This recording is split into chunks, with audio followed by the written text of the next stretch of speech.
Artemis II isn't racing to the moon for flags or headlines. It's racing because Earth's protection is thinner than we like to believe. Step outside our magnetic cradle and the universe stops being scenery. It becomes a weapon. So what are we really trying to outrun? And what does this mission reveal about where humanity can survive next? There is a deadline written into the sky, and it is not set by politics, budgets, or pride.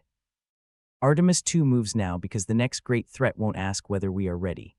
In the wake of Apollo, we treated the moon like a finished chapter, an echo sealed in black and white photographs, and the quiet pride of a generation that watched it happen on small television screens, in living rooms that smelled like coffee and cigarette smoke. Yet the lunar surface is not merely scenery from a previous century's ambition. It is a record of impacts, eruptions, and radiation written in stone across 4 billion years of uninterrupted violence. If you want to know what the solar system does to unshielded worlds, you study the scars that never healed, the craters that never filled, the dust that never washed away because there was never any water to wash it. Artemis II returns to that record with a different purpose and a narrower margin for illusion. This mission is not an arrival so much as a calibration of distance, of time, of human attention, and of what fails first when you take away every comfort Earth quietly provides without being asked. Because beyond familiar orbits, safe stops being a place and becomes a process, something you maintain through discipline and engineering, and the willingness to acknowledge uncertainty before it compounds into catastrophe. The question behind the schedule is therefore stranger than it sounds. What is the real reason we are accelerating a human voyage to lunar distance again, after decades of circling our own planet in the comfortable ring of low Earth orbit? The answer lives in the quiet intersection of competition and physics, of international rules and biological limits, of what a spacecraft must become when it is also a habitat, and what a habitat must promise when there is no emergency exit and no nearby help. We will follow the crew chosen for competence under uncertainty as they train for a flight that offers no casual exits and no second chances dressed up as minor inconveniences. We will step inside Orion as if it were a living system where every valve and line of code is a vote for survival rather than a feature on a brochure. And we will watch the space launch system turn minutes into miles until Earth is no longer a horizon but a shrinking signal in the darkness behind a 250,000-mile corridor of radiation and silence. Along the way, setbacks will not read like footnotes. They will become the drama itself, because in deep space engineering, the things that almost went wrong are the things that define what must never go wrong. Heat will behave like an adversary with a memory, one that studied earlier missions and found the gaps between certainty and assumption. Air will become a budget, measured and rationed and monitored with the same intensity that accountants bring to collapsing balance sheets. And reentry will demand an answer that cannot be negotiated, a physical reckoning with kinetic energy that the atmosphere must absorb on behalf of 4 human bodies traveling faster than rifle bullets. Each delay, each redesign, each test that reveals something unexpected is a reminder that nature does not grade on effort. The universe does not issue partial credit for trying hard. It issues outcomes, and outcomes in human spaceflight carry consequences that cannot be walked back. Then comes the arc that makes this mission more than a rehearsal, an outward loop that carries humans farther than Apollo ever took them, into a geometry where rescue is not a plan but a category error. There will be a moment when the moon is between the crew and every antenna on Earth. In that silence, the mission stops being a headline and becomes a verdict. What returns from that passage is not just a capsule and 4 heartbeats. It is evidence about what kind of transportation chain can be repeated, what standards must be shared between nations and between engineering cultures, and what cislunar space will demand from anyone who intends to stay there long enough to matter. And beneath the engineering, a deeper implication begins to form. The moon is both the nearest archive of cosmic violence and the nearest construction site for a future that does not end at one planet. This documentary follows Artemis II as a race against ignorance rather than nostalgia. We are going to trace the pressures that compress timelines, the design choices that turn risk into method, and the emerging architecture that could make the space between worlds a place where humans can operate reliably, repeatedly, and without myth. Because the moon is close enough to reach and far enough to reveal what we truly are when everything familiar is taken away and only discipline and preparation remain. Before we begin, let us know in the comments below where in the world you are watching from and what time it is there. Now settle in for a journey. We begin with the new moon race and the rules it is quietly setting before anyone has formally agreed to play by them. Then we move through the people, the ship, the crises that nearly derailed everything, and the flight itself. And when Earth disappears behind the moon, we will see what this loop enables next and why the pace keeps tightening even when the schedule seems to slip. Artemis II is described as a return to the moon, but it behaves more like a departure from everything we assumed exploration could afford to be.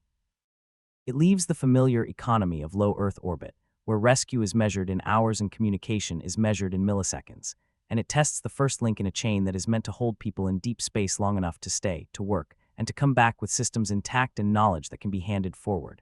The question is not only why this mission. It is why this kind of mission, built the way it is built, flown the way it is flown, carrying what it carries both in hardware and in intention. If it were only about flags and firsts, the schedule would be simpler and the architecture would be leaner. A sprint program would look different from what Artemis has become. It would carry fewer partners, fewer commitments, and fewer constraints. It would trade long-term infrastructure for short-term spectacle, just as its predecessor did 6 decades ago in a context that demanded exactly that trade. But Artemis II is racing for a different reason, one that has to do with physics rather than politics, with the environment beyond Earth's protective field rather than with national pride dressed up as exploration. It is racing because the environment beyond Earth is not patient, and because engineering calendars rarely forgive hesitation when the hazards compound and the geopolitical landscape solidifies around whoever moves first. It is also racing because politics, rules, and supply lines harden quickly once a route becomes normal. The norms of cislunar space are being written right now, not by treaties alone, but by technical choices, interface standards, and operational precedents that will be nearly impossible to revise once they become embedded in hardware flying regular missions. The first people who establish how things are done in a new domain tend to define how things are done for a very long time afterward. That is as true in space as it has been in maritime law, in aviation standards, and in the quiet governance structures that shape how the internet routes data. Apollo was a sprint for prestige executed under a single national imperative that was clear, urgent, and temporarily immune to the usual friction of large bureaucratic programs. It optimized for speed, for television moments, and for a decisive landing before rivals could claim the same image. Even the hardware reflected that urgency, carrying thin margins, narrow windows, and a willingness to accept risk that would be considered extraordinary by any other standard. 12 people walked on the moon between 1969 and 1972. None of them died on the lunar surface. That outcome was a function of extraordinary engineering skill, meticulous preparation, and a statistical sample so small that drawing firm conclusions from it requires the same caution you would bring to any experiment conducted exactly 12 times on the most dangerous frontier humanity had ever tested. Artemis is a systems program that assumes repetition, maintenance, and replacement across a timeline measured in decades rather than years. Because it expects the moon to be visited like a port rather than a trophy, it is designed to support sustained lunar presence and eventually to serve as a staging point toward destinations farther out along the planetary chain. That means thinking in terms of lifetimes rather than headlines, in terms of spare parts rather than singular triumphs, and in terms of the humans who will inherit a system and be expected to use it safely without the benefit of having built it themselves. That shift changes what counts as success in ways that are profound and sometimes uncomfortable. A single footprint proves capability in a specific moment under specific conditions, but it does not create resilience across time and circumstance. A durable cislunar architecture requires power systems, navigation infrastructure, docking standards, communication networks, and logistics chains. All of these must function as a network rather than a stunt, and networks require that every node speaks a language every other node can understand. They require crews who can leave, return, and leave again without treating each flight as an exception that demands exceptional heroism just to reach a baseline of survival. This reframes Artemis II as the pivot point between symbolic exploration and infrastructure construction. It is not the landing mission, and that is precisely the point, because the program needs a human-rated transportation layer before it needs a flag planted in regolith. It needs to know that Orion can keep 4 people alive across the distance to the moon and back, that the life support systems perform as designed when there is no nearby station to retreat to, that the crew can operate effectively when communications are delayed and Earth's guidance is minutes away instead of seconds. It is the first real stress test of these systems, under conditions that cannot be perfectly simulated on the ground, because the ground is still Earth, and Earth keeps helping even when you are trying to pretend it is not. It is also a statement about how to survive the unknown by building margins that are boring until they are life-saving. The margins that prevent disaster rarely appear in press releases. They appear in investigation reports when they are the reason a crew came home despite a failure that should have been catastrophic. In human spaceflight, The boring parts of engineering are the heroic parts. The redundancy that never activates, the abort system that never fires, the thermal protection that performs exactly as modeled without a single surprising cavity. These are the victories that never make the highlight reel. To understand the urgency behind Artemis II's timeline, we have to change our map of space and be honest about which features we have been drawing wrong. Low Earth orbit feels like space. It has all the visual hallmarks, the blackness, the curvature, the sunrise every 90 minutes, and the sensation of floating that signals departure from the familiar rules of the surface. But it is still inside Earth's protective influence, sitting within the magnetosphere, the moving electromagnetic shield shaped by our planet's internal dynamo and sculpted continuously by the pressure of the solar wind. It is a bubble where many hazards are reduced rather than removed, and where the planet quietly does much of the work of keeping its occupants alive in ways they rarely need to think about directly. Inside that bubble, radiation is filtered and trapped in complex geometries. The Van Allen belts hold charged particles in looping paths along magnetic field lines, creating regions that satellites learn to avoid or traverse quickly, keeping their electronics and solar panels outside the zones of highest dose accumulation. Astronauts in low orbit still receive radiation at rates meaningfully higher than on the surface, but the dose is moderated by Earth's field and by the thin blanket of atmosphere below that still offers some absorption even from orbit. Outside the magnetosphere, the rules change without warning or ceremony. Exposure becomes continuous, like stepping out from under a roof into open weather, except the weather is invisible and the precipitation is subatomic. Galactic cosmic rays arrive from distant stellar explosions and other energetic events scattered across the observable universe. They are particles that have been accelerating across millions of light years and arrive with energies that no practical shielding on a human spacecraft can fully stop. These ions are not simply energetic in the way that X-rays are energetic. They are heavy, carrying significant rest mass, and they interact with matter differently than lighter particles do. They can traverse tissue at the cellular level, leaving tracks of ionization that disrupt DNA and trigger repair mechanisms that sometimes fail in ways that compound over time. The biology of cosmic ray exposure is still being studied because we have limited data on what long-duration deep space exposure does to human physiology. Artemis II will add to that data set in ways that low Earth orbit missions simply cannot. Solar particle events add urgency and unpredictability to the radiation environment.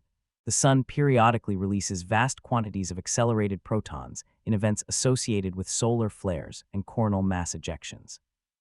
These events can begin with relatively little warning, particularly during the active portion of the solar cycle, and the particle flux can rise by orders of magnitude within minutes. A crew caught outside any shelter during a major solar particle event would receive a dose sufficient to cause acute radiation syndrome, a medical emergency that cannot be evacuated in cislunar space. Space weather forecasting has improved dramatically, but it remains an imperfect science, and the margin for error in human health terms is uncomfortably thin. Micrometeoroids add another layer of background risk that is easy to underestimate because the individual particles are individually tiny. In deep space, impacts are not rare anomalies that appear in accident reports. They are background conditions, like invisible grit in a constant stream that flows through the solar system in all directions. Tiny grains traveling at tens of kilometers per second carry enormous kinetic energy because kinetic energy scales with velocity squared. A particle the size of a grain of sand can penetrate materials in ways that seem disproportionate to its size, and statistical exposure over a multi-day mission represents a real engineering constraint that shows up in spacecraft wall design and in the choice of mission duration limits. These are not abstract threats invented to justify program funding. They are the same forces that shaped planetary surfaces and atmospheres across billions of years of solar system history. Radiation alters chemistry, damages molecular structures, and drives evolutionary pressure at the biological scale. Impacts rewrite geology and sometimes reset biological history, leaving thin layers in rock that mark sudden and catastrophic endings. When we talk about deep space risk in the context of human spaceflight, we're talking about the baseline physics of the solar system operating exactly as it has always operated, without any modification for human comfort or human schedules. Leaving low Earth orbit means entering a realm with a long memory. The Moon preserves that memory in its craters and regolith because it has none of the erasing processes that make Earth feel timeless. There is no weather to soften impact edges and round off raised rims. There is no ocean to fill basins with sediment and hide the geometry of ancient collisions beneath thousands of meters of accumulated biology. There are no plate tectonics to drag old surfaces into the mantle and refresh the crust with new material. The moon's surface is powdered glass and shattered stone, churned by billions of years of impacts and solar wind gardening into a fine, clinging, electrostatically active dust that preserves cosmic history at the grain scale. Earth erases most of its own impact record through these same active processes, which is why our planet feels geologically young, even though it is the same age as the rest of the inner solar system. The oldest rocks on Earth are a few billion years old. The lunar highlands preserve a record that extends nearly to the formation of the solar system itself.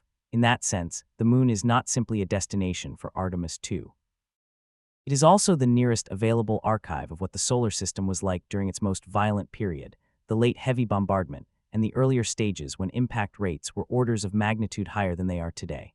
So why send a crew now, before the infrastructure of lunar bases and orbital depots exists? Because you cannot build an off-world system without first proving that the human link in the chain can function reliably beyond the protection of Earth's environment. Robots can map terrain, analyze samples remotely, and operate for months or years without life support. But crews reveal failure modes that simulations miss and that robotic missions cannot expose, particularly the failure modes that involve human cognition, human physiology, and the interaction between biological systems and the engineering systems built to support them. Deep space punishes small oversights with compounding consequences because there is no nearby warehouse, no quick tow back to the nearest port, and no procedure for waiting until conditions improve that does not itself consume resources. Artemis II's trajectory is built around that reality in every detail of its design. It uses a free return path, a trajectory that loops around the moon using lunar gravity to bend the spacecraft's path and return it toward Earth without requiring a major propulsive maneuver to initiate the homeward journey. The shape of this trajectory is often described geometrically as a figure eight in space, but the physical intuition is more like a carefully aimed throw, one that uses the moon as a deflector to reverse direction without firing a large engine. The moon's gravity bends Orion's path through a precise arc and redirects it toward Earth's vicinity, where the planet's own gravity well takes over and guides the capsule toward a targeted entry corridor. The key feature of the free return path is that it works with minimal propulsion and continues to work even if propulsion is partially or fully lost at the wrong moment. If Orion's engines fail to perform a required maneuver during the outbound leg, the spacecraft still has a geometrically guaranteed route back to Earth because the trajectory is designed to intersect Earth's vicinity even without additional burns. It is not a guarantee of a comfortable or safe return because the vehicle must remain structurally and functionally intact to ride the free return to a survivable entry, but it is a design margin, and margins are what separate exploration from gambling with lives on a timeline defined by optimism. Apollo 13 made the free return trajectory famous through crisis. The crew did not choose it for elegance, or because it was the preferred option on a mission that was otherwise going to plan. They used it because it was the only stable geometrical path remaining after an oxygen tank explosion redefined their mission from a lunar landing to a survival exercise conducted in a crippled spacecraft. Artemis II chooses the free return intentionally, before any crisis exists, as a design philosophy embedded in the flight plan from the beginning. That difference matters enormously. It signals that this program has internalized the lessons of Apollo 13 not as a story about improvised heroism, but as a lesson about the value of safety margins built into the geometry of the flight before the first anomaly appears. The free return also frames the mission's spatial ambition in terms that are historically significant. Orion will travel farther from Earth than any crewed spacecraft since Apollo, moving well beyond the familiar ring of operational satellites and into a volume of space where even the most powerful rescue scenario would require days to have any effect. The plan calls for exceeding Apollo 13's record for farthest human distance from Earth, a number that carries the emotional weight of a near disaster and the physical reality of a crew operating at the absolute limit of what their damaged spacecraft could reach. That record becomes a line between eras, not because miles accumulate prestige, but because every additional mile of distance adds exposure time, reduces communication quality, and narrows the set of available responses to any problem that appears. Distance is narrative tension, but it is also engineering reality with specific consequences that vary by subsystem.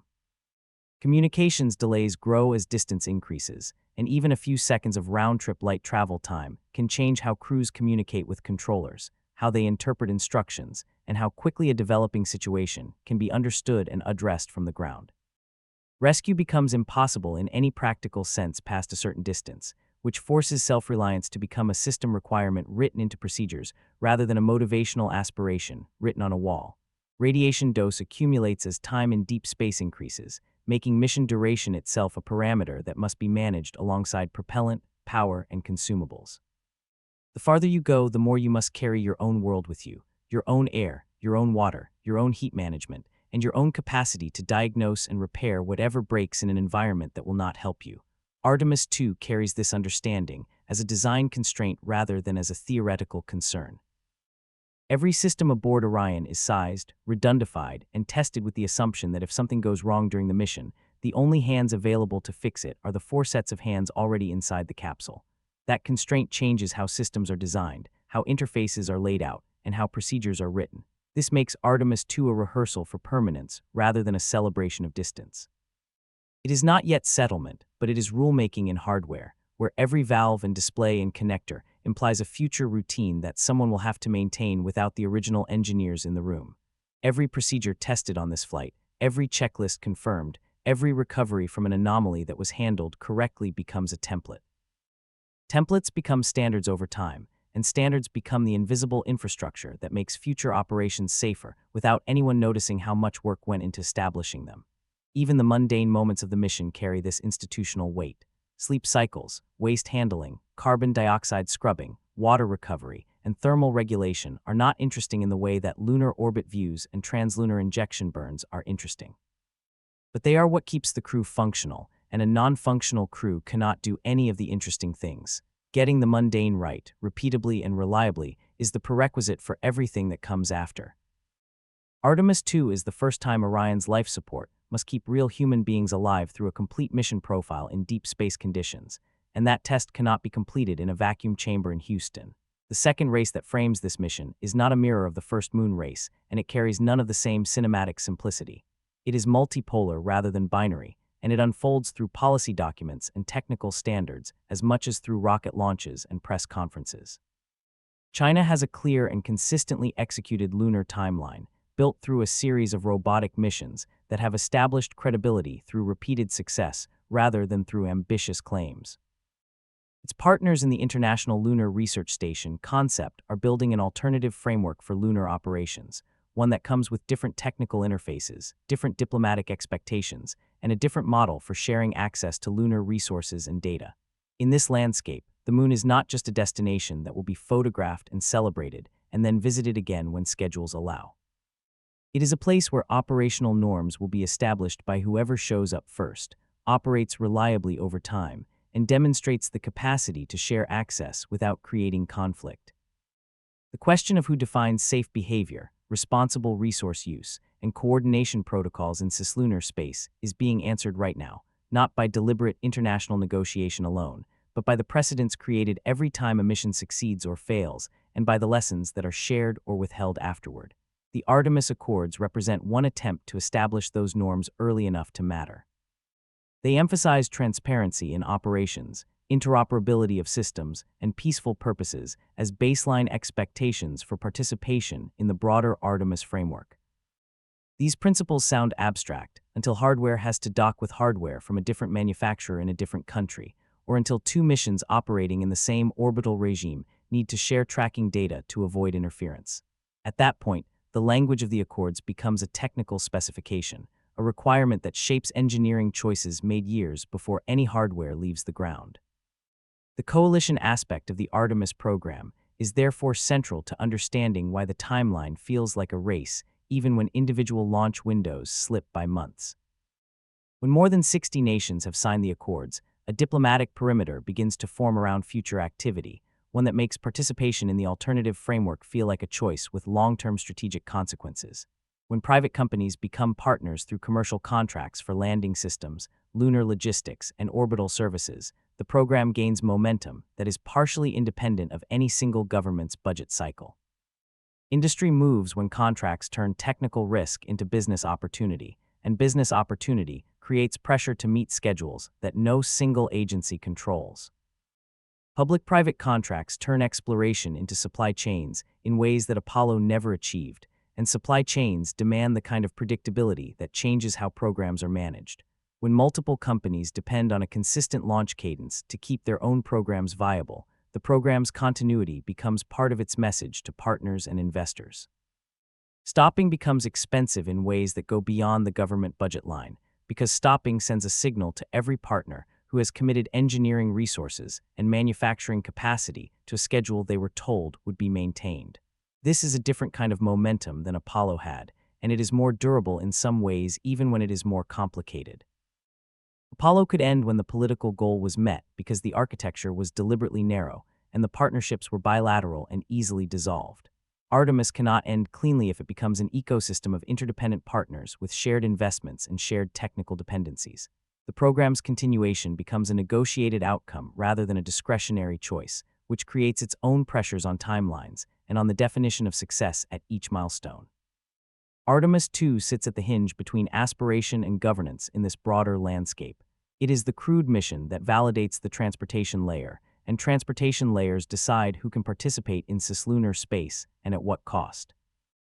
The cost shapes the frequency with which missions can fly, and frequency shapes whether the moon becomes a place that humans visit or a place that humans operate in on a sustained basis. If Orion and the operations infrastructure supporting it can be repeated without rebuilding everything from scratch between missions, then the moon becomes less like an expedition destination and more like a port with a schedule.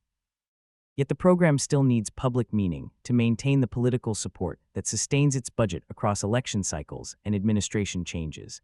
That is why Artemis II carries symbolic payloads alongside its operational sensors and procedural tests.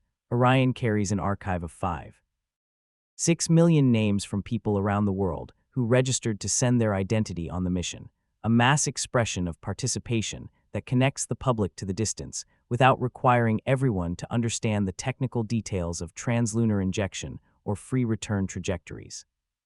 It carries a piece of fabric from the Wright brothers' first aircraft, linking the first powered flight to deep space, as if to say that impossible things become infrastructure given enough time and enough refusal to accept impossibility as a permanent condition. It carries moon tree soil, a material connection to the earlier Apollo-era missions that sent tree seeds to lunar distance and returned them to be planted as living monuments to exploration. It carries an art piece titled Rise, designed as a deliberate echo of the Earthrise photograph that emerged from Apollo 8 and changed how humanity thought about its home planet. These objects are narrative connectors between past and future, chosen to tell a story about continuity rather than discontinuity, about building on what came before rather than replacing it. The Earthrise photograph worked because it made Earth look small and shared at a moment when that perspective was urgently needed. It arrived during a period when the environmental movement was gaining momentum and when nuclear anxiety had made the planet's vulnerability newly visible. Rise aims to update that perspective for a different era, one defined by fragmentation rather than by the shared fear that briefly unified the Apollo generation. The message embedded in that artwork is not that space is beautiful, though it is. The message is that Earth is singular, that its protective conditions are not universal features of the cosmos, but local accidents of geology and orbital mechanics, and that the thin line visible at the edge of the planet in any photograph from deep space is both protection and warning. The subtext running through Artemis II is therefore more urgent than any single payload or any single trajectory number suggests. Outside the magnetosphere, nature is indifferent, and indifference is its own kind of pressure. The universe does not hate humanity. It simply operates according to physical laws that predate biology by billions of years and will outlast it by billions more. Building systems that can function in that environment is not a romantic project. It is a technical necessity that is also, if you look at it from a sufficient distance, a cosmological statement about what kind of species we are willing to become. Artemis II operates on several levels simultaneously, and the levels reinforce each other in ways that make the mission more than the sum of its stated objectives. It is a technical mission to prove deep space operations with a safety-first trajectory that embodies a philosophy of disciplined restraint rather than of heroic improvisation.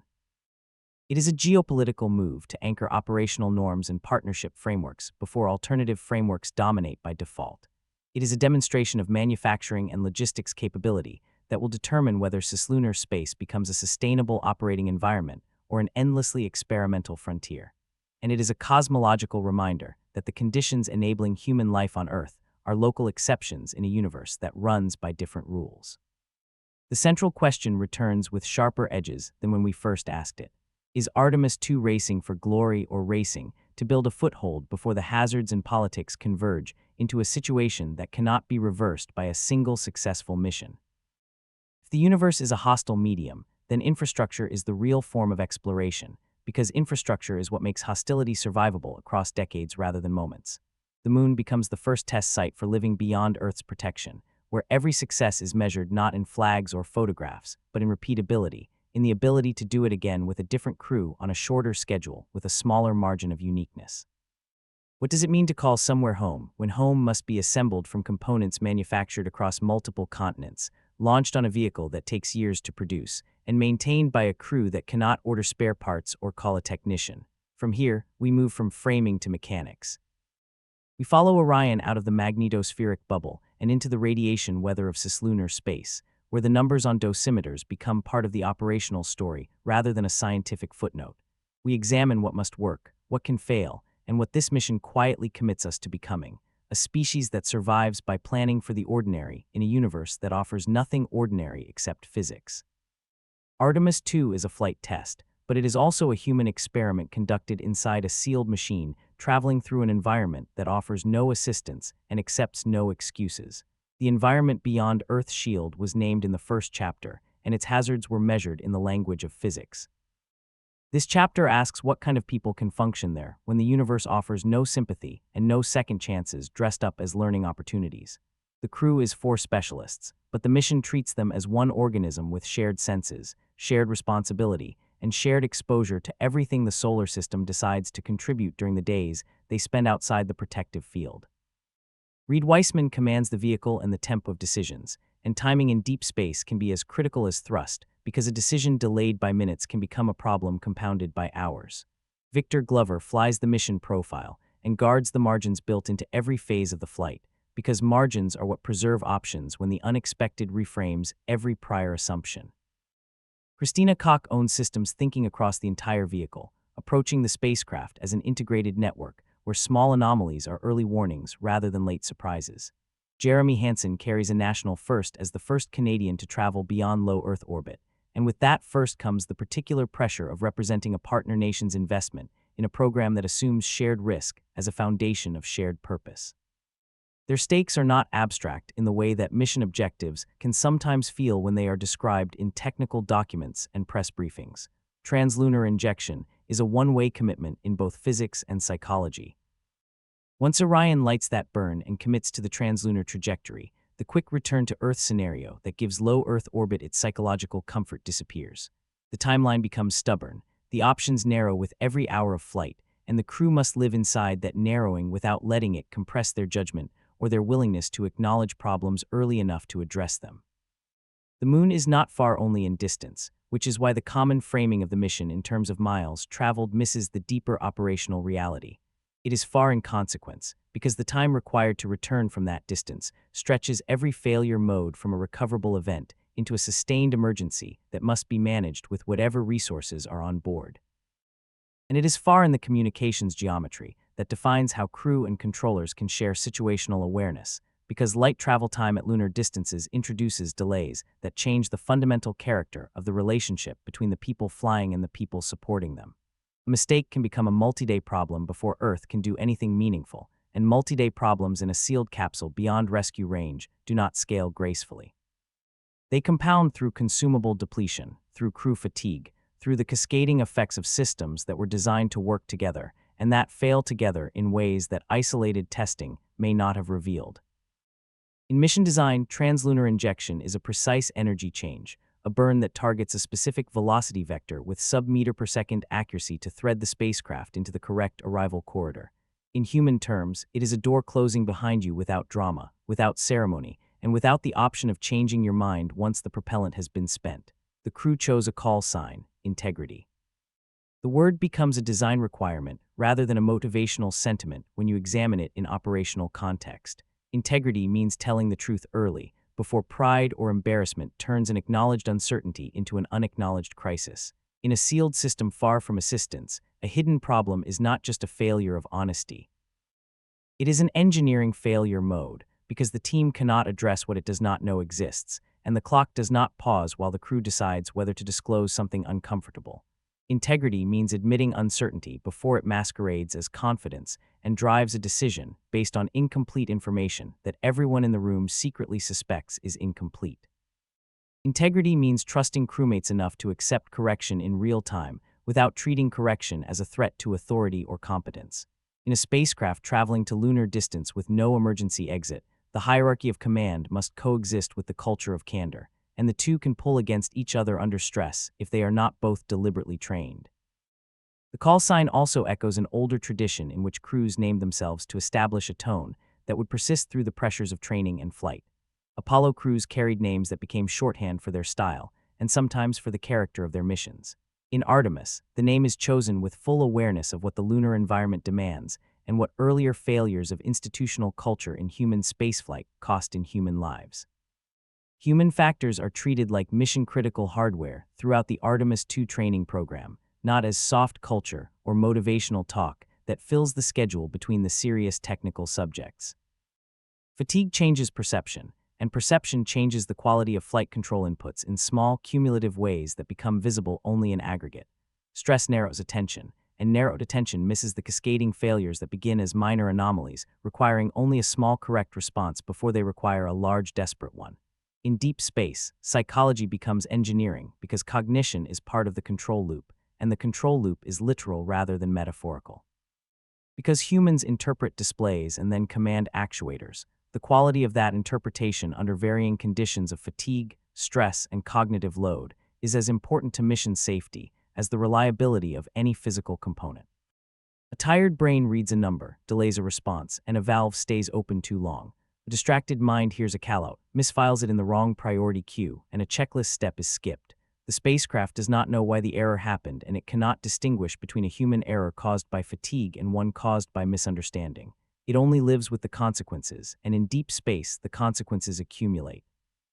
Training starts with roles and assignments, but moves quickly toward cross-competence and shared vocabulary, because a crew that can only function in its specialized lanes is a crew that loses redundancy when any single member is overloaded, incapacitated, or simply wrong about something in their area of responsibility. Weissman must understand life support systems because command decisions involve oxygen margins, power budgets, and thermal constraints that cannot be evaluated correctly without knowing how those systems interact under the specific conditions of the moment. Glover must read guidance and navigation data, but also recognize when sensors are drifting or saturating in ways that create false confidence. Koch must know every subsystem deeply enough to teach it back under pressure when time is short, and the instructor role falls to her by necessity.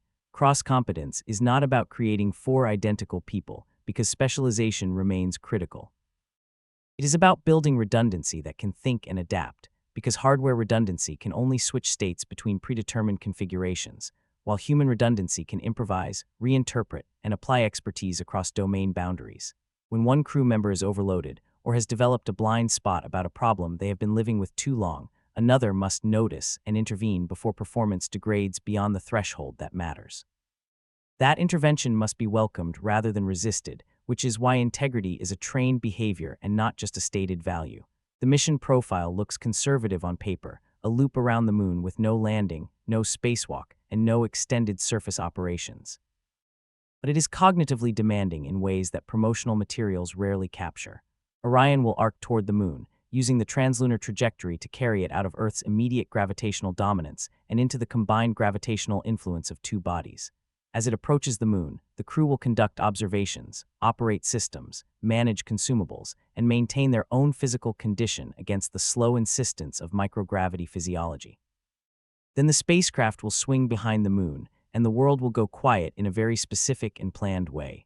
Radio contact with Earth will disappear as the moon's bulk interposes itself between Orion and every ground antenna. The crew will lose real-time contact, and the silence will feel different from the planned communications windows they have trained for, because this silence is enforced by geometry rather than by schedule. It is permanent for the duration of the pass, and no amount of transmitter power or antenna gain on either end can change that, because radio waves do not bend around spherical masses of rock. The cabin remains full of sounds, fans cycling air, electronics producing their characteristic background hum, and the crew's own breathing and movement creating the acoustic texture of a lived-in space. But the outside world goes mute, and the contrast between the busy interior and the communications void outside can be unsettling in ways that training cannot fully neutralize. Autonomy in that moment is not a capability to be demonstrated for program objectives. It is the only operating mode available. Earth becomes a blocked line of sight rather than a reliable partner in decision-making, and the crew must function as a self-sufficient system for the duration of that passage, making decisions based on what they know, what they can measure, and what they trained for in analog exercises on Earth that could simulate the communications loss, but could not simulate the psychological reality of being physically unreachable at lunar distance. The training program is built around the uncomfortable truth that in deep space, even with a free return trajectory providing a geometrical safety net, the crew is the mission's final layer of redundancy. They are the maintenance team and the science team and the emergency response team simultaneously, and those roles do not queue up politely. They overlap and compete for attention at the worst moments, when a system's anomaly demands focused troubleshooting, while the mission timeline is also demanding nominal operations, and the body is also demanding that fatigue be acknowledged. Training attempts to prepare the crew for that three-way competition by forcing it repeatedly in simulation, until the crew's response becomes practiced rather than improvised. The geology training that forms a significant part of the preparation reveals how seriously the program takes the crew's role as observers and interpreters rather than simply as operators of a transportation system. The mission is a flyby, not a landing, but trained human observation of the lunar surface from Orion's windows carries scientific value that automated sensors cannot fully replicate. A trained eye integrates context, lighting geometry, scale reference, and textural detail in ways that produce rapid, qualitative assessments that complement quantitative sensor data rather than duplicating it. At the Lunar Sample Laboratory, the crew handles actual material returned from the Apollo missions under conditions that preserve the sample's scientific value while allowing the kind of hands-on familiarity that transforms abstract geological concepts into recognizable physical reality. Northocite, the pale crustal rock tied to the early differentiation of a magma ocean, becomes a material with a specific weight, texture, and visual character rather than a term in a lecture. Basalt, the dark volcanic rock that filled the ancient impact basins with lava billions of years after those basins were formed, becomes something you can hold and rotate and examine under changing light. Breccia, the welded chaos created by impacts that shattered, mixed, and partially melted earlier rocks, becomes readable as a record of violence rather than as a random arrangement of fragments. The lab itself is a carefully controlled environment where Apollo-era samples sit in nitrogen atmospheres to prevent contamination by Earth's moisture and chemistry. Each sample represents a unique, irreplaceable timestamp in lunar history, and the crew's familiarity with them serves a dual purpose. It trains their geological eye for what they will observe from orbit, and it places that observation in the context of 4 billion years of planetary evolution that the lunar surface has preserved without editing or erasure. The giant impact hypothesis, which proposes that the moon formed from debris ejected when a Mars-sized body collided with the early Earth, is not taught as trivia to be memorized for a quiz. It is taught as the origin story of the landscape the crew will observe, explaining why the moon is depleted in volatile elements, why it has nearly the same oxygen isotope ratios as Earth's mantle, and why its angular momentum is tied to Earth's rotation in ways that point toward a shared formation event. Analog training in terrestrial environments builds on that geological education by putting the crew in terrain that exercises the observational and communicative skills that will matter during the mission. Mistaston Crater in Labrador provides an impact geology environment where the crew can read evidence of catastrophic energy release in rock textures, structural deformation, and the spatial distribution of ejected material around a clearly defined center. Iceland's basaltic landscapes offer compositional analogy to the lunar maria, the dark volcanic plains that fill the ancient impact basins on the moon's near side, while also presenting the navigation challenges of rough, irregular terrain under lighting conditions that can be misleading. The Terminator line, where lunar day meets lunar night, is a recurring focus of the training's observational component. Low sun angles create long, dramatic shadows that reveal topographic relief, but also create the potential for serious misinterpretation. Features can appear much steeper or more rugged than they actually are when the illuminating sun is near the horizon, and every small ridge casts a shadow that makes it look like a cliff. The crew trains to describe what they see with disciplined language that separates geometric description from interpretive conclusion, because interpretation under unusual lighting is where observational errors concentrate. This observational discipline connects directly to the mission's forward-looking context. Artemis is ultimately aimed at the lunar South Pole, a region of extreme geometric interest where the sun skims the horizon and never rises high. Near-permanent illumination on some ridges creates potential solar power resources that could support sustained human operations. Near-permanent shadow in adjacent craters creates thermal environments cold enough to trap water ice brought by cometary and meteoritic impacts over billions of years. That water ice is both a potential resource for future human operations and a scientific record of volatile delivery to the inner solar system that reaches back to the earliest period of solar system history. Reading that region correctly, identifying safe landing zones, mapping ice distribution, and assessing surface traversability requires exactly the kind of trained observational capability that the Artemis II crew is developing through its analog training program. The mission will not land there, but the people flying it are being trained as if they might, because the observational standards they establish and the descriptive protocols they demonstrate will be inherited by the crews who come after them, and who will need to make consequential decisions based on observations made through windows or from helmet cameras in environments where the stakes of a misread are measured in lives rather than in grades.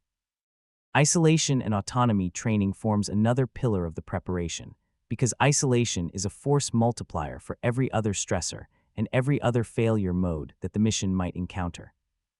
The crew practices operating with deliberate communications, delays that simulate the round-trip light travel time to lunar distance, experiencing the cognitive shift required when you can no longer expect immediate confirmation of a transmitted question or report.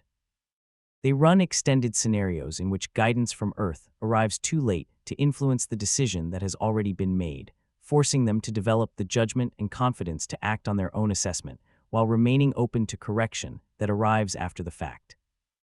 In these scenarios, the cabin becomes its own small world with its own emotional weather, generated by the combination of workload, uncertainty, and interpersonal dynamics that develop when the same small group of people inhabits the same small space for an extended period. Minor technical glitches can produce adrenaline responses that distort time perception and narrow cognitive focus in ways that make the glitch harder to resolve rather than easier.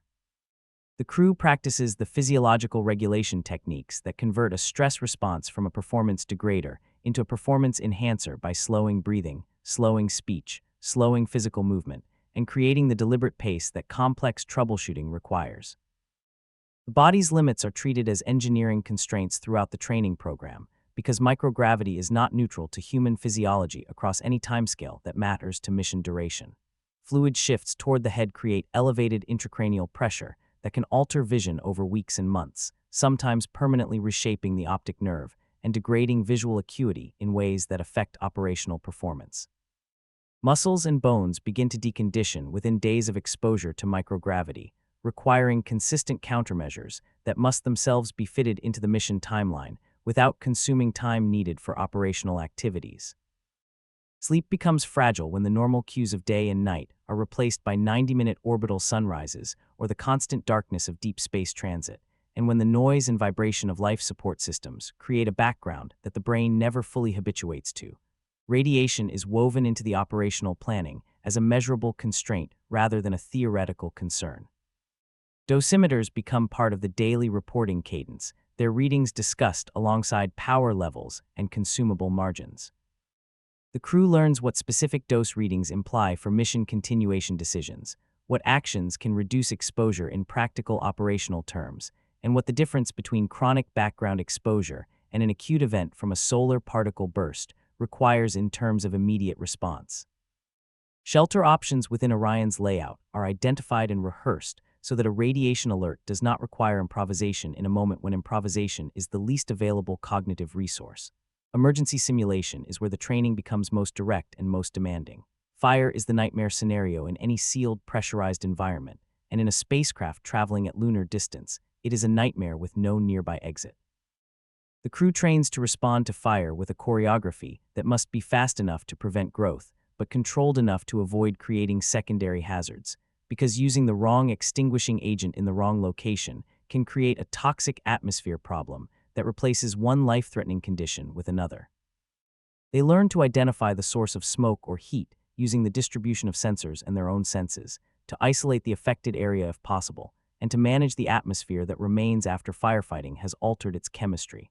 Depressurization training addresses what happens when the boundary between the cabin and vacuum is compromised, a scenario in which time is measured in seconds before hypoxia begins to degrade the judgment needed to stop it.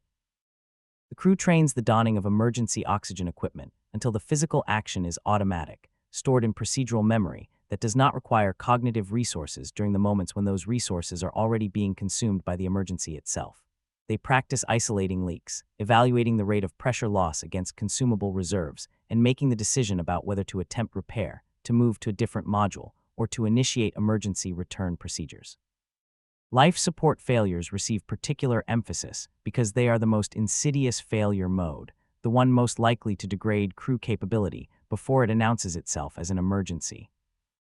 Carbon dioxide buildup impairs cognition before it produces physical symptoms that register as alarming, meaning that a slowly failing CO2 scrubber can produce a crew that feels fine while making progressively worse decisions. The training emphasizes early recognition of subtle indicators: a slight rise in CO2 concentration readings before the alarm threshold, a change in the smell of the cabin air, a performance difference that a crew member notices in a colleague before noticing it in themselves. The full arc of the training program is a preparation for distance in a sense that goes beyond navigation. The crew is being prepared for the psychological, physiological, and operational conditions of being genuinely far from any help, in a way that is qualitatively different from being far in the geographic sense, while remaining within Earth's communicative and logistical reach. The free return trajectory provides a geometrical path home, but the crew's training provides the human system that must remain functional long enough to ride that path. Both the geometry and the biology must work. Neither alone is sufficient. Their final training cycle before the mission returns to Earth in the most literal possible sense, rehearsing the recovery operations that will conclude the flight after entry and splashdown. Working with the Navy and the Department of Defense recovery teams, they practice the choreography of capsule extraction from ocean water, the physical transition from microgravity physiology back to gravity exposure, and the medical evaluation that converts mission completion from a navigational fact into a verified physiological outcome. The ocean is loud and crowded after the silence of deep space transit, helicopter rotors, boat engines, and the physical sensation of gravity reasserting its claim on bodies that have spent days adapting to its absence. The crew that emerges from the capsule at splashdown carries something that cannot be fully transmitted through telemetry or described in reports. They carry the embodied knowledge of what it requires to function beyond Earth's protection, to manage a complex machine through the demands of deep space physics, and to maintain the interpersonal trust and professional discipline that keep a small team effective when the consequences of failure are irreversible.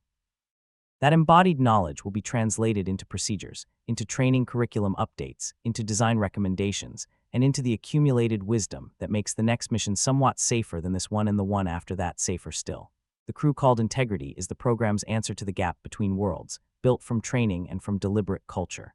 They train to become reliable under indifference because indifference is the true character of the environment. In the next chapter, the spacecraft itself must prove it can match them in the one quality that matters beyond the magnetosphere: the ability to keep working when the environment demands failure. Leaving low Earth orbit is not simply a navigation change annotated on a flight plan. It is a boundary crossing from buffered space into a radiation and micrometeoroid regime that operates continuously without seasonal variation or protective modulation from Earth's magnetic field. In low orbit, the planet's magnetic envelope bends charged particles into curved paths that largely miss the spacecraft, and the thin residual atmosphere at orbital altitude still absorbs some fraction of the incoming particle flux. Beyond that boundary, the background becomes more honest about what the solar system actually contains. The Space Launch System Block 1 is not a subtle machine, and it does not pretend to be. It is a structure built around the brute physical fact that Earth's gravity well is deep, and that every kilogram of hardware, propellant, and crew must be lifted out of that well before it can be useful in deep space. The rocket equation sits behind every design decision with quiet authority, because the relationship between payload mass, propellant mass, and the velocity change required to reach a given trajectory is fixed by physics in a way that engineering can optimize but cannot escape. A few extra kilograms of radiation shielding, distributed across Orion's walls, multiplies into a significant propellant penalty when the math is carried through the full mission profile. That constraint is why launch vehicles look brutal rather than elegant, why they are built around the controlled release of chemical potential energy rather than around graceful efficiency, and why the first minutes of any deep space mission are the most mechanically violent moments the hardware and crew will experience. The vehicle must simultaneously overcome atmospheric drag, which peaks at the phase called maximum dynamic pressure, and fight against gravity's continuous pull at its most dominant, all while managing the thermal loads of supersonic flight and the acoustic energy reflected from its own exhaust. The core stage carries the cryogenic propellants that feed the RS-25 engines at its base. Liquid hydrogen is stored at temperatures near 20 Kelvin, cold enough that the material's mechanical properties shift significantly from room temperature behavior, and cold enough that any heat leak into the tank creates measurable boil-off that must be managed by ground systems until the moments before launch. Liquid oxygen at 90 Kelvin is somewhat warmer, but still operating in a regime where material selection, joint design, and insulation geometry are driven by cryogenic requirements rather than by room temperature structural assumptions. Together, these propellants create a vehicle that is visually alive on the pad, venting vapor from multiple locations as the boil-off gases escape through pressure relief systems. The four RS-25 engines at the core stage's base carry a lineage that connects Artemis directly to the Space Shuttle program. These engines operated through 135 shuttle missions, accumulating a test and flight database that makes their behavior under a wide range of conditions thoroughly understood. Each engine uses a staged combustion cycle, in which propellants are partially burned in preburner stages to drive the turbopumps that supply the main combustion chamber with the high-pressure flow the engine requires. The result is exceptional thermodynamic efficiency, but also a level of internal complexity that requires the engine to function correctly across dozens of interdependent subsystems simultaneously. Turbopumps in the RS-25 operate at rotational speeds that produce centrifugal accelerations, orders of magnitude beyond anything in common mechanical experience. Hydrogen, which is an extraordinarily difficult propellant to handle because of its small molecular size and its tendency to permeate seals and cause hydrogen embrittlement in metals, must be pressurized and delivered with precision, while the surrounding engine structure is experiencing extreme vibration, thermal gradients, and acoustic loads.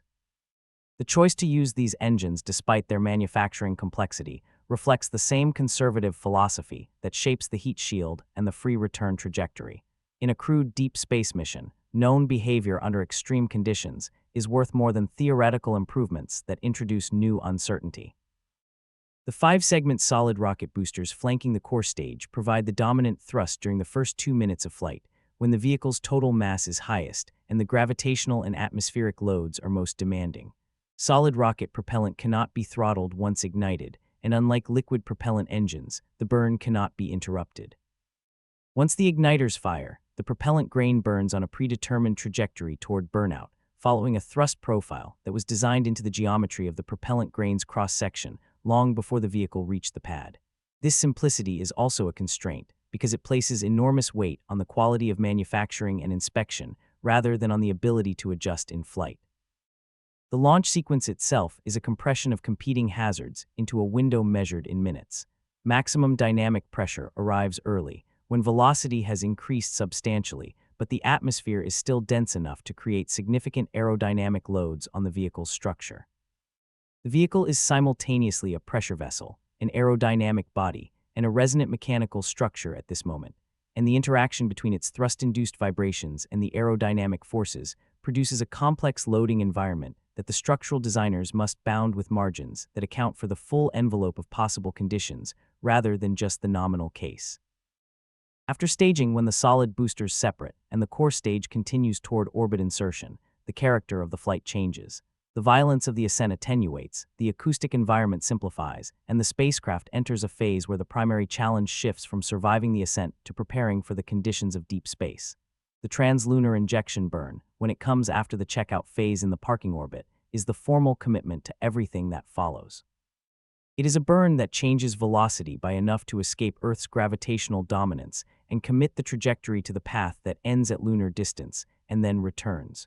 Orion, as a living system, deserves the kind of attention that its external appearance does not obviously invite. The capsule is compact, shaped by the requirements of hypersonic aerodynamics at entry rather than by human preferences for living volume, and its interior is densely arranged with equipment, displays, and the structural elements needed to maintain pressure integrity and support the crew during the high acceleration phases of ascent and entry. The crew module's volume is larger than Apollo's, but still small by any terrestrial standard for inhabited space, and every cubic foot must earn its place by supporting a function that cannot be eliminated without losing some capability needed for mission success. Thermal management is the life support system that is easiest to overlook because it operates invisibly until it fails. In a vacuum, heat cannot be moved by convection because there is no surrounding fluid to carry it away. Heat is generated continuously by the electronics that keep the spacecraft functioning, by the metabolic processes of 4 human bodies, and by solar radiation absorbed by the spacecraft's external surfaces. That heat must be transferred by conduction to the fluid loops that carry it to the radiators, where it is rejected to the cold sink of space by radiation. The direction the spacecraft points affects which surfaces are illuminated and which are shadowed, which means attitude control decisions are also thermal management decisions, and the two requirements can pull in different directions. The computing architecture is where Artemis most visibly departs from the approach that sustained Apollo through a very different computational environment. Orion's dual vehicle management computers run in parallel, comparing their internal states and their outputs to detect discrepancies that might indicate corruption from a radiation event or a hardware fault. The time-triggered network that coordinates data exchange between subsystems imposes a temporal structure on communication that makes the system's behavior more predictable and more auditable than an event-driven architecture would be, at the cost of some flexibility in how data flows are organized. For a system that must survive single-event upsets from cosmic rays without interrupting its control functions, that predictability is worth its cost. The optical communications experiment that Orion carries as part of the Artemis II manifest represents a technology investment whose implications extend well beyond this single mission. Laser communication between spacecraft and ground stations is not new as a concept, but demonstrating it operationally on a deep space mission with the bandwidth targets that the O2O experiment aims for would validate a capability that changes the economics of information transfer for all future cislunar and deep space operations. The difference between the data rates achievable with conventional radio links at lunar distance and those potentially achievable with laser communication is large enough to change what kinds of science and operational monitoring are practical rather than merely possible. The European service module that forms the lower section of the spacecraft stack is the clearest architectural expression of the program's coalition character and the most direct example of how partnership creates functional interdependence rather than symbolic association.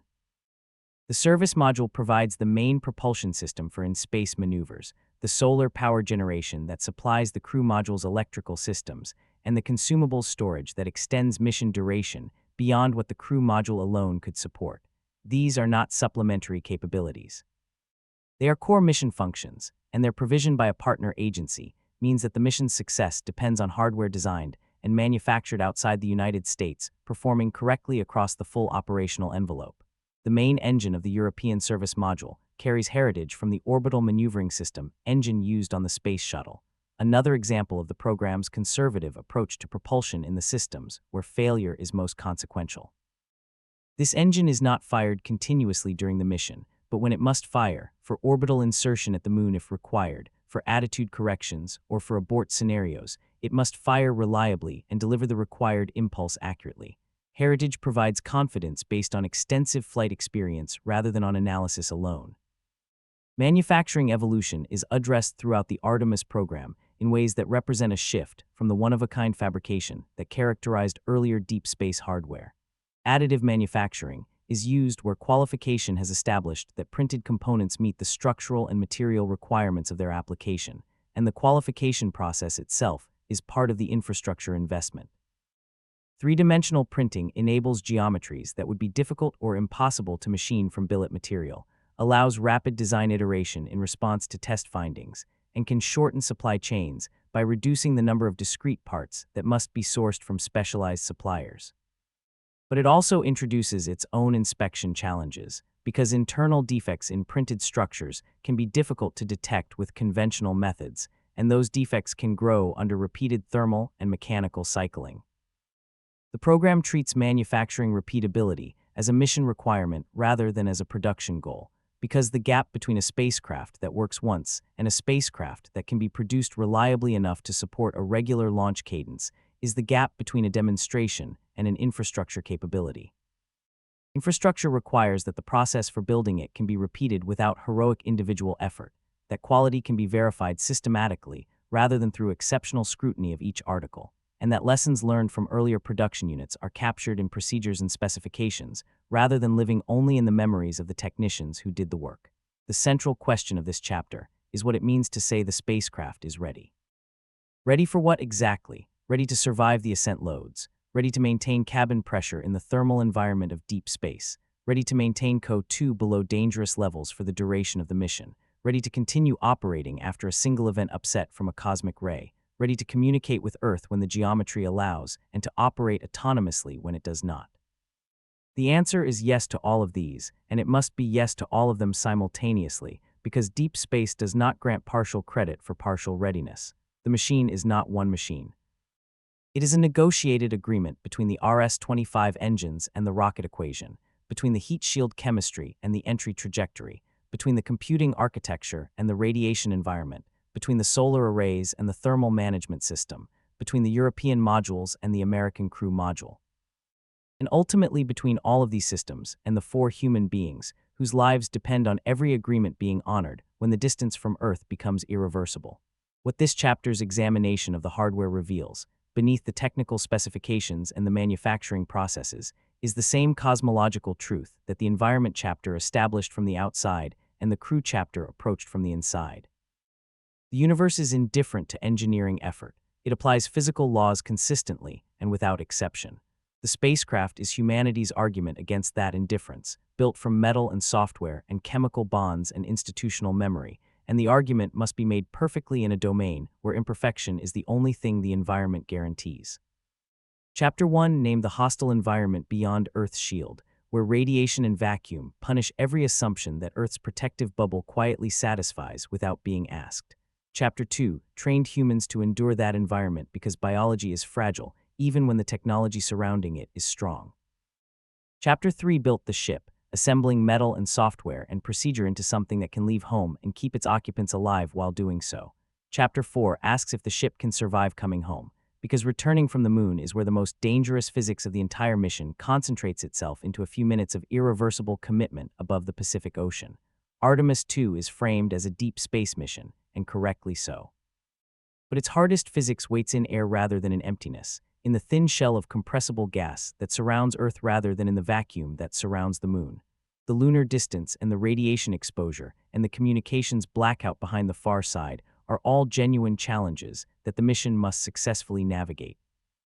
Yet they are challenges with margins built into the geometry of the free return trajectory and into the redundancy of the communications architecture and into the monitoring systems that track dose accumulation. Reentry has no comparable margin to build in. The kinetic energy that the spacecraft carries after traveling to lunar distance and back must be transferred to the atmosphere in the span of a few minutes, and the atmosphere will accept that energy transfer on its own terms rather than on the crew's terms or the program's schedule. The heat shield is the boundary between those terms. It stands between the ionized plasma of hypersonic entry and the aluminum structure, and 4 human beings on the other side, and it must maintain that boundary while being chemically consumed, mechanically stressed, and exposed to radiative heating from a shock layer hot enough to emit visible light. Its performance cannot be fully tested on the ground because no ground facility can simultaneously replicate the combination of velocity, altitude, atmospheric composition, and duration that defines the actual entry environment. Arc jet facilities can simulate portions of the heating environment, but they cannot run the full trajectory from entry interface to parachute deployment. The only complete test of a heat shield designed for lunar return velocity is a flight that actually returns from lunar distance, and Artemis I was that test. What Artemis I revealed about the heat shield was not what the engineers expected to find, and the gap between expectation and observation drove one of the most consequential engineering investigations in the program's history. The post-flight examination of the recovered crew module found evidence of spallation, the sudden loss of chunks of ablative material, rather than the gradual, controlled recession that the thermal protection design was built around. The cavities left by this spallation were distributed across specific regions of the heat shield's surface in a pattern that did not match the predictions of the thermal models that had been used to certify the design for crew flight. The models had predicted uniform, progressive thinning. The hardware showed localized, sudden loss. The visual evidence was specific and troubling. The heat shield's surface, which should have shown a relatively uniform pattern of charred ablator recession, instead showed regions where the honeycomb structure underlying the ablative fill material was exposed by the removal of chunks that had separated during the heating pulse. The honeycomb pattern visible in those regions made the failure mode legible. The ablator had not simply worn away from the surface.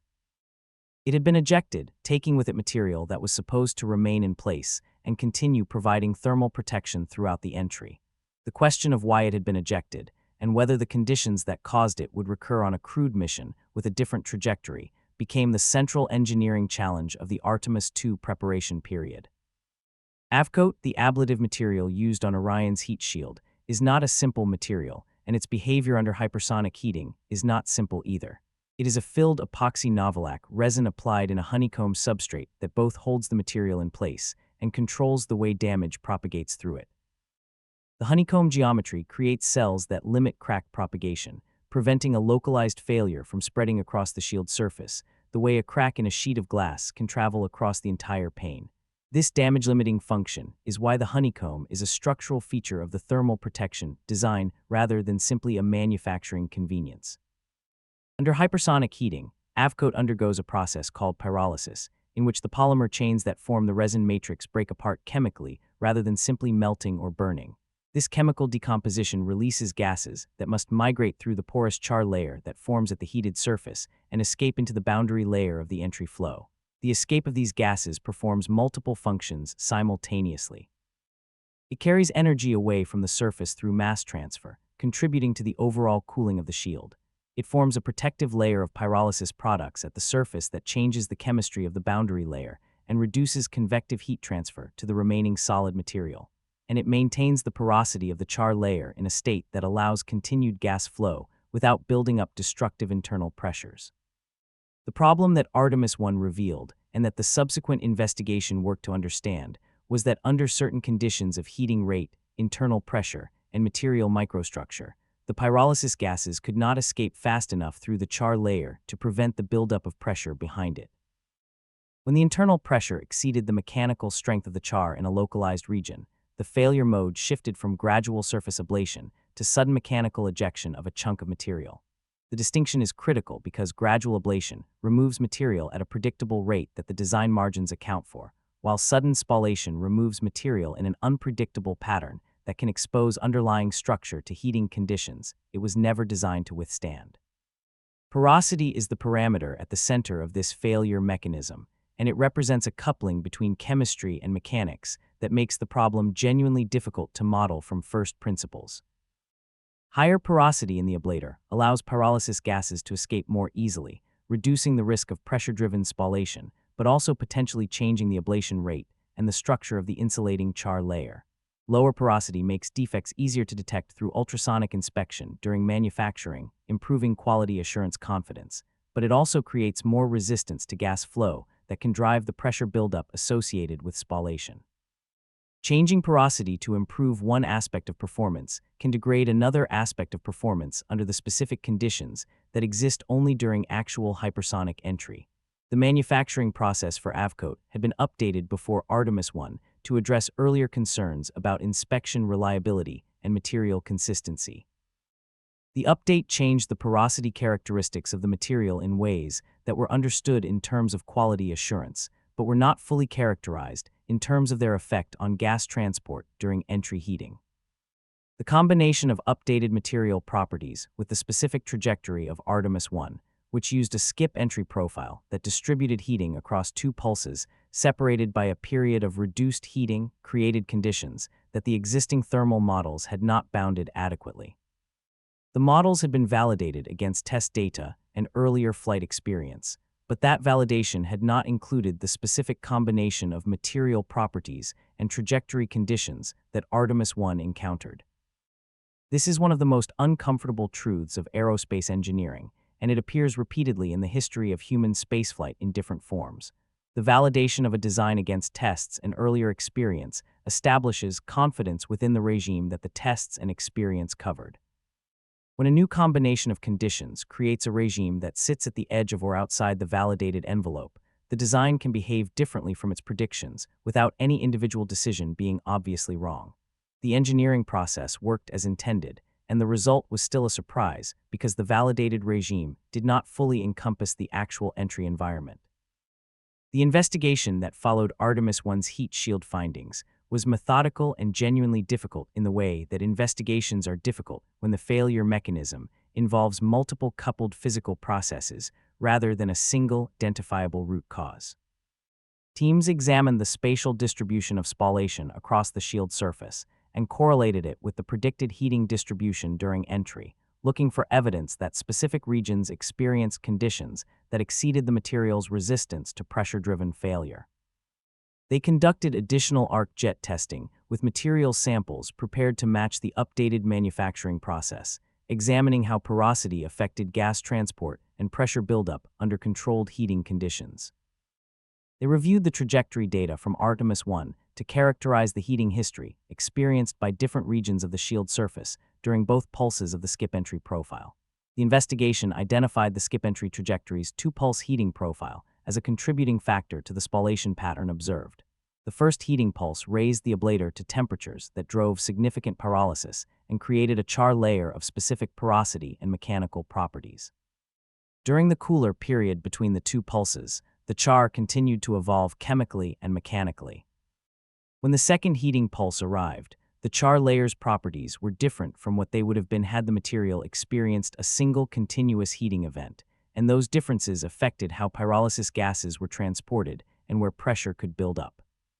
The skip entry profile, which had been chosen to reduce peak heating and peak deceleration loads, had inadvertently created conditions that were more challenging for the specific ablator material than a single-pulse ballistic entry with higher peak heating but shorter duration. This finding placed the program in a position that required genuinely difficult judgment rather than straightforward engineering optimization.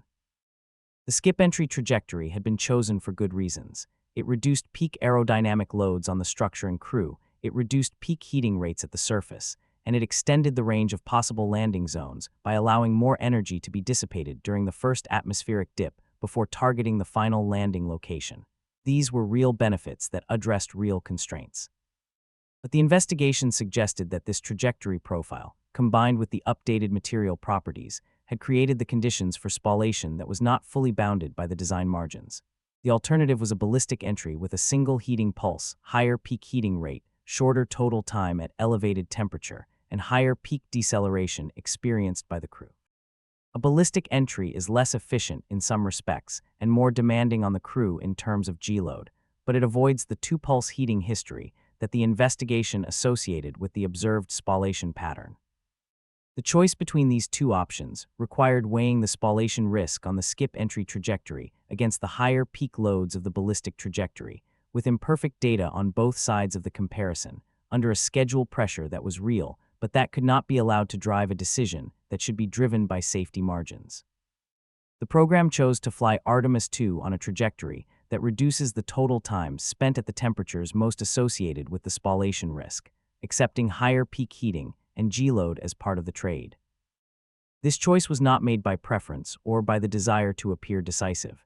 It was documented, analyzed, and defended through the formal risk acceptance process that human spaceflight programs use to make explicit the trade-offs embedded in every significant decision. The analysis quantified what was known about the failure mechanism, established what remained uncertain, identified the trajectory parameters that most influenced the risk, and concluded that the modified trajectory kept the residual risk within the program's established risk acceptance criteria. That process is worth examining for what it reveals about how human spaceflight manages uncertainty rather than eliminating it. The goal of the risk acceptance process is not to find a scenario with zero risk, because no such scenario exists for any mission that goes where Artemis II is going.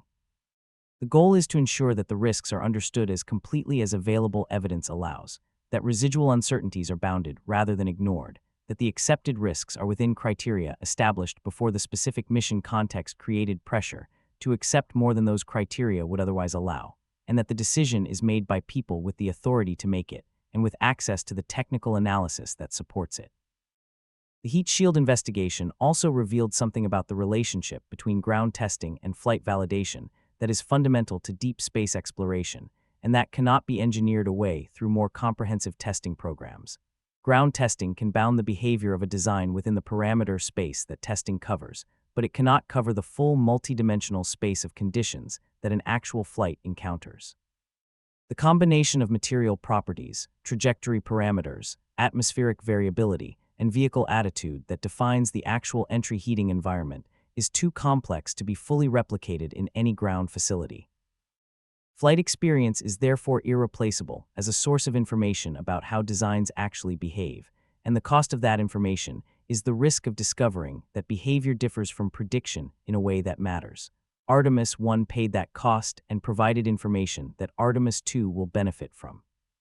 The spallation observed was significant enough to require investigation and trajectory modification, but not severe enough to have compromised the crew module's structural integrity or to have threatened a crew had one been aboard. The margin that existed between the observed damage and the damage that would have created a loss of crew scenario was real, and it meant that the mission's design had not been catastrophically wrong even though it had been unexpectedly wrong in a specific and important way. Maintaining that margin while addressing the specific failure mechanism is the engineering challenge that the Artemis II preparation has worked to solve.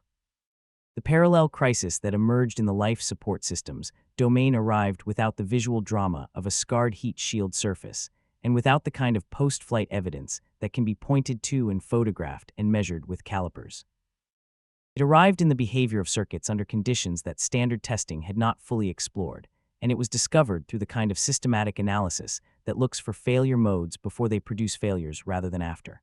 The environmental control and life support systems aboard Orion include motor controllers that regulate fans, pumps, and valves throughout the cabin air management and water recovery loops. These controllers contain electronic components that must manage the electromagnetic effects of switching inductive loads, which is to say motors, in an environment where the power conditioning is different from anything those components experience on the ground. When a motor controller switches current through an inductive load like a motor winding, the collapsing magnetic field induces a voltage transient in the opposite direction from the driving voltage. This back electromotive force can reach levels that exceed the voltage rating of components in the controller circuit if it is not properly managed, and components exposed to repeated overvoltage transients can fail in ways that range from gradual degradation to sudden hard failure. The concern with Orion's motor controllers was not that this effect was unknown, because it is a fundamental property of inductive circuits that every electrical engineer learns. The concern was that the specific combination of motor characteristics, circuit layout, switching parameters, and operating environment-created conditions, where the voltage transients were larger than the circuit's design margins could reliably absorb. The concern gained operational urgency because the motors managed by these controllers are not optional peripherals. They circulate air through the carbon dioxide removal system that keeps CO2 at safe levels. They pump water through the thermal control loops that prevent electronics from overheating. They operate valves that route consumables to where they are needed and isolate systems that need to be bypassed during maintenance or anomaly response. A hard failure in a motor controller does not simply disable a convenience function. It can disable a life support function, and a disabled life support function in deep space is an emergency that cannot wait for a replacement part. The investigation into the motor controller vulnerability mapped the failure mechanism, identified the components most at risk, and developed a mitigation that addressed the root cause rather than masking the symptom. Adding components to manage the voltage transients, including resistors and capacitors, configured to absorb and dissipate the back EMF energy before it could reach damaging levels in sensitive components, changed the electrical environment seen by the at-risk parts in a way that kept the transients within their rating margins.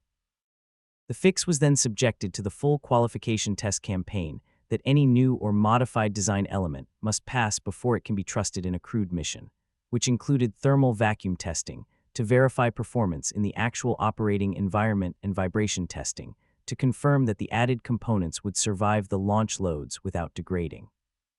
The recertification process for the modified controllers was not a formality that the program went through to satisfy procedural requirements. It was a genuine engineering exercise that produced new data about how the modified design behaved under the conditions that had driven the original concern, and that data provided confidence that could not have been obtained by reasoning about the fix alone.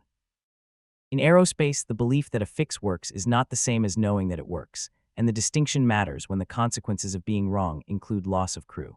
The qualification testing was the process of converting belief into knowledge, and the schedule pressure created by the need to complete that testing before the mission's critical design review and before hardware commitment milestones was real and consequential. The stacking of multiple technical challenges across different subsystems during the Artemis II preparation period created a program management environment that was more demanding than any single challenge would have been in isolation. The heat shield investigation consumed engineering resources and analysis capacity that would otherwise have been available for other activities. The motor controller recertification occupied test facilities and review board time that was simultaneously needed for other subsystems. Battery performance margins, whose behavior under the combination of deep space temperature environment and extended mission duration required careful analysis, added another thread to the technical workload. Avionics qualification for the modified configurations created by anomaly responses required documentation and review that consumed schedule on a timeline that was already compressed. Each of these challenges was individually manageable within the resources and schedule available, but the combination created a situation where the program's risk posture was being evaluated across multiple fronts simultaneously, and where the interaction between challenges added complexity that was not present when each was considered in isolation. A trajectory modification chosen to address the heat shield concern affects the thermal environment seen by other systems, including communications antenna orientations, power generation from the solar arrays, and the thermal loads on the service module's radiator system. A modification to address one failure mode must be analyzed for its effects on the broader system, because nothing in a deep space spacecraft exists in isolation from the other systems, sharing the same pressurized volume and the same power bus. The program's response to this complexity was to treat the stacking of challenges as an information resource rather than as a management burden to be minimized. Each anomaly investigation produced data about how the system behaved under conditions that ground testing had not fully characterized, and that data was incorporated into updated models and updated procedures that would make future missions safer. The Artemis II preparation period is therefore not simply a story of problems encountered and solved.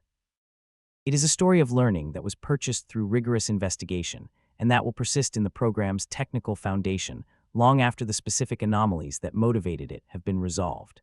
The entry corridor that Orion must thread on return from lunar distance is defined by two competing failure modes that bracket the acceptable range of entry angles. Enter too steeply, and the deceleration loads exceed the structural limits of the vehicle and the physiological limits of the crew, compressing the entry timeline so severely that the heat shield cannot shed energy fast enough through ablation without failing. Enter too shallowly, and the vehicle skips off the upper atmosphere like a stone thrown at too shallow an angle to penetrate the water's surface, carrying the spacecraft back into space on a trajectory that no longer returns it to Earth. Between these two limits, the entry corridor is narrow enough that navigation precision is a safety requirement rather than a performance objective. The guidance system that steers Orion through the entry corridor uses continuous measurements of acceleration to infer the current atmospheric density and the vehicle's position within the corridor, then commands bank angle changes that adjust the lift vector to stay within the acceptable range. This guidance technique, called predictor-corrector guidance, continuously projects the vehicle's trajectory forward in time based on current measurements and adjusts the controls to keep the projected landing point within the target zone. It does not need to know exactly where the vehicle is in three-dimensional space to do this, because it uses the measured deceleration as a direct indicator of atmospheric interaction rather than relying on position-derived atmospheric density estimates. The parachute system that must slow Orion from supersonic speed to ocean impact velocity is the final mechanical system between the crew and the ocean's surface, and it operates in an environment that is still dynamic and energetic well after the heat shield has done its primary work.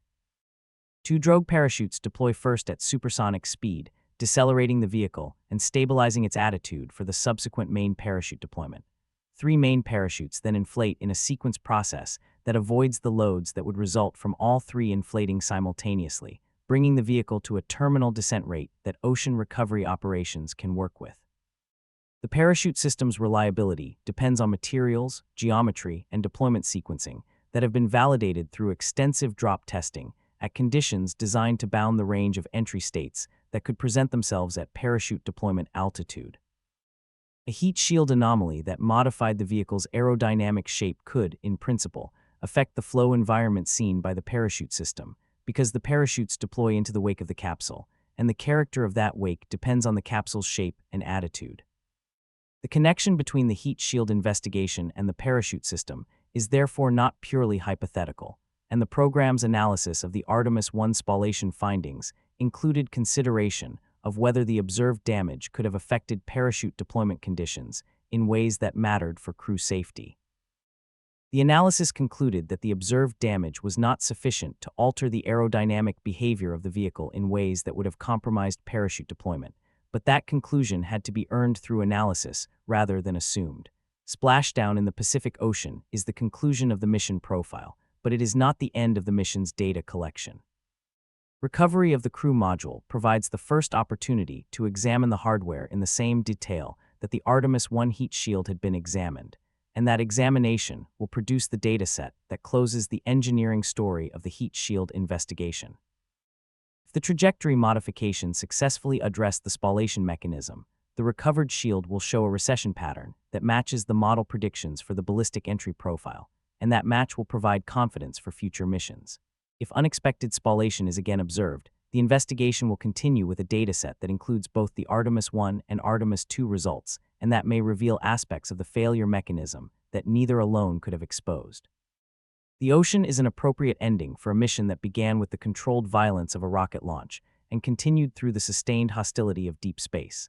The ocean has its own physics, its own indifference to human schedules, and its own capacity to make recovery operations challenging in ways that remind everyone that the last mile of any deep space mission is still an engineering problem that must be solved with care.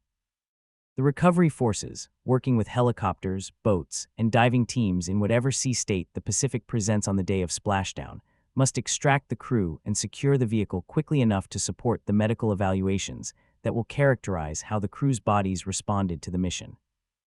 Those medical evaluations carry scientific significance beyond the individual crew members because they will add to the database of physiological responses to deep space that currently exists with very few data points at the duration and distance of an Artemis mission. Radiation dosimetry data collected throughout the mission will be compared with predictions to refine the models used to plan future mission radiation management. Vision assessments will track any changes in the crew members' eyes that might indicate elevated intracranial pressure from the fluid shifts of microgravity. Bone density and muscle function measurements will characterize the degree of deconditioning experienced despite countermeasure exercise, informing future mission planning for crew health preservation. The crew that returns from Artemis II, assuming the mission succeeds in its objectives, will carry in their bodies a record of what cislunar space does to human physiology that cannot be obtained any other way. They will also carry in their memories a qualitative record of what it feels like to be at lunar distance from Earth, to watch the planet shrink into a bright object against the black, to pass behind the moon and experience the communications blackout that the operational plans described, but that no simulation could fully replicate. Both kinds of knowledge will be translated into training and procedures and design changes that benefit every crew that follows them into that distance. The heat shield story and the life support electronics story together reveal a pattern that runs through the entire Artemis II preparation narrative. The program is not failing to plan or failing to test. It is encountering the genuine limits of what ground-based testing can predict about how complex systems behave in environments that can only be fully characterized through flight experience. Each discovery of a discrepancy between prediction and behavior is an opportunity to improve the models and the margins, and the program's response to those discoveries through rigorous investigation and careful trajectory modification reflects an institutional culture that takes the lessons of human spaceflight history seriously. That history is littered with cases in which discrepancies between prediction and behavior were known before flight and were accepted under schedule pressure and optimism bias rather than being fully resolved. The program's willingness to delay the Artemis II crewed mission while the heat shield investigation was completed, rather than accepting the anomaly as within bounds based on incomplete analysis, reflects a judgment about the value of the lives that the mission is committed to protecting. The delay is real, the cost is real, and the reason for it is real. The distance between Earth and the Moon is real, and the physics of hypersonic entry is real, and both of those realities require that the heat shield work correctly every time and not just most of the time. The trajectory that Artemis II follows is not simply a path between 2 points in space. It is an argument about how to approach a hostile environment with the greatest possible chance of returning from it intact. The free return trajectory is the geometric expression of that argument, but the argument has other dimensions that the trajectory alone does not capture. It includes the mission's operational philosophy, the crew's training and judgment, the spacecraft's redundant systems, the ground support network's monitoring and analysis capability, and the institutional culture that determines how anomalies are recognized, reported, and addressed before they become crises. The translunar injection burn that commits the spacecraft to the outbound leg of its journey is a moment that deserves more attention than the technical description of a velocity change gives it. At the moment of ignition, the crew transitions from a condition in which Earth orbit could theoretically be maintained indefinitely with appropriate resupply to a condition in which the spacecraft is committed to a specific trajectory with a specific endpoint and a specific timeline. The propellant spent in that burn represents options that no longer exist. The velocity gained represents distance that cannot be ungained without spending propellant that may be needed for other purposes. The psychological weight of that transition is real, and it is part of what the training program prepares the crew for. The transition from low Earth orbit to the translunar trajectory is not physically dramatic in the way that launch is physically dramatic. The engine burns for a period, then shuts down, and the spacecraft continues on its new course. The view out the window changes slowly. The communications quality with Earth changes gradually as distance increases. There is no sharp boundary, no audible click, no physical sensation that marks the moment when the crew has left the familiar regime behind. The boundary is real, but it is defined by physics rather than by any sensory event that announces it clearly. The outbound cruise toward the Moon occupies a period that is both operationally demanding and perceptually strange. The crew conducts the scheduled activities, system checkouts, housekeeping tasks, scientific observations, and the physical countermeasures that are non-negotiable regardless of schedule pressure. The spacecraft systems generate the continuous background of sounds and data that define the operational environment. Earth grows gradually smaller in the window, its disk shrinking over hours and days from a world that fills the view to a bright sphere that fits in the frame with empty black space around it. At some point during that shrinkage, a cognitive shift occurs that astronauts who have traveled to sufficient distance describe as a change in how Earth feels rather than how it looks. The planet stops being the ground and starts being an object.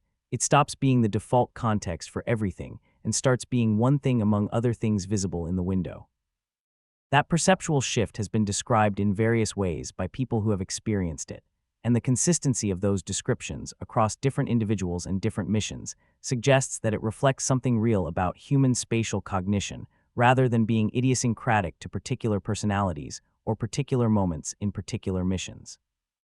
The shift matters operationally because it changes the frame of reference within which the crew evaluates their situation.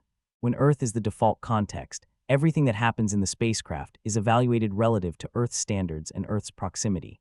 When Earth becomes an object, the spacecraft becomes the context, and the standards by which situations are evaluated become the spacecraft's own internal standards rather than Earth's external ones. This is the psychological basis for the autonomous operation that deep space requires, and it is why training for autonomy is not simply about developing technical skills for operating without real-time guidance. It is about developing the cognitive framework within which those skills will be applied. The approach to the Moon is another transition point with both operational and perceptual character. As the Moon grows in the window from a bright circle to a world with visible features, the crew's trained geological eye begins to work differently than it did during the outbound cruise. The craters and the rays and the dark maria of the near side become individually distinguishable, then individually recognizable, then individually interpretable in terms of the geological framework that the training program established. The terminator that marks the boundary between lunar day and night draws shadows that reveal the topographic character of the surface in a way that overhead photography from orbit cannot capture, and the trained eye reads those shadows as information rather than merely as aesthetics. The swing around the Moon on the free return trajectory carries the spacecraft through a geometry that has multiple simultaneous significance. It is a gravitational deflection that uses the Moon's mass to reverse the spacecraft's direction relative to Earth without requiring a large propellant expenditure. It is a passage behind the moon that creates the communications blackout that the mission has planned for and trained for. It is the closest approach to the lunar surface that any human being will make in the Artemis II mission profile, and that proximity allows observations that no robotic mission currently provides with trained human interpretation. And it is the moment of maximum distance from Earth, when the spacecraft has traveled farther from the home planet than any human being has traveled since the Apollo program ended. The communications blackout that occurs when the spacecraft passes behind the lunar limb is a genuine operational condition rather than a dramatic device. The moon is approximately 3,474 kilometers in diameter, and it is not transparent to radio waves. When the spacecraft's trajectory carries it behind the disk of the moon, as seen from any Earth-based antenna, direct radio communication simply stops. There is no degraded signal, no static-filled partial transmission, no opportunity to convey urgent information before the link closes completely. The closing happens on a precise schedule determined by the orbital mechanics of the trajectory, and the crew and the mission controllers know the exact time of loss of signal and the exact predicted time of acquisition of signal on the other side of the pass. The period of radio silence behind the moon is planned as a bounded autonomy exercise in which the crew conducts pre-specified activities without the ability to request real-time guidance or report real-time conditions to the ground. The planning for this period is thorough enough that the nominal activities do not require communication to execute safely, and the contingency procedures for the most likely anomalies during the pass are reviewed and rehearsed before loss of signal so that the crew has the information they need to respond correctly without ground support. The pre-planning does not eliminate the psychological reality of being unreachable and unsupported, but it ensures that the operational response to that reality is competent rather than improvised. The far side of the moon that the spacecraft passes over during the blackout period is a scientifically significant region that is observationally undersampled relative to its geologic importance. The far side's crust is thicker than the near side's crust, a difference that was not predicted before the first far side observations were made, and that still generates competing explanations. The far side is relatively devoid of the dark basaltic maria that dominate the near side's appearance, suggesting either that the mantle melting that produced basaltic volcanism reached the near side surface preferentially, or that the crust's greater thickness on the far side prevented basaltic magmas from reaching the surface. The distinction between these two explanations has implications for models of the moon's thermal evolution and for understanding the asymmetric bombardment history that may have shaped the near and far side differently. The crew's observations during the blackout period, conducted with a combination of cameras and trained visual assessment, represent a scientific dataset that complements the robotic observational record of the far side while adding the interpretive capability that trained human observers provide. Those observations will be downloaded and shared with the scientific community after the crew reestablishes contact with Earth, contributing to a body of evidence that is built incrementally through each mission that adds a new perspective, a new lighting condition, or a new trained eye to the cumulative record. The moment when the spacecraft emerges from behind the lunar limb and reestablishes contact with Earth antennas is operationally significant in a way that goes beyond the relief of restored communication. It is a verification that the spacecraft and crew are in the state that the pre-blackout planning assumed they would be in, that the contingency procedures either were not needed or were executed correctly, and that the mission can continue on the planned timeline. It is also the moment when the return leg of the mission formally begins, because the spacecraft is now on the portion of the free return trajectory that curves back toward Earth under the combined influence of the moon's receding gravity and Earth's increasing gravitational attraction. The return cruise is operationally similar to the outbound cruise in its structure, with system checkouts and housekeeping and countermeasures scheduled at appropriate intervals and scientific observations scheduled to take advantage of viewing geometries that the return trajectory makes available. But it is psychologically different in a way that the mission planners have considered and the crew has been prepared for. On the outbound cruise, every action moves the crew farther from Earth and deepens their commitment to the mission. On the return cruise, every hour of flight brings the crew closer to recovery, and the psychological shift from expansion to return creates a different motivational context that can affect performance in subtle ways. The approach to Earth on the return leg raises the atmospheric entry that the heat shield must survive from a future challenge to an immediate one. As the planet grows in the window and the trajectory's geometry brings the entry interface closer in time, the crew configures the spacecraft for entry and conducts the preparatory checklist steps that must be completed before the sequence of events becomes time-critical. The jettison of the service module, which cannot survive entry and must be separated before the crew module enters the atmosphere, removes the propulsion and power resources that the mission has depended on throughout the deep space phase. After jettison, the crew module is a sealed pressure vessel with battery power, its own thermal control resources, and the heat shield between it and the plasma. The entry sequence begins when the crew module reaches the entry interface altitude, the point at which the atmospheric density is sufficient to begin producing significant aerodynamic forces. From this point forward, the physics of hypersonic entry drives the timeline, and the crew's role shifts from active management of a complex system with multiple degrees of freedom to monitoring and verification of an automated sequence that has been designed to execute without requiring manual intervention for nominal cases. The bank angle commands that steer the vehicle toward the landing zone are generated by the onboard guidance computer based on its continuous assessment of the deceleration being produced by the atmosphere, and those commands are executed by the reaction control system thrusters that maintain the vehicle's attitude. The plasma sheath that surrounds the capsule during peak heating creates the radio blackout that is a familiar feature of any entry from significant altitude and velocity.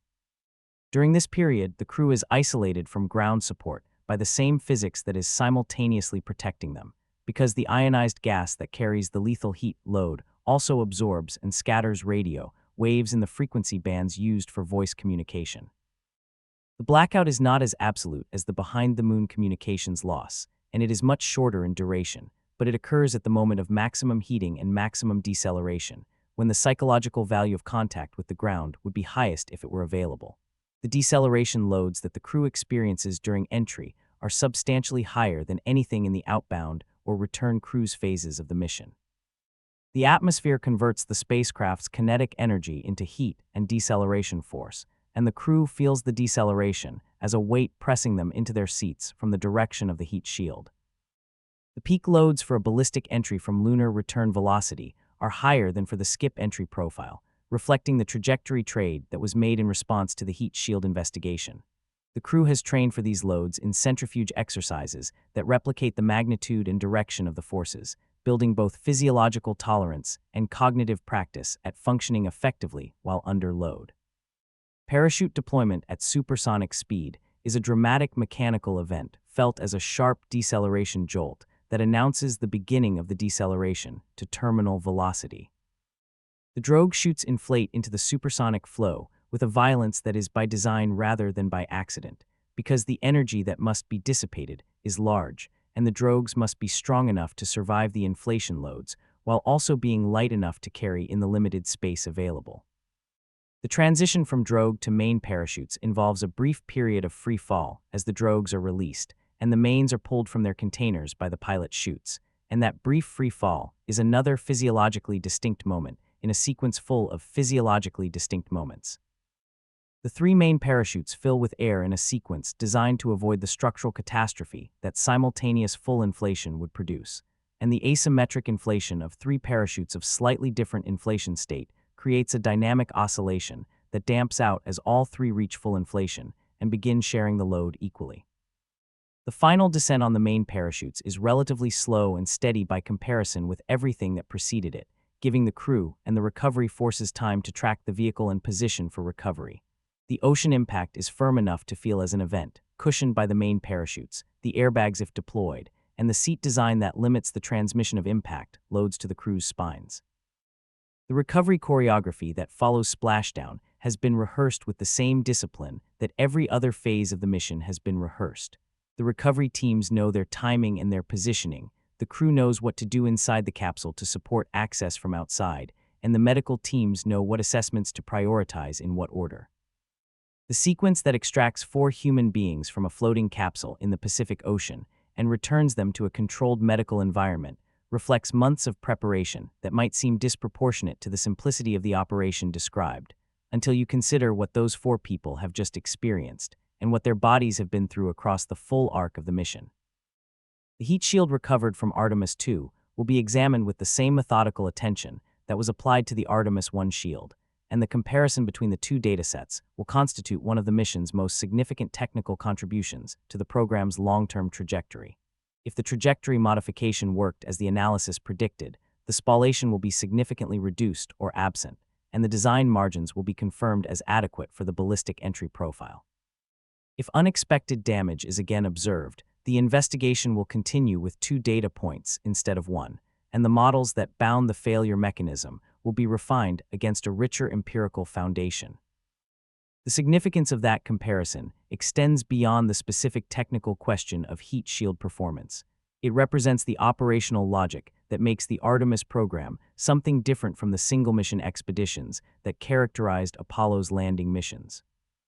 By flying with a systematic program of post-flight analysis that feeds back into design refinement and operational modification, Artemis treats each mission as a contributor to an improving system rather than as a self-contained demonstration.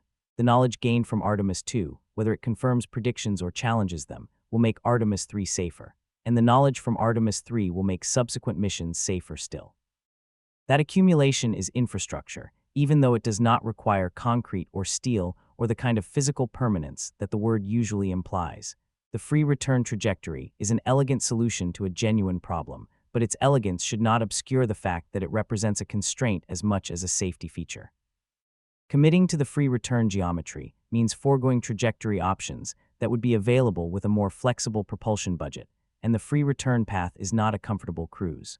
It is a precisely shaped arc that the spacecraft must follow within tight tolerances to achieve the entry angle that keeps the cruise safe. The margin between the free return trajectory and the failure modes that bracket it is real, but it is not large, and maintaining it requires that every system on the spacecraft continues to function as designed throughout the multi-day transit. That requirement for sustained performance across multiple days in a deep space environment is the most direct expression of what Artemis II is testing. Low Earth orbit missions can absorb a surprising range of anomalies because the option to return quickly always exists as a safety valve. An anomaly that degrades a system to 50% of nominal performance may be acceptable for the duration of a deorbit burn that can be executed within hours of the anomaly's detection. The same anomaly on a translunar trajectory is a different problem because the spacecraft must continue operating at some functional level for days before entry becomes possible, and the systems that must continue operating include all of the life support functions that keep the crew capable of managing the anomaly in the first place. This is the deepest lesson of Artemis II as an engineering demonstration. It is not a test of whether Orion can reach lunar distance. It is a test of whether Orion can remain a functional habitat for human beings across the full duration of a mission that operates beyond the comfortable safety net of Earth's proximity. The answer to that test will be written in the data streams that flow back to mission control throughout the flight, in the crew's performance and health records, in the post-flight examination of the recovered hardware, and in the procedures and design changes that the program will implement based on what the mission reveals. The outward loop that defines Artemis II's trajectory around the Moon is the most distant portion of the mission, but it is also the portion that carries the most forward momentum for the program's future. When the spacecraft is at maximum distance from Earth, somewhere beyond the Moon in the geometry that the free return trajectory requires, the crew is closer to the conditions of deep space exploration than any human beings have been in decades. They are also, in a sense that the program intends deliberately, closer to the conditions that future missions to the lunar surface and beyond will routinely require their crews to accept. The cislunar space that Artemis II transits is not empty in any operationally meaningful sense. It is populated by the same radiation environment that the first chapter described, by the micrometeoroid flux that represents a permanent background hazard, and increasingly by the human-made infrastructure that the Artemis program and its commercial and international partners are beginning to place in the volume between Earth and the Moon. The lunar gateway, when it is established, will orbit the Moon in a near rectilinear halo orbit that provides access to both the lunar surface and the cislunar transit routes that missions like Artemis II use. That orbit is not arbitrary. It is chosen to satisfy a specific set of constraints involving communication geometry, propulsive accessibility from Earth and from the lunar surface, and long-term stability against the gravitational perturbations that would destabilize simpler orbital configurations near the Moon. The near rectilinear halo orbit is a mathematically complex trajectory that exploits the gravitational environment of the Earth-Moon system in a way that has no simple intuitive description, but that offers practical advantages for a facility meant to serve as both a waypoint and a base of operations for lunar activities.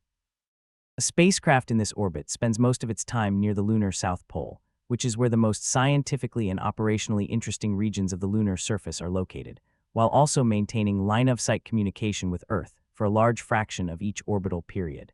This combination of properties makes it the most practical location for a facility that must serve multiple purposes simultaneously. The gateway will not be in place for Artemis II, but the mission's trajectory is designed to be compatible with the operational framework that the gateway will eventually support.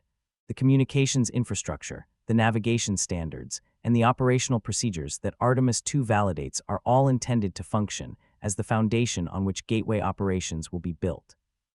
A transportation layer that works reliably without the gateway is a transportation layer that can also work with the gateway when it exists, and the incremental approach to building cislunar infrastructure reflects a lesson that the history of both space programs and terrestrial infrastructure projects consistently supports. Systems built to function without a dependency are more robust than systems designed to require it from the beginning. The commercial lunar payload services contracts that have placed multiple robotic landers on or near the lunar surface in the years leading up to Artemis II represent another dimension of the infrastructure that the mission will help validate. These commercial missions, operated by companies rather than by government agencies, have demonstrated both the potential and the limitations of commercial approaches to lunar access. Some have succeeded in reaching the lunar surface and operating for their planned duration. Others have encountered anomalies that prevented full mission success. Both the successes and the failures have contributed to the technical and operational database that the program draws on when making decisions about future mission designs and about the commercial relationships that will eventually support a sustained lunar presence. The commercial human landing system that is intended to carry Artemis crews from the lunar gateway to the lunar surface on future missions is being developed under a contract that holds the provider responsible for meeting performance requirements while leaving the specific technical approach to the provider's engineering judgment.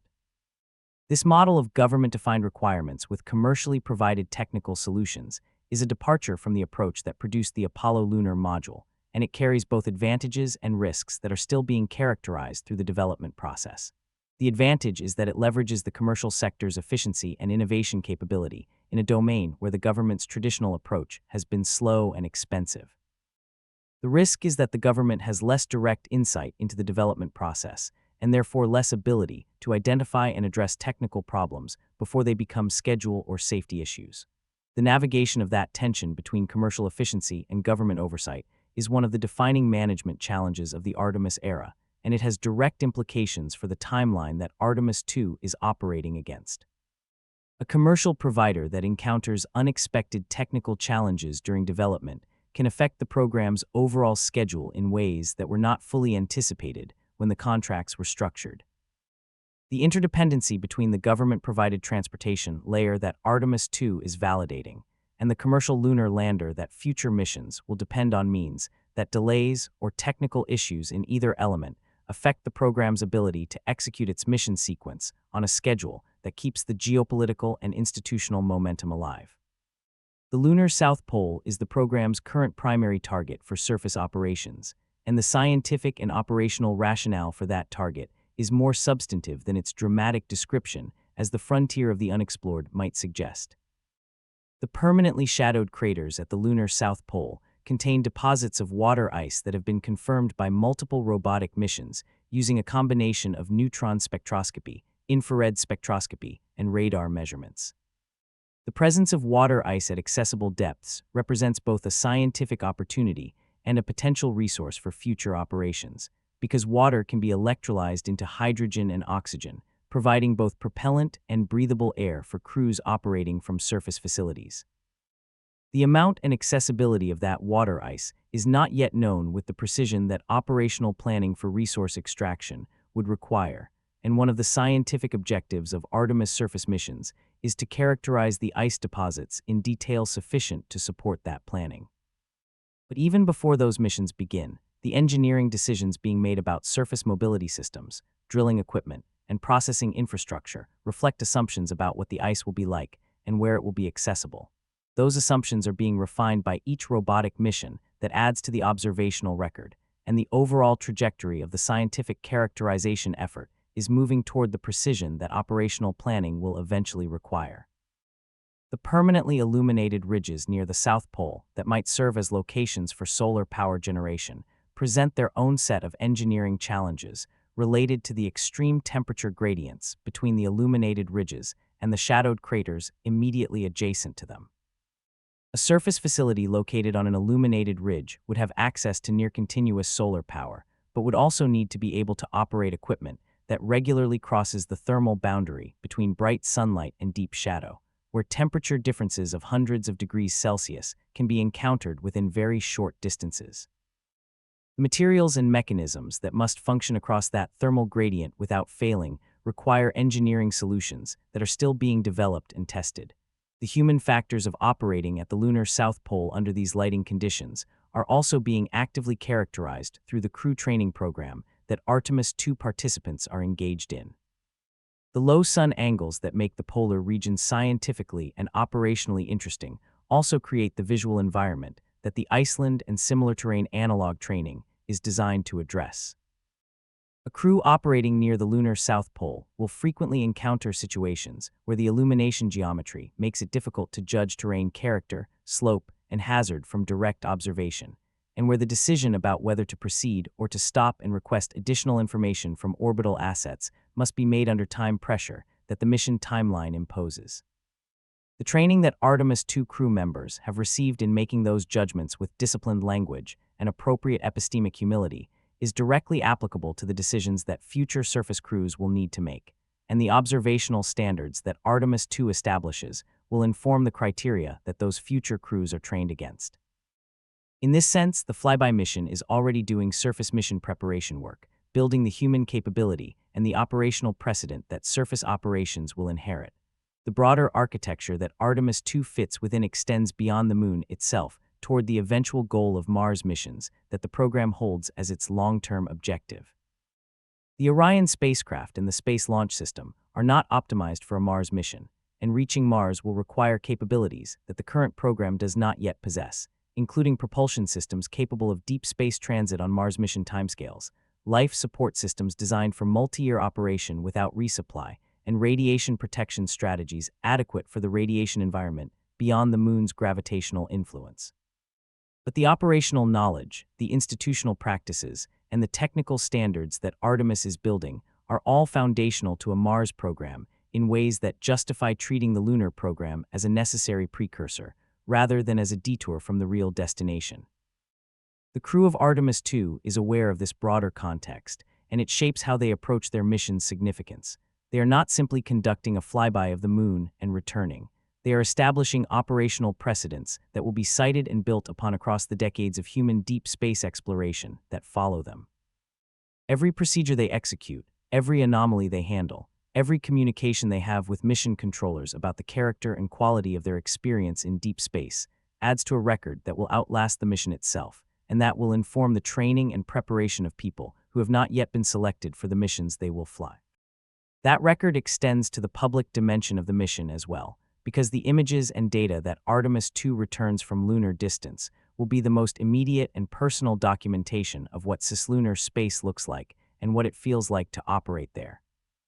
The high-bandwidth optical communications capability that the mission is demonstrating will allow more of that experience to be shared in real time than any previous deep space mission could provide, making the public a participant in the exploration in a more immediate and visceral way than the post-mission press conferences and carefully edited highlight reels of earlier programs. The question of what the public relationship to deep space exploration should be is not a trivial one in a program that depends on sustained public support for its multi-decade mission sequence. The Artemis program has made specific choices about how to present its missions and what to emphasize in its public communication, choices that reflect lessons learned from the Apollo era's triumph and subsequent loss of public engagement, and from the International Space Station's different relationship with public attention over its 20-plus years of continuous human presence. The challenge is to make the technical reality of what deep space demands legible to a public that does not have the technical background to evaluate engineering choices, while not simplifying that reality to the point where the genuine difficulty and genuine risk disappear from the picture. Artemis II is the mission that will determine whether the program has found the right balance between accessibility and honesty in its public presentation, because it is the first crewed mission beyond low Earth orbit in decades, and therefore the first opportunity to demonstrate in real time what that experience is like from the inside. The crew's ability to communicate from deep space with the bandwidth that optical communications provides, describing what they see and what they experience in terms that are technically accurate and humanly resonant simultaneously, will shape how the public understands and relates to the program's ongoing work for years after the mission concludes. The convergence of all these dimensions, technical validation, geopolitical positioning, scientific contribution, public engagement, and institutional capability building, is what makes Artemis II more than the sum of its mission objectives. It is a mission that works simultaneously in multiple registers, each of which is genuine and each of which is necessary. Technical validation matters because it determines whether the hardware can support future missions. The geopolitical positioning matters because it determines whether the operational norms of cislunar space reflect the values that the Artemis program is designed to promote. The scientific contribution matters because it adds to the knowledge base that future surface missions will draw on. The public engagement matters because sustained exploration requires sustained support from the societies that fund it. And the institutional capability building matters because programs are ultimately made of people and practices rather than hardware. The Moon waits at the end of the free return trajectory with the same geological patience it has maintained for 4 billion years, indifferent to whether the mission succeeds or fails, and indifferent to the ambitions that shape the trajectory.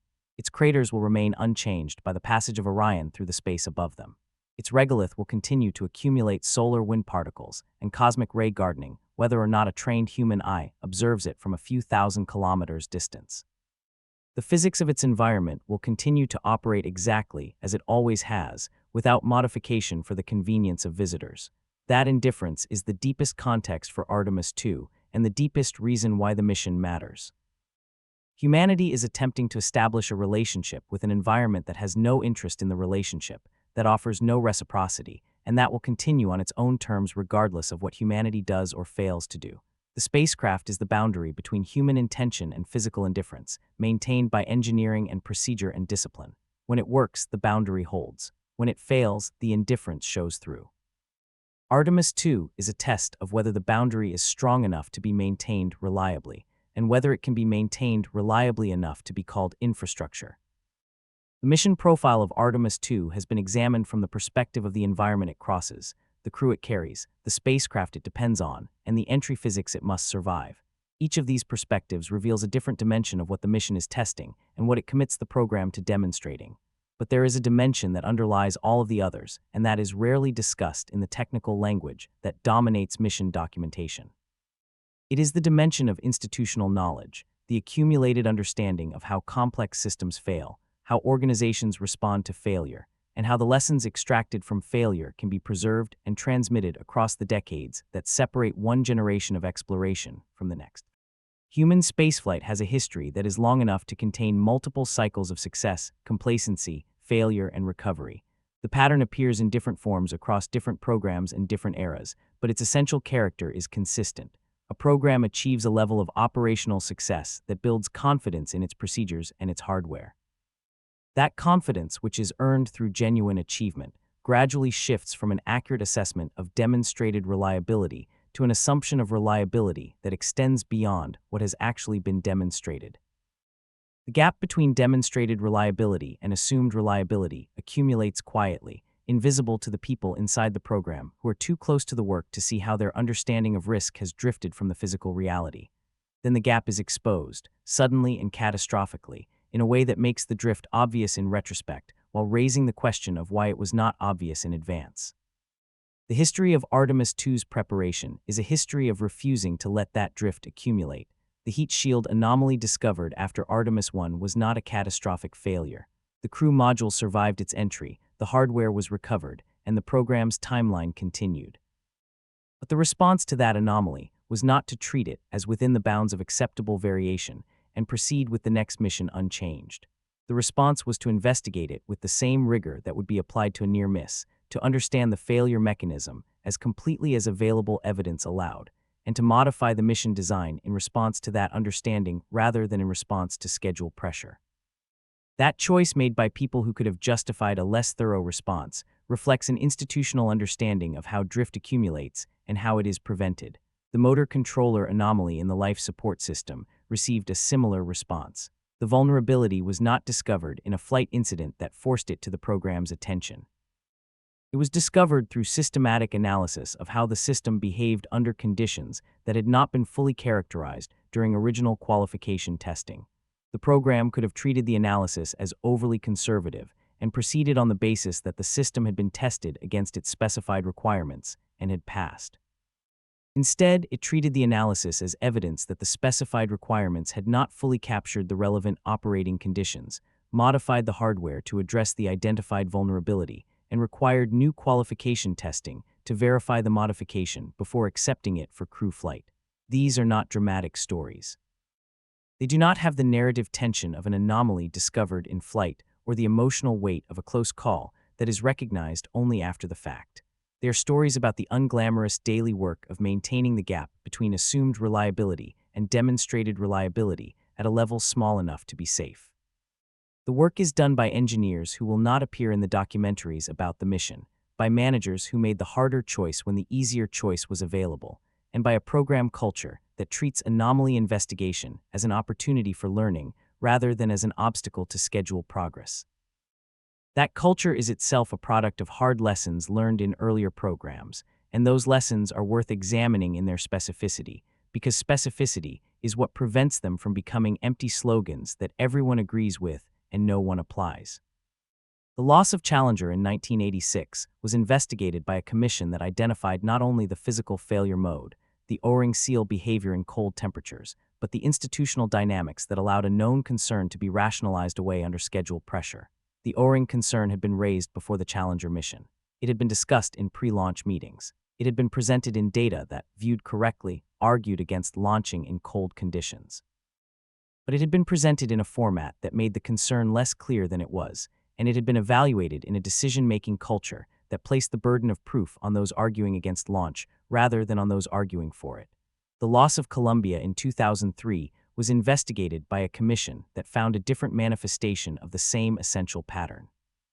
The foam debris strike that initiated the failure mode had been observed on earlier shuttle missions and had been treated as an accepted anomaly rather than as evidence that the design margin was inadequate.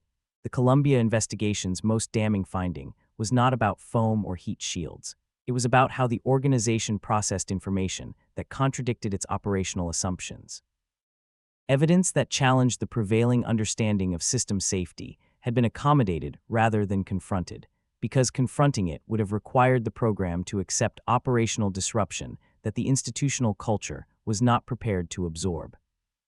The Artemis program's response to both the heat shield anomaly and the life support electronics concern reflects an institutional culture that has internalized these lessons at a level deeper than the memorial statements and the anniversary acknowledgments. The program demonstrated that it could slow down in response to an anomaly that did not rise to the level of a mission loss, that it could modify a flight design in response to analytical concerns that had not yet produced a flight failure, and that it could maintain those choices under schedule pressure that was real and consequential.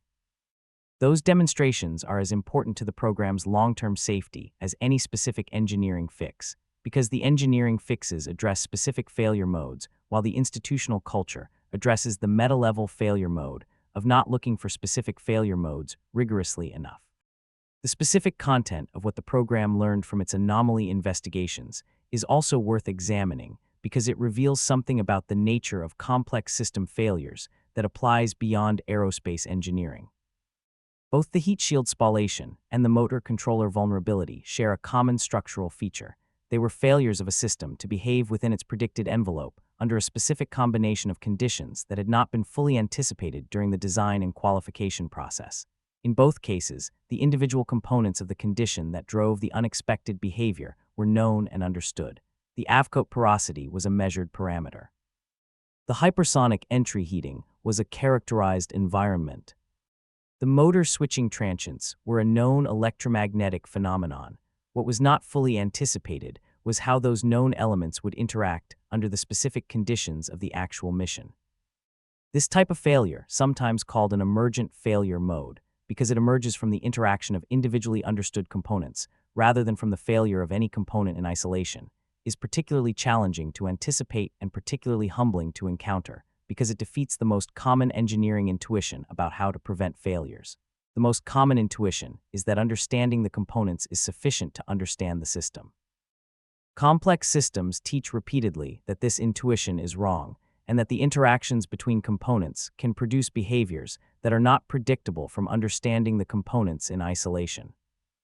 The system's behavior under specific combinations of conditions is a property of the system as a whole, not a property of its parts, and characterizing that system-level behavior requires either analytical methods sophisticated enough to capture the relevant interactions or empirical testing comprehensive enough to cover the relevant condition space.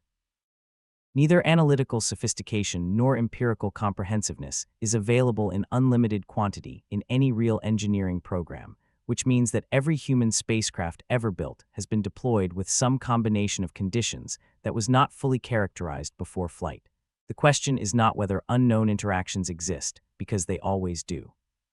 The question is whether the program's design margins are sufficient to contain the consequences of those interactions within acceptable bounds, and whether the program's investigation practices are thorough enough to identify interactions that approach or exceed those bounds before they produce catastrophic outcomes rather than after. Artemis II's preparation period has been an extended exercise in answering that question across multiple subsystems simultaneously, under conditions of schedule pressure and resource competition that made the thoroughness of the investigation process a genuine management choice rather than a default outcome. The fact that the program made the choices it made, slowing down where the evidence argued for slowing down and modifying designs where the analysis identified vulnerabilities, is a demonstration that the institutional culture lessons of earlier program failures have been genuinely absorbed rather than superficially acknowledged. The mission that emerges from this preparation period is therefore not simply a spacecraft with a trajectory and a crew and a set of mission objectives. It is a demonstration of what a human deep space program looks like when it takes seriously the responsibility of sending people to a place where the consequences of failure are irreversible. That seriousness does not make the mission risk-free, because nothing in human deep space exploration is or can be risk-free, but it makes the risks known, bounded, and accepted through a process that is transparent and defensible rather than optimistic and assumed. The geological story of the moon that Artemis II will observe from a few thousand kilometers distance is a story about planetary formation and evolution that has direct relevance to understanding Earth's own history and to understanding the conditions that made Earth habitable. The moon is not simply a nearby world with an interesting surface. It is a record keeper, an archive of events and processes that shaped the inner solar system during the period when the conditions for life on Earth were being established, and that archive is preserved with a fidelity that Earth's own geological record cannot match. The giant impact hypothesis for lunar formation proposes that the moon formed approximately 4-5 billion years ago when a body roughly the size of Mars collided with the proto-Earth. The collision was not a gentle grazing encounter, but a catastrophic impact that melted or vaporized a significant fraction of both bodies and ejected an enormous quantity of material into Earth orbit. The ejected material, a mixture of Earth's mantle material and the impactor's material, coalesced under gravity into the moon over a period that was geologically rapid, measured in thousands of years rather than millions. The moon that formed from this debris was initially largely molten, a global magma ocean that crystallized over hundreds of millions of years into the differentiated structure that modern geophysical models describe. The evidence for this formation scenario comes from multiple independent lines of inquiry that converge on the same general picture. The moon's oxygen isotopic composition is nearly identical to Earth's, suggesting that its material derived largely from the same source region of the early solar system. The moon is significantly depleted in volatile elements like water and potassium relative to Earth, which is consistent with the extreme temperatures that a giant impact would have produced during the ejection and coalescence process. The moon lacks a significant iron core relative to its overall density, suggesting that the iron from the impactor sank into the proto-Earth rather than being distributed through the lunar-forming debris. And the angular momentum of the Earth-Moon system, which represents the combined rotational energy of the two bodies and their orbital motion, is consistent with the outcome of a collision of the hypothesized scale and geometry. The magma ocean that the moon's early history implies left its signature in the anorthosite highlands that make up the oldest, most heavily cratered terrain on the lunar surface. Anorthosite is a rock composed predominantly of plagioclase feldspar, a mineral that is relatively buoyant in a mafic melt, and that would have floated to the surface of a global magma ocean as the denser iron and magnesium-bearing minerals sank. The thick plagioclase crust that formed from this flotation process became the lunar highlands, the ancient pale terrain that is visible to the naked eye as the bright regions of the moon's disk. The highlands are saturated with impact craters because they represent the oldest surviving surface on the moon and have accumulated impacts across the full 4.5 billion years of lunar history. The dark maria that fill the ancient impact basins are a younger feature, formed by volcanic eruptions that occurred between roughly 3.9 and 1.2 billion years ago as the moon's interior continued to cool and differentiate. The basaltic lavas that produced the maria derived from partial melting of the lunar mantle at depths of hundreds of kilometers, rising through the lunar crust along fractures and filling the low-lying basins that had been excavated by the enormous impacts of the late heavy bombardment. The late heavy bombardment itself is a period of enhanced impact flux that affected the entire inner solar system between approximately 4.1 and 3.8 billion years ago, and its causes are still debated among planetary scientists. One leading explanation for the late heavy bombardment, sometimes called the Nice model, or its various derivatives, proposes that it was triggered by a reorganization of the giant planets' orbits that destabilized a large population of small bodies in the outer solar system and sent them on collision courses with the inner planets. This reorganization could have been caused by gravitational interactions between Jupiter and Saturn that occurred after those planets had formed and after the gas disk that defined their formation environment had dissipated. If this explanation is correct, then the late heavy bombardment was not a continuous feature of early solar system evolution, but a discrete event triggered by the dynamic evolution of the outer solar system, and its timing relative to the origin of life on Earth becomes a question with profound implications for the relationship between planetary bombardment and biological origins. The lunar impact record preserves information about the timing and intensity of the late heavy bombardment that cannot be recovered from Earth's geological record because Earth's active geology has erased most of the evidence. The ages of lunar samples returned by Apollo missions, measured through radiometric dating of impact melt glasses and shocked minerals, provide timing constraints on major impact events that can be correlated with basin-forming impacts whose remnants are still visible on the lunar surface. These timing constraints are the primary empirical foundation for reconstructing the bombardment history of the inner solar system, and they are why additional lunar sample return from carefully selected locations would provide substantial scientific value beyond what the Apollo collection already offers. Artemis II will not return samples, but the crew's observations of the lunar surface from orbit will contribute to the selection and prioritization of sample collection sites for future Artemis surface missions. A trained geologist's interpretation of surface features visible from orbit, combined with the high-resolution imaging that modern cameras can provide in conditions that the Apollo-era technology could not match, can identify relationships between surface units that are not apparent from robotic orbital observations.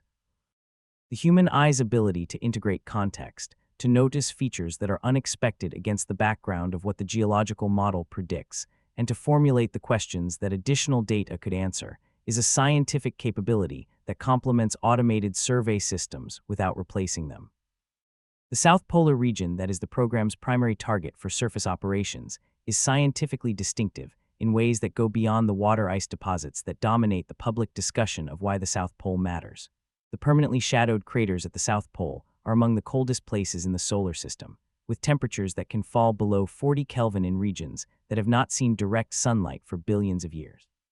At these temperatures, volatile molecules that arrive at the lunar surface through cometary or meteoritic delivery, or through the solar-wind interaction with surface minerals, can be trapped rather than being released by thermal desorption. The permanently shadowed regions therefore act as cold traps that accumulate volatile compounds over geological time, creating a mixed archive of solar system chemistry that includes not only water, but also carbon dioxide, methane, ammonia, and organic compounds. The scientific value of this archive is difficult to overstate. The volatile compounds trapped in the permanently shadowed craters represent a sample of the chemistry of the early solar system, delivered to the moon's surface across billions of years from a variety of sources. Analyzing those compounds in detail would provide constraints on the composition of the impactors that delivered them, on the chemistry of the early solar system from which those impactors derived, and on the processes by which volatile materials are transported, concentrated, and modified in planetary surface environments. Some of the most fundamental questions about the origin of Earth's water and the delivery of organic compounds that may have contributed to the origin of life could potentially be addressed through careful analysis of the South Polar volatile deposits. The technical challenges of accessing and analyzing those deposits are substantial and are driving significant engineering development across multiple areas.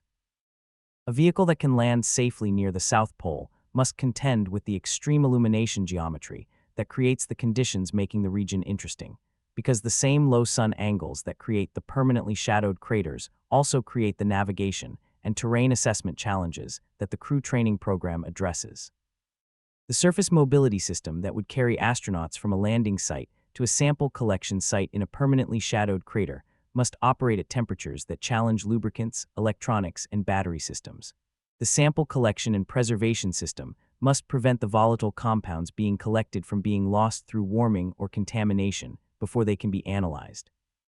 These engineering challenges are being addressed through ongoing development programs that are parallel to, but separate from the Artemis II mission itself, and their eventual resolution will determine whether the scientific potential of the South Polar deposits can be realized in practice or remains a theoretical opportunity.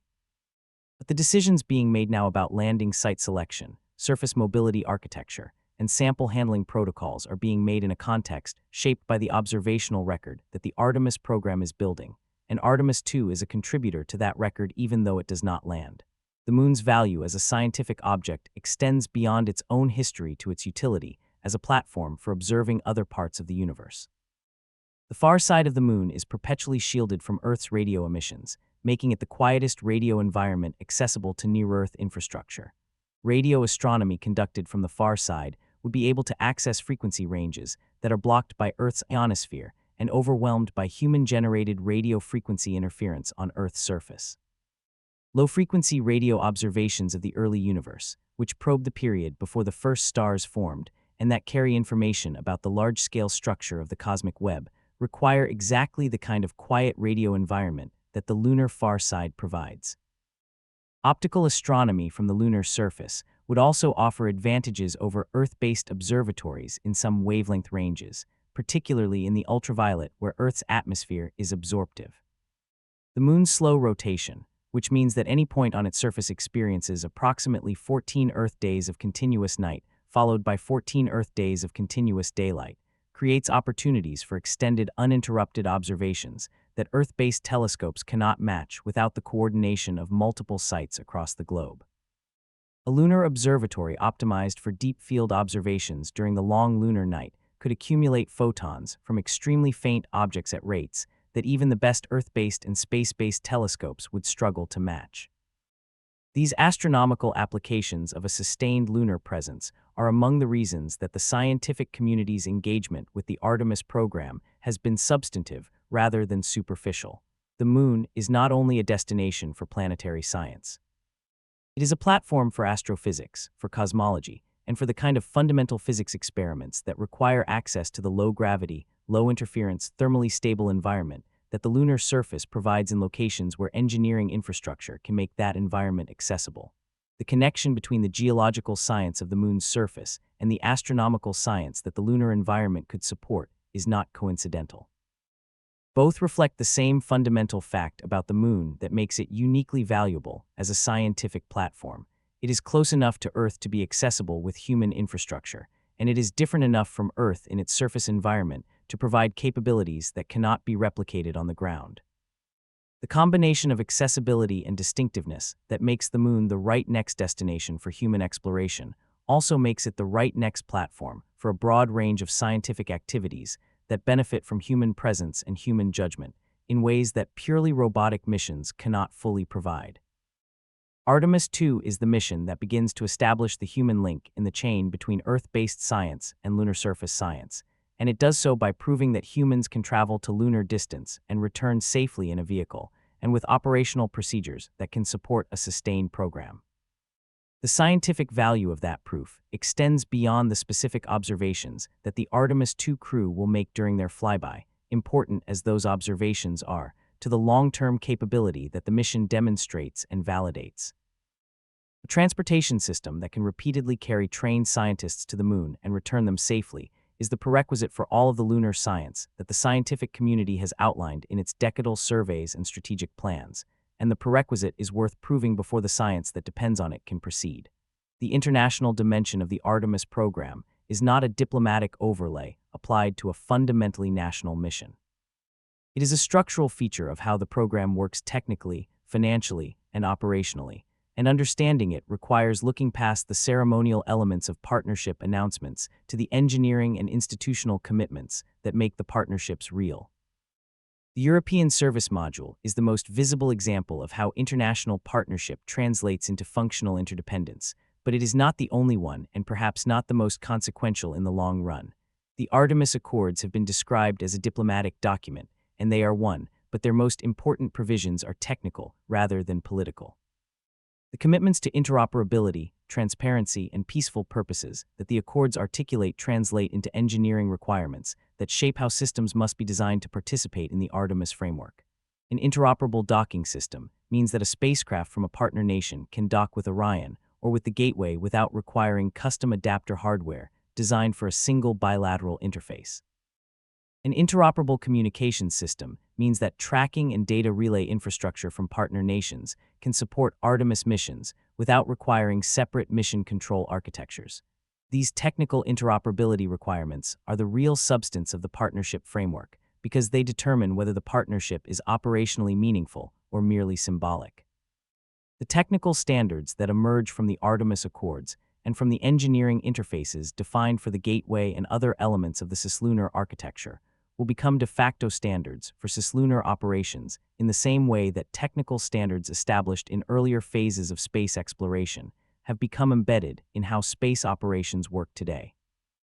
The GPS navigation system, which began as a national military asset, became a standard infrastructure that all cislunar navigation and positioning will likely be built around for the foreseeable future. The communications protocols developed for early space operations have become embedded in how all space systems communicate. The docking standards developed for the International Space Station have become a global standard that commercial crew vehicles and international partners all build to. The standards being established through Artemis will have the same kind of long-term influence on how cislunar space is used. The choice of orbital parameters for the Gateway's near rectilinear halo orbit will influence what orbit's future infrastructure elements are placed in, because the Gateway's position will create gravitational and logistical relationships with other elements that make some orbits preferable and others practically excluded. The choice of power systems and their interfaces will influence what power levels future systems can access and how they share power resources.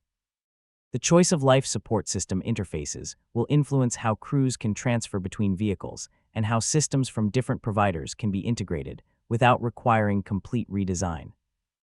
These choices are being made now in the engineering documents that define the Artemis architecture's interfaces, and they will persist for decades because changing embedded standards in operational infrastructure is extraordinarily difficult and expensive once systems have been built to those standards and operations have been organized around them.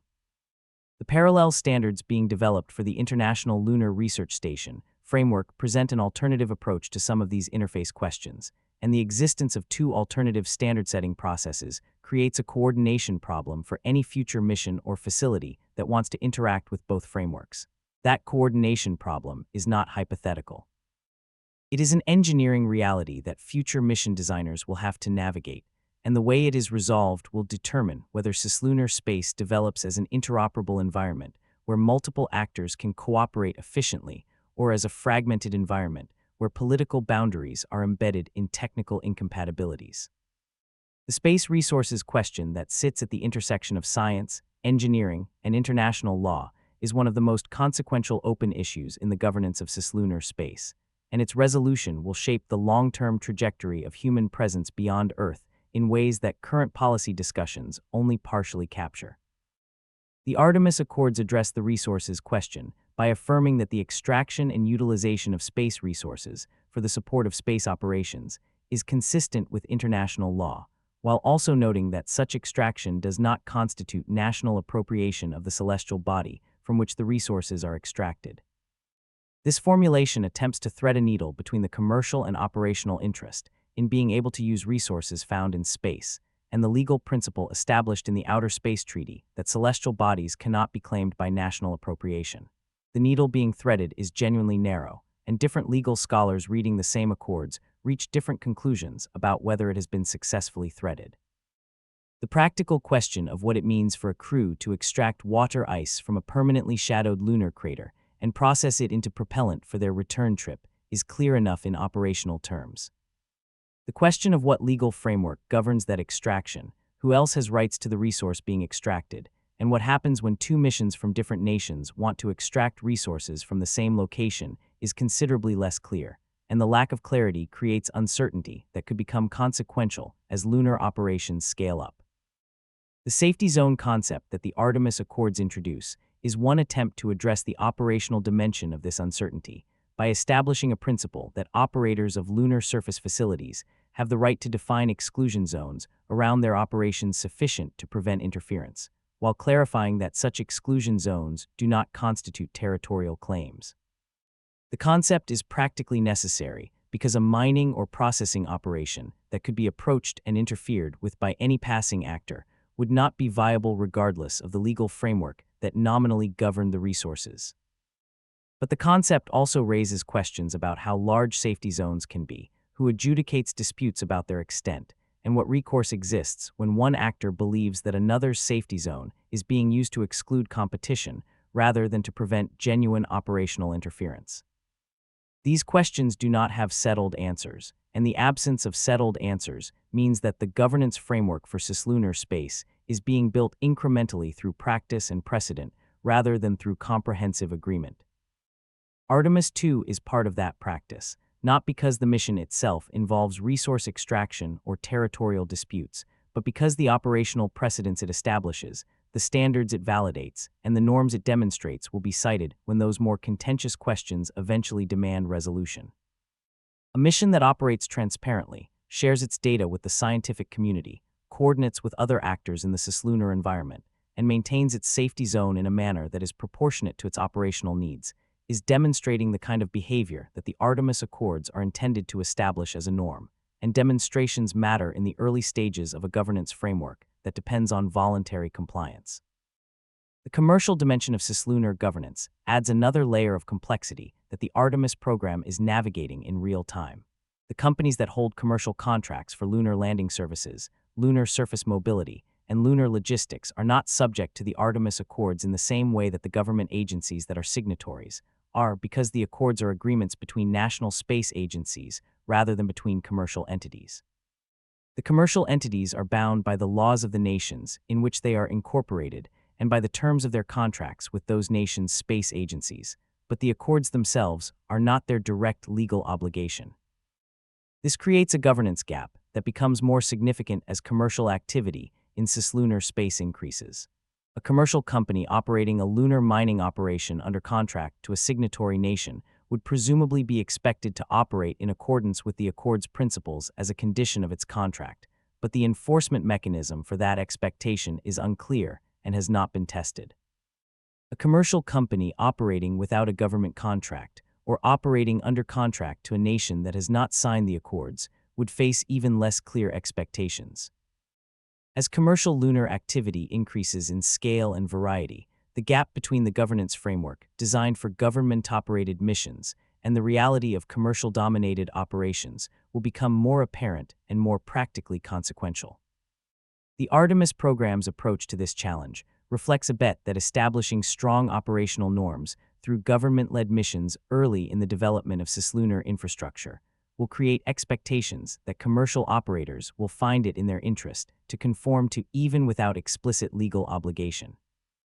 Commercial operator whose behavior is seen as inconsistent with the established norms faces reputational costs that translate into business costs through reduced access to government contracts, reduced partnerships with responsible actors, and reduced acceptance of its operations by the broader community of cislunar space users. Whether this bet will prove correct as commercial activity scales up is one of the genuinely open questions of the current period of cislunar development. The Chinese lunar program and the International Lunar Research Station framework present a specific governance challenge that goes beyond the general challenge of managing a multipolar cislunar environment. The ILRS framework is not simply an alternative to the Artemis Accords. It is an alternative framework with different technical standards, different governance principles, and different diplomatic relationships that create a genuine bifurcation in how cislunar space is being organized at the infrastructure level. Nations and commercial actors that build to ILRS technical standards will find their systems naturally interoperable with ILRS infrastructure and less naturally interoperable with Artemis infrastructure, because the interface choices that define compatibility are not globally standardized, and the two frameworks are making those choices independently. This technical bifurcation has the potential to become a self-reinforcing geopolitical bifurcation, because countries that invest in ILRS-compatible infrastructure develop ongoing relationships with ILRS partners that make Artemis participation less attractive and ILRS-consistent behavior more natural. The long-term outcome of this dynamic depends on which framework proves more technically capable, more operationally reliable, more economically accessible, and more diplomatically attractive to the large number of countries that have not yet committed to either framework. Artemis II's success would provide evidence on the technical capability and operational reliability dimensions of this comparison, at a moment when many of those undecided countries are making decisions about their own space programs and their international partnerships. The geopolitical significance of Artemis II is therefore not reducible to national prestige in the way that Apollo's geopolitical significance was. It is not primarily about which flag is planted first or which nation can claim a symbolic first. It is about which operational framework proves itself capable of supporting the kind of sustained, reliable, and increasingly routine operations that will define how cislunar space is used across the coming decades. A program that demonstrates reliability, openness, and the ability to learn from anomalies and improve its systems accordingly builds the kind of credibility that attracts partners and establishes the norms that those partners then propagate through their own operations. The scientific return from the mission contributes to this credibility-building process in a way that is worth noting explicitly. Science operates on the currency of published, verifiable results that can be checked and built upon by other researchers regardless of national affiliation. A mission that produces and shares high-quality scientific data contributes to a global scientific commons that benefits from broad participation, and that creates relationships across national boundaries that are difficult to sustain when the only interactions are diplomatic and commercial. The scientific community's involvement with the Artemis program, both in designing the scientific objectives of individual missions and in analyzing and publishing the results, creates a constituency for the program's continuation that is distributed across the international scientific community rather than being concentrated in any single national political system. The observation that Artemis II's crew will conduct from the vantage point of near-lunar space includes scientific objectives that have been designed with input from the scientific community and that will produce data distributed through channels that make it accessible to researchers worldwide.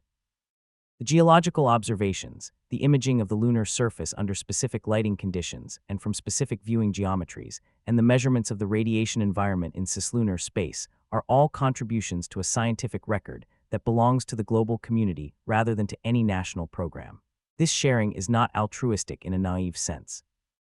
It is a strategic choice that builds the kind of international engagement with the program that sustains it across changes in national political priorities. The radiation environment measurements that Artemis II will contribute deserve particular attention because they address a fundamental constraint on all future human deep space exploration that is currently bounded by limited empirical data. The dosimetry instruments aboard Orion will measure the radiation environment in cislunar space across the full mission duration, providing a dataset that captures both the background galactic cosmic ray environment and any solar particle events that occur during the mission. This dataset will be used to refine the models that predict radiation dose for future missions, to validate the shielding effectiveness of Orion's design, and to inform the development of radiation protection strategies for longer-duration deep space missions. The timing of the mission within the solar cycle matters for the character of the radiation environment that will be measured. Artemis II is flying near solar maximum, when solar activity is at its most intense, and solar particle events are most frequent and potentially most energetic. A mission flown near solar maximum encounters a more challenging radiation environment than one flown near solar minimum, but it also provides more information about the upper end of the radiation exposure distribution that mission planning must account for. The data collected near solar maximum will be particularly valuable for bounding the worst-case radiation scenarios that future mission planners must design against, because those scenarios are what drive the most conservative and most expensive aspects of radiation protection design. The integration of radiation data with medical outcomes from the crew's post-flight evaluations will create the most direct available evidence about how the radiation environment of cislunar space affects human physiology. Current radiation risk models for astronaut exposure are built largely on data from occupational exposure to gamma rays and X-rays in terrestrial settings, from atomic bomb survivor data, and from limited data collected in low Earth orbit, where the radiation environment is meaningfully different from the cislunar environment. The data from Artemis II will allow those models to be refined against actual outcomes in the actual environment, reducing the uncertainty that currently forces mission planners to apply conservative assumptions that may be overly restrictive in some respects and possibly insufficiently conservative in others. The combination of dosimetry data, medical outcomes, and the spacecraft's shielding configuration will allow researchers to test specific hypotheses about how different types of radiation interact with human tissue in the cislunar environment. The heavy ions that make up a significant fraction of the galactic cosmic ray flux are known to be biologically more effective per unit dose than the lower-let radiation that most terrestrial models are built on, but the specific biological effectiveness of the ion species and energies present in the cislunar environment is not well constrained by available data. Artemis II's contribution to that constraint is a scientific legacy that will persist long after the mission's operational objectives have been completed and celebrated. The question of what comes after Artemis II in the program's mission sequence is not a simple extrapolation from the current schedule, because the schedule reflects a complex negotiation between technical readiness, budget constraints, and the geopolitical timing considerations that give the race its urgency. But the logic of the mission sequence is clear enough to trace from Artemis II's objectives forward, and tracing it reveals how each mission builds on the previous one in a way that makes the sequence more than a list of increasingly ambitious destinations. Artemis III is intended to be the first crewed lunar landing in the Artemis program, carrying a crew that includes the first woman and first person of color to land on the moon. The landing site is targeted at the lunar South Pole, the region that Artemis II is helping to characterize through its flyby observations and through the crew's trained geological assessment of the surface features visible from near-lunar distance. The landing itself depends on the commercial human landing system that is being developed under NASA contract, which must successfully dock with Orion in lunar orbit, carry the crew to the surface, support surface operations for several days, and return the crew to lunar orbit for transfer back to Orion and the journey home. The technical dependencies between Artemis II and Artemis III are direct and consequential. If Artemis II reveals anomalies in Orion's systems that require design modifications before the next crewed mission, those modifications affect the timeline for Artemis III and for everything that follows it. If Artemis II validates the operational procedures and the communications architecture that Artemis III will depend on, those validations reduce the technical risk of the landing mission and improve the confidence with which it can be planned. The relationship between the two missions is not sequential in a simple sense. It is iterative, with lessons from Artemis II flowing into the preparation for Artemis III in ways that are already being anticipated in the preparation planning. The crewed landing at the South Pole will itself generate a new set of operational precedents and technical lessons that will shape subsequent missions. The surface operations conducted by the Artemis III crew, which will include geological sample collection, deployment of surface instruments, and navigation in the extreme lighting environment of the polar region, will be the first human surface operations on the moon since the end of the Apollo program. Every procedure that the crew develops or modifies in response to actual surface conditions will become a template for subsequent surface missions, and every unexpected feature of the surface environment that the crew encounters will drive updates to the training program and the operational procedures that prepare future crews. The progression from Artemis III through subsequent missions is intended to build toward the sustained lunar presence that the program's long-term objectives describe. Successive missions will extend surface stay duration, expand the geographic range of surface operations, increase the scientific scope of investigations, and begin the installation of the infrastructure elements that will support a permanently or semi-permanently occupied surface facility. The gateway, once established, will serve as a waypoint and logistics hub that extends the operational lifetime of surface expeditions, and that provides a contingency refuge in the event of conditions that make immediate surface-to-Earth return inadvisable. The path from sustained lunar presence to Mars missions is long and technically demanding, and the specific timeline for that transition is genuinely uncertain in a way that is not simply a matter of political will or budget allocation. The technical challenges of a Mars mission are qualitatively different from those of lunar missions in ways that require capabilities that do not yet exist and that will require significant development time and investment to create. The propulsion systems needed to complete a Mars mission in a timeframe that keeps radiation exposure within acceptable limits require specific impulse values that chemical propulsion cannot provide, and that nuclear thermal or nuclear electric systems could potentially provide, but have not yet been demonstrated in crude mission configurations. The life support systems for a Mars mission must operate for 2 to 3 years without resupply, recycling consumables at efficiencies that Orion's shorter duration systems do not need to achieve. The radiation protection for a mission beyond the Moon's orbit, which provides some shielding benefit through its gravitational influence on the trajectories of charged particles, requires either significantly more massive shielding than current spacecraft carry or pharmaceutical and biological countermeasures that have not yet been developed and validated. The communication delays at Mars distance, which can range from several minutes to over 20 minutes one way, depending on the relative positions of Earth and Mars in their orbits, require an even greater degree of crew autonomy than the cislunar operations that Artemis II is beginning to develop.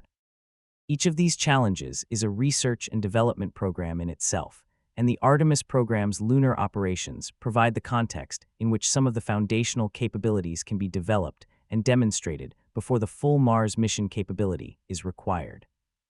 The long-duration life support performance that can be tested on gateway expeditions, the autonomous operations experience that accumulates through cislunar missions with increasing communications delays, and the radiation exposure data that Artemis missions collect all contribute to the knowledge base that Mars mission planning will eventually draw on. The lunar program is therefore not a detour on the path to Mars. It is the place where the capabilities needed for Mars are developed under conditions that are demanding enough to be meaningful, but forgiving enough to allow learning without catastrophic consequences. The concept of the Moon as a proving ground for Mars capabilities has a specific meaning in the context of in situ resource utilization, the use of materials found at a destination to reduce the mass of supplies that must be launched from Earth. On the Moon, water ice extracted from permanently shadowed craters and processed into hydrogen and oxygen propellant could potentially provide the propellant for return missions, dramatically reducing the mass of propellant that must be launched from Earth for each lunar surface mission. On Mars, a similar process using the carbon dioxide in the Martian atmosphere to produce oxygen and carbon monoxide propellant could provide a portion of the propellant needed for return missions from the Martian surface. The technologies required for in situ resource utilization on the Moon and on Mars overlap enough that demonstrating them on the Moon, first, provides engineering knowledge directly applicable to the Mars case.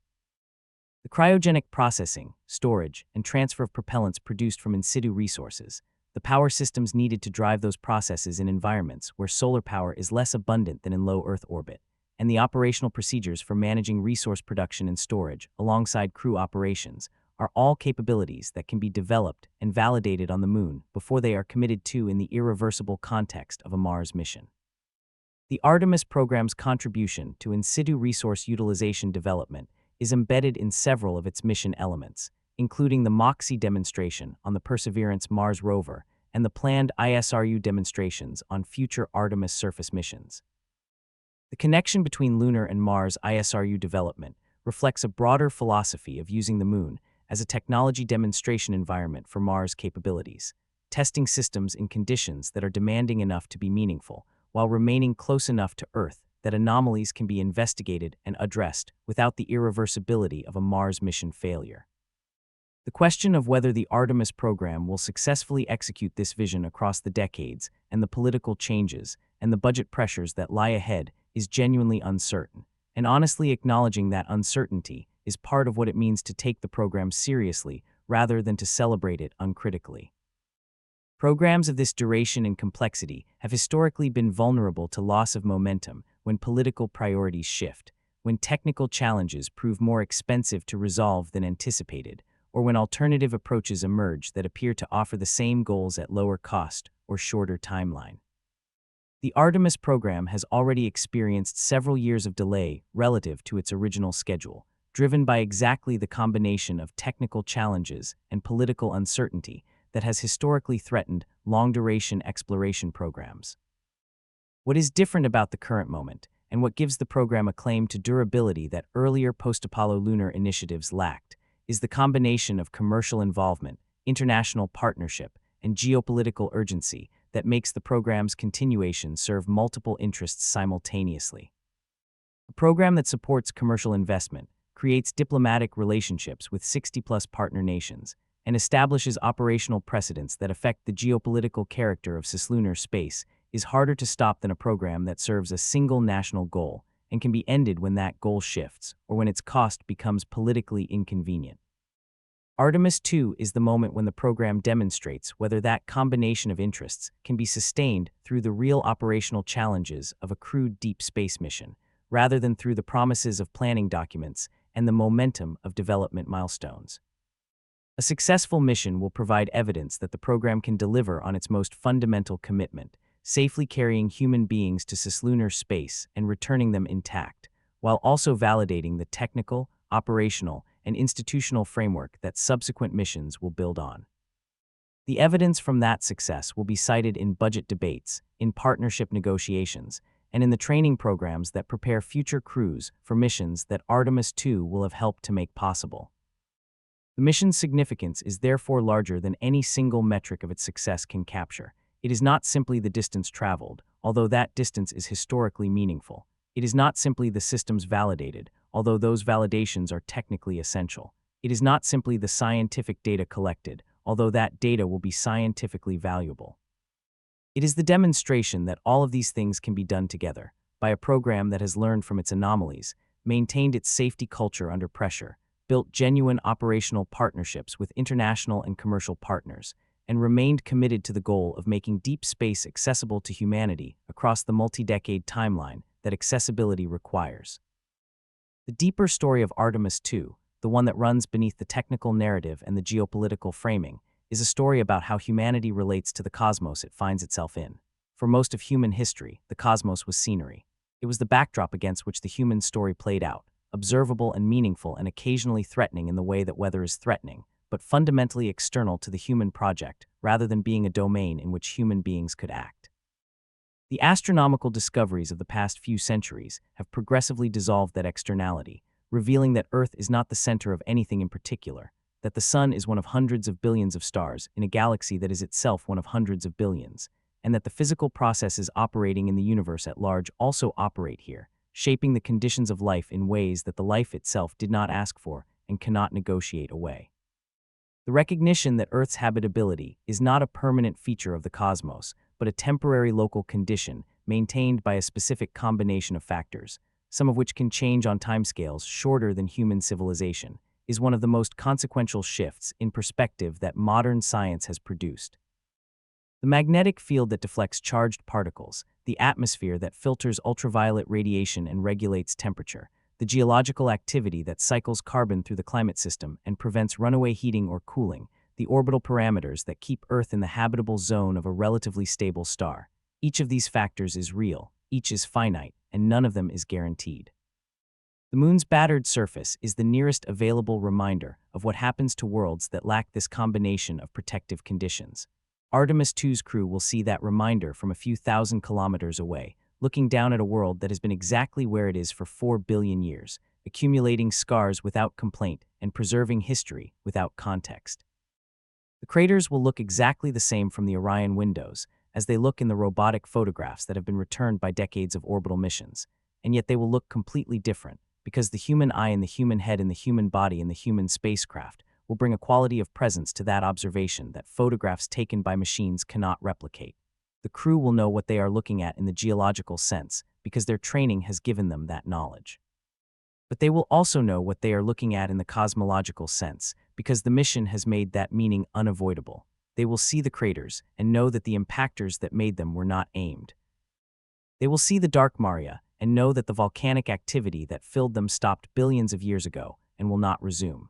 They will see the bright rays of ejecta from relatively recent impacts and know that those rays represent the redistribution of material by an energy release that made the largest human engineering projects look infinitesimal by comparison. And they will look back at Earth, shrunk to a disk visible in the window without filling it, and know that the thin line of atmosphere visible at its edge is everything between the life they know and the conditions they are observing from the window. That knowledge, held in the bodies of 4 people traveling in a machine through a space that evolution never prepared any biology to inhabit, is the most direct expression of what Artemis II is about. It is about expanding the domain within which human beings can be present, not as tourists or as passive observers, but as active participants who can diagnose anomalies, make decisions, collect information, and return with knowledge that changes what humanity knows about itself and about its cosmic context. The expansion is small in cosmic terms. The moon is just beyond the edge of Earth's magnetic field, 250,000 miles in a universe that is billions of light years across. But the expansion is real, and it is the beginning of something that could become much larger. The beginning matters because beginnings establish patterns. The pattern established by Artemis II of rigorous safety culture, genuine international partnership, commercial engagement, scientific contribution, and honest acknowledgement of uncertainty is a pattern that could support the kind of sustained and expanding human presence beyond Earth that the program's long-term vision describes. Whether it will do so depends on choices that have not yet been made and on events that have not yet occurred. But the pattern is being established now, in the engineering decisions and the institutional choices and the operational practices that define what Artemis II actually is rather than what it is described as being. The universe does not grade on effort, as the first chapter observed. It offers outcomes, and outcomes are what the mission will be judged by. If the crew returns safely, if Orion's systems perform within their design margins, if the heat shield protects without the unexpected spallation that modified the trajectory, if the communications architecture demonstrates the bandwidth that future missions will need, and if the crew's observations contribute to the scientific understanding of a region that future missions will explore, then Artemis II will have earned its place in the sequence of missions that might eventually make the space between worlds a place where humans can operate routinely and reliably.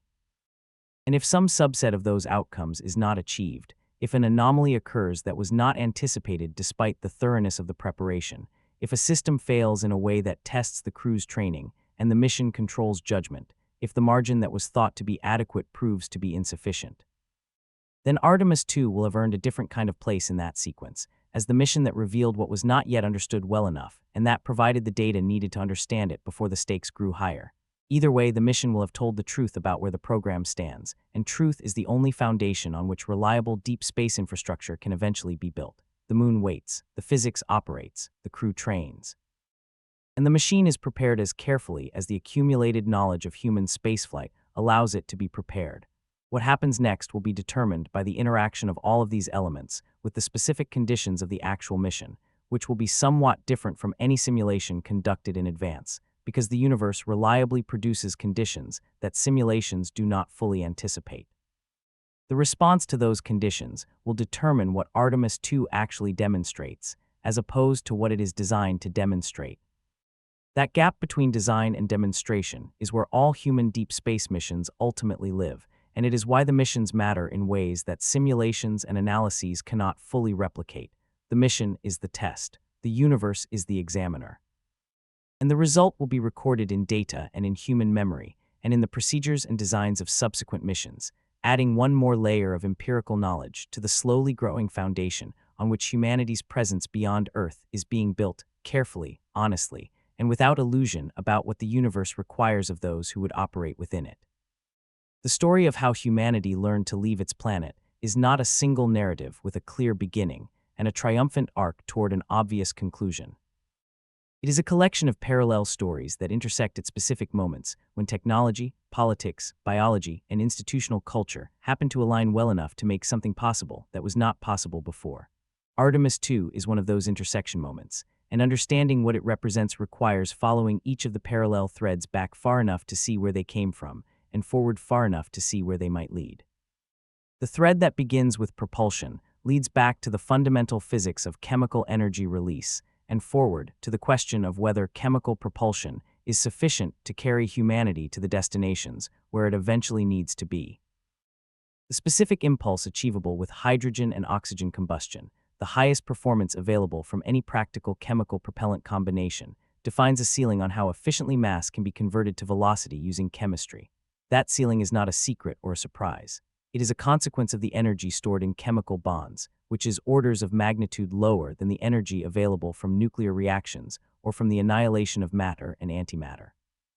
Chemical propulsion is extraordinarily powerful by any human engineering standard, and it has been sufficient to reach the moon and to send robotic probes to every planet in the solar system and beyond.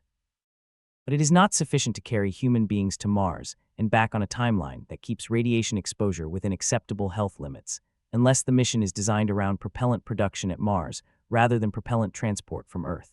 The thread that begins with life support leads back to the fundamental biology of human metabolism and forward to the question of how efficiently a closed system can recycle the materials that human life requires. A human being consumes oxygen, food, and water, and produces carbon dioxide, waste heat, and solid and liquid waste products. The efficiency with which these flows can be managed in a closed system determines the resupply mass required for any given mission duration, and resupply mass is directly translated into launch cost and mission complexity through the rocket equation. The International Space Station's life support systems achieve impressive recycling efficiencies for water and for some other resources, but they still require regular resupply from Earth, and the resupply that is acceptable for a station in low Earth orbit becomes prohibitive for a mission to Mars, where the round-trip resupply time is measured in years rather than months. The thread that begins with radiation protection leads back to the fundamental physics of how energetic particles interact with matter and forward to the question of whether passive shielding, active shielding, pharmaceutical countermeasures, or some combination of approaches can adequately protect human biology on the timescales required for Mars missions.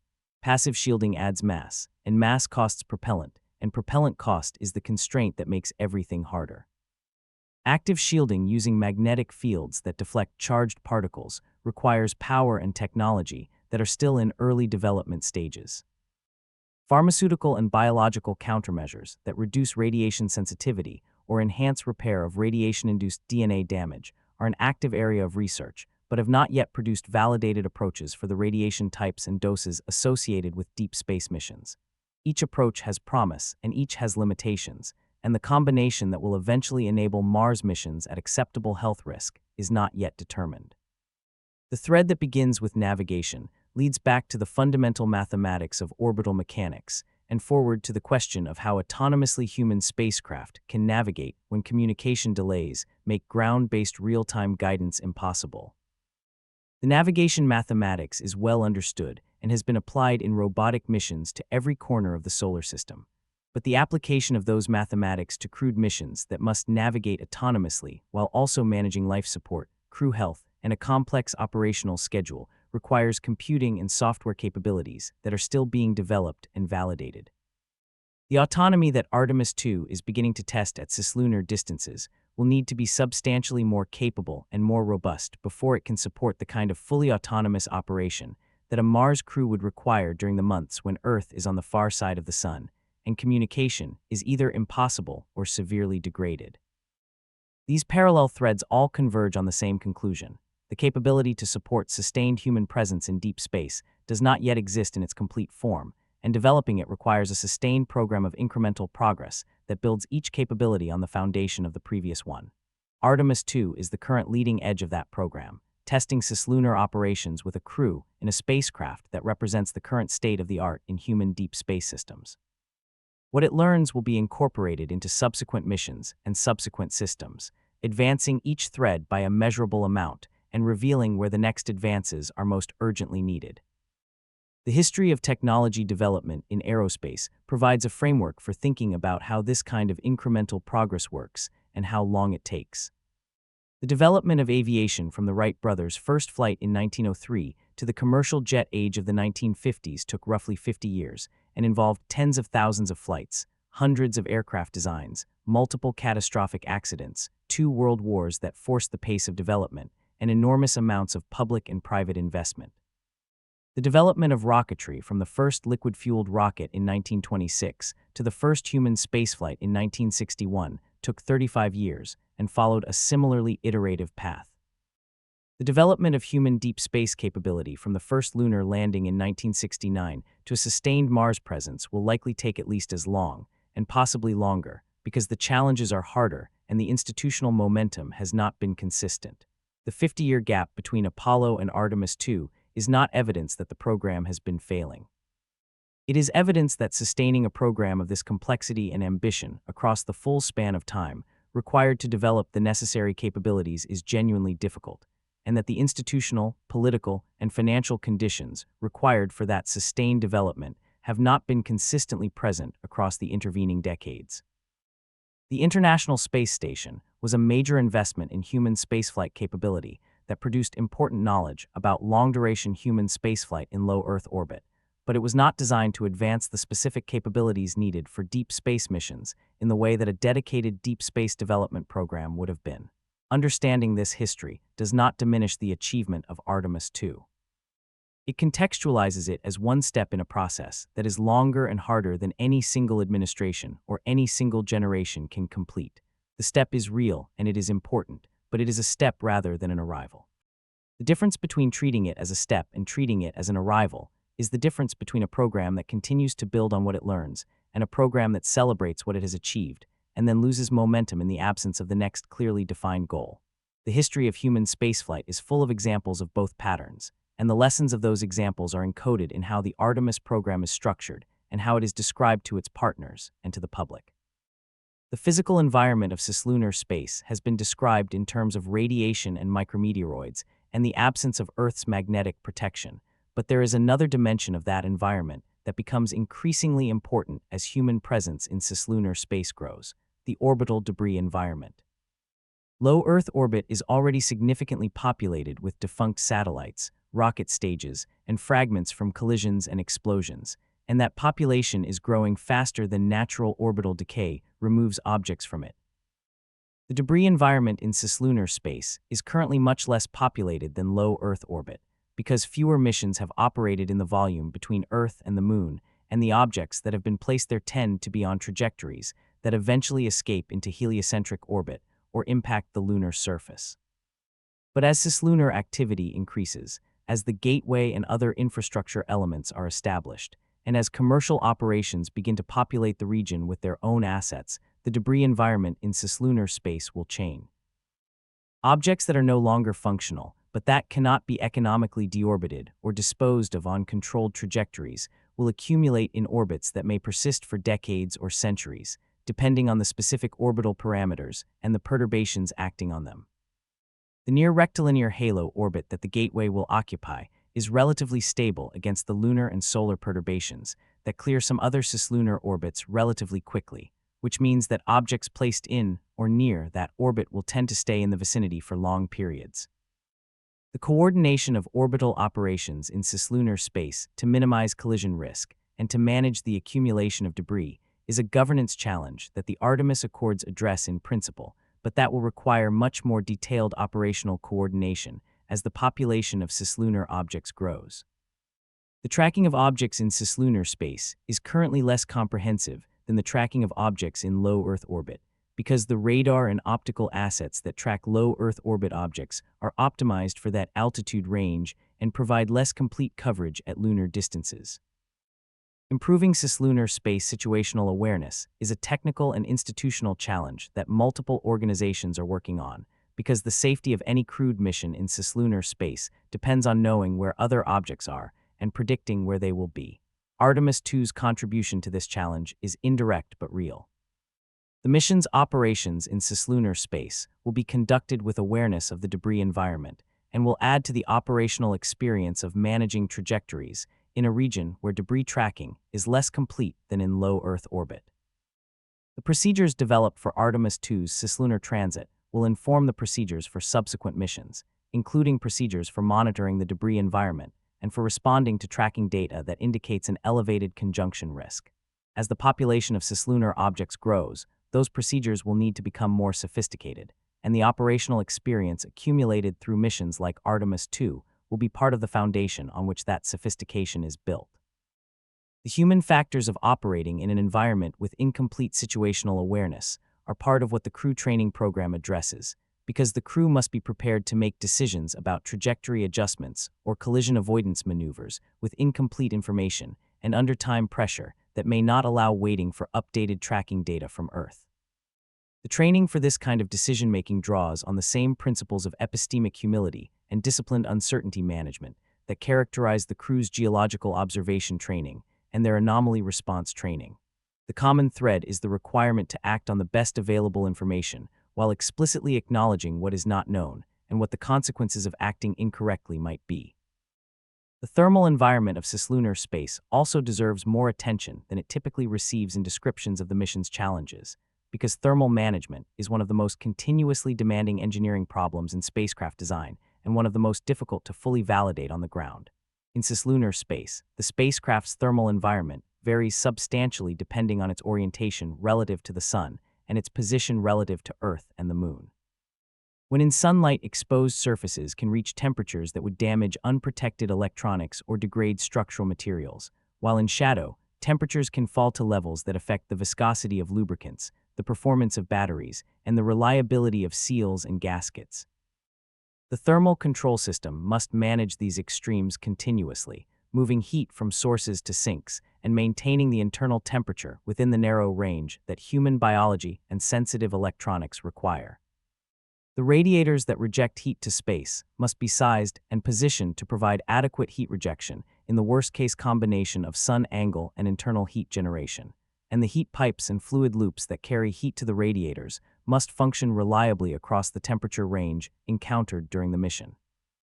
Attitude control decisions that affect the spacecraft's orientation are therefore thermal management decisions as well, and the competing requirements of pointing for communications, pointing for power generation, and pointing for thermal management must be reconciled in the flight software's attitude control algorithms. The thermal management challenges are particularly acute during the entry phase, when the external environment transitions from the cold of deep space to the extreme heat of hypersonic entry in a matter of minutes. The thermal control system that was maintaining the spacecraft at comfortable temperatures during the transit must quickly transition to protecting the crew from heat that is being generated at the entry interface, and the systems that manage heat during entry, primarily the ablative heat shield and the thermal protection on the crew module's surface, are completely different from the systems that manage heat during the transit. The transition between these regimes and the thermal state of the spacecraft as it begins entry affect how the entry heating is managed and therefore affect the heat shield's performance. The connection between the transit thermal environment and the entry thermal environment is one of the many system-level interactions that make the comprehensive validation of a deep space spacecraft particularly challenging. Each subsystem can be tested individually against its design requirements, and the interaction between pairs of subsystems can sometimes be tested in integrated testing. But the full system of interactions that defines the spacecraft's behavior during the complete mission profile can only be observed during an actual mission, because the number of simultaneous interactions is too large and too coupled to be fully replicated in any ground test environment. This is why Artemis II's flight data will be so valuable to the program regardless of what specific anomalies are or are not encountered. Even a completely nominal mission, one in which every system performs within its predicted envelope and no unexpected behaviors are observed, produces a dataset that validates or refines the models used to predict those envelopes. Each validation point narrows the uncertainty in the models, and narrower uncertainty translates directly into better defined design margins for subsequent missions. The question of how much margin is needed is always answered relative to the uncertainty in the prediction, and reducing that uncertainty allows margins to be optimized rather than set conservatively against a wide range of possible outcomes. The flight data also reveals system-level behaviors that emerge from the interaction of subsystems during actual operations, and that cannot be predicted from the subsystem models alone. The way that attitude control maneuvers affect the thermal environment of specific components, the way that communication antenna pointing affects power generation from the solar arrays, the way that crew activity levels affect the carbon dioxide production rate and therefore the scrubber cycle timing. These are all interaction effects that are modeled in the integrated spacecraft simulation, but that can only be validated against actual flight measurements. Each validation improves the fidelity of the simulation, and improved simulation fidelity makes subsequent mission planning more reliable. The process of improving simulation fidelity through flight validation is not unique to space systems. It is the standard engineering approach for any complex system whose behavior cannot be fully predicted from component-level testing. Aircraft manufacturers update their aerodynamic and structural models based on flight test data from each new aircraft design. Power plant designers update their thermal and chemical reaction models based on operational data from each new plant. Medical device manufacturers update their biological interaction models based on clinical trial data from each new device. In every case, the goal is to close the gap between predicted behavior and actual behavior in a way that allows the next design iteration to be more reliable than the previous one. Artemis II is the most important flight test in the Artemis program's current phase, not because it is the most technically complex mission in the sequence, although it is substantially complex, but because it is the first mission to test the complete human deep space transportation system in the operational environment for which it was designed. The previous missions in the sequence, including Artemis I, tested important elements of the system, but not the complete system with a crew in a deep space environment. Artemis II is the integrated system test, and the data it produces will be the foundation on which every subsequent mission in the sequence is built. The people who have not yet been named in this story are as important to Artemis II as the crew and the engineers, and the managers who appear in press releases and mission briefings. They are the technicians who assemble the hardware, and whose hands touch every wire and every connector and every structural joint. They are the inspectors who verify that what was specified was actually built, and who sign their names to certifications that say the hardware is ready for flight. They are the analysts who run simulations in the middle of the night to bound the behavior of a system under conditions that the test campaign did not cover. They are the instructors who have trained the crew through thousands of hours of simulation and who know every member of that crew's strengths and weaknesses better than the crew members know their own. They are the mission controllers who will monitor telemetry streams for anomalies that the automated systems might miss and who will have to make decisions in real time that have permanent consequences. These people carry the mission in their expertise and in their sense of responsibility, and the culture they work in determines whether that expertise and that responsibility are effectively deployed. A culture that rewards the raising of concerns rewards the discovery of problems before they become failures. A culture that punishes the raising of concerns rewards the concealment of problems until they become failures. The history of human spaceflight is a history of programs that have moved between these two cultural states, sometimes within the same organization across different periods of the same program, and the consequences of that movement are measurable in mission outcomes. The Artemis program's institutional culture is the product of deliberate choices by people who understood that history and chose to learn from it rather than to repeat it. The flight readiness review process that must be completed before any crewed mission can proceed is one expression of that culture. It is a structured process in which every element of the mission is presented to an independent review board by the people responsible for that element, who must demonstrate that their element is ready for flight and must answer questions from reviewers who are not part of the element team and who are specifically tasked with finding holes in the readiness arguments. The process is deliberately adversarial in its structure because adversarial review is the most reliable way to find problems that the element team has missed. The anomaly reporting system that operates throughout the program's development and testing phases is another expression of the culture. Every discrepancy between what was expected and what was observed, however minor it seems at the time, must be formally documented and dispositioned through a process that requires the dispositioner to explain why the discrepancy does not affect mission safety. The requirement to explain creates the opportunity to discover that the explanation is wrong, and the opportunity to discover wrong explanations before flight rather than after is exactly what the anomaly reporting system exists to create. The culture of documentation that the program maintains, the requirement that every design decision and every test result and every analysis be recorded in a format that can be reviewed, challenged, and built upon by others, is another expression of the same underlying value. Documentation is not bureaucracy for its own sake in a human spaceflight program. It is the institutional memory that allows lessons learned from one mission to be applied to the next, that allows an engineer who was not present when a decision was made to understand why it was made, and to challenge it if circumstances change, and that allows investigators to reconstruct the decision-making history after an anomaly in a way that reveals root causes rather than proximate causes. The mission controllers who will operate Artemis II from Johnson Space Center's Mission Control Center inherit a physical and institutional environment that carries the weight of every mission that has been controlled from that location. The consoles where controllers will sit during Artemis II are descendants of the consoles where controllers sat during Apollo, during Skylab, during the shuttle program, and during the International Space Station's continuous occupation. The procedures they follow are descendants of the procedures developed for those earlier programs, updated through each mission's operational experience and each anomaly's lessons. The voice loops they use to communicate are descendants of the communication architecture that was designed to keep controllers and crews connected across the distances and noise environments of spaceflight. This institutional inheritance is both an asset and a potential liability.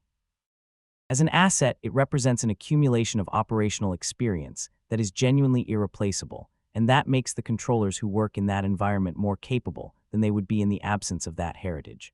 As a potential liability, it can create assumptions about how things work that are based on the operational experience of earlier systems rather than on the specific characteristics of the current system. Artemis II's operational team has had to update its understanding of how deep space operations differ from low Earth orbit operations, and the procedures that work for International Space Station operations do not always transfer directly to a mission that will be beyond immediate rescue range and beyond real-time communications guidance for significant portions of its duration. The communications latency that distinguishes cislunar operations from low Earth orbit operations changes the fundamental rhythm of the relationship between crew and controllers in ways that require new procedures and new reflexes rather than just adaptation of existing ones. When a crew member in low Earth orbit encounters an anomaly and reports it to the ground has seconds to evaluate the report and provide guidance. When a crew member in cislunar space reports an anomaly, the round-trip light travel time means that several seconds to a few seconds of delay are introduced into the communication, and that delay changes the character of the conversation in ways that require both the crew and the controllers to adjust their expectations and their communication styles. The training for this communication adaptation is incorporated into the crew training program and into the mission control training program that runs in parallel, but the real experience of operating under cislunar communication latency will be new for everyone involved during the actual mission. The simulations have prepared both the crew and the controllers for the mechanics of delayed communication, but the psychological experience of that delay during a real anomaly with real consequences is something that no simulation can fully replicate. The institutional response to the first time a crew calls with an anomaly and has to wait for guidance is an important moment in the program's development, and the procedures that are developed based on that experience will inform every subsequent cislunar mission. The international nature of the Artemis II crew adds a dimension to the mission control operations that requires specific planning and specific cultural awareness. Jeremy Hansen's presence as a Canadian astronaut on the crew means that the Canadian Space Agency has a direct stake in the mission's success that goes beyond its contributions to the program's hardware. The CSA has mission control representation during the flight, and the communication protocols that allow CSA representatives to participate in mission operations while maintaining the clarity of command authority that human spaceflight requires have been developed through extensive planning and simulation exercises. The experience of operating a truly multinational crew on a deep space mission will be valuable preparation for the gateway operations that will involve crews from multiple nations on a routine basis. The psychological support operations that are part of the mission's operations plan reflect an understanding of how human performance in isolated and confined environments changes over time in ways that can affect mission success in subtle ways that are not always recognized until they have already degraded performance. The behavioral health and performance resources that are available to the crew during the mission include regular communication with behavioral health specialists on the ground, structured activities that maintain cognitive engagement and provide variety in the operational routine, and the kind of personal support from family and friends that has been shown to be important for maintaining psychological resilience in high-stress, isolated environments. The Artemis II mission duration is short enough that the most serious long-duration psychology challenges will not be encountered in their full severity, but the mission is long enough that the early stages of those challenges will be present. The crew's experience of those early stages and the effectiveness of the support resources in addressing them will provide information about what support approaches are most effective for deep space missions and what additional resources might be needed for longer missions. This operational research dimension of the mission's human factors component is as important to the long-term development of deep space capability as the technical validation of hardware and procedures. The cislunar economy that the Artemis program is helping to establish is not simply a government program with commercial contractors providing services under fixed-price contracts.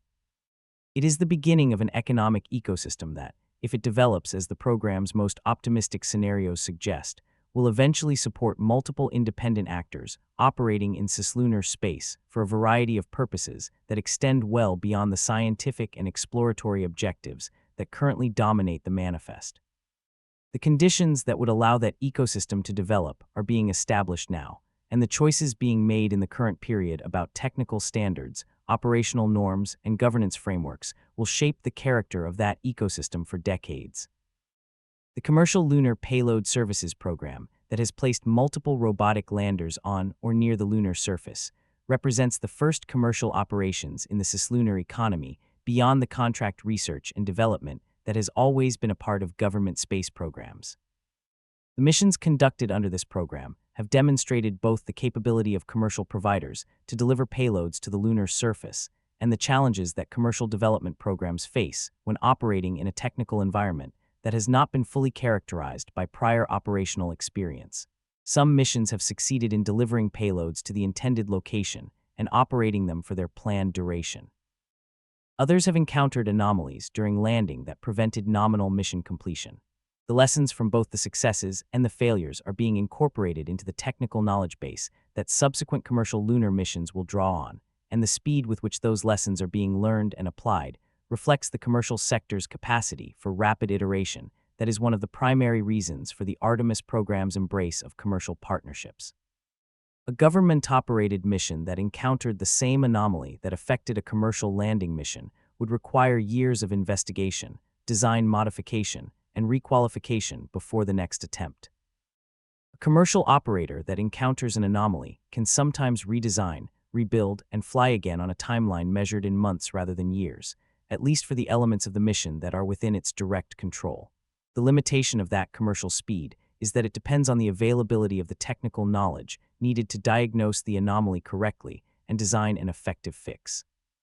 When an anomaly occurs in an environment that has not been thoroughly characterized by prior experience, diagnosing it correctly requires resources that may not be readily available to a commercial operator, whose team size and technical depth are smaller than a government agency's.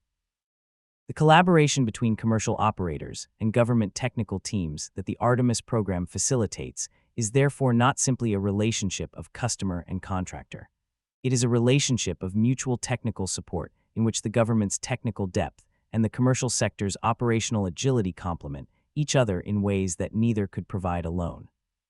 The lunar resource economy that might eventually develop around the extraction and utilization of water ice and other materials from the lunar South Pole is still speculative in its details, but its broad outlines are becoming clearer as the technical understanding of the South Polar environment improves.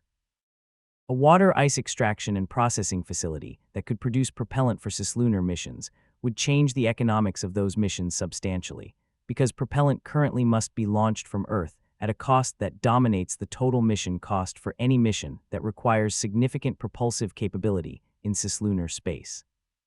If propellant could be produced at the lunar surface and delivered to cislunar depots, the cost per unit of propellant available in cislunar space would be determined by the efficiency of the production process, rather than by the cost of launching it from Earth's deep gravity well. The business case for lunar propellant production depends on several factors that are not yet fully characterized, including the concentration and accessibility of the water ice deposits, the energy required to extract and process them, the cost of establishing and operating the production facility, and the demand for propellant from cislunar operations that would constitute the facility's customer base. Each of these factors has a range of possible values, and the business case is positive across some ranges and negative across others.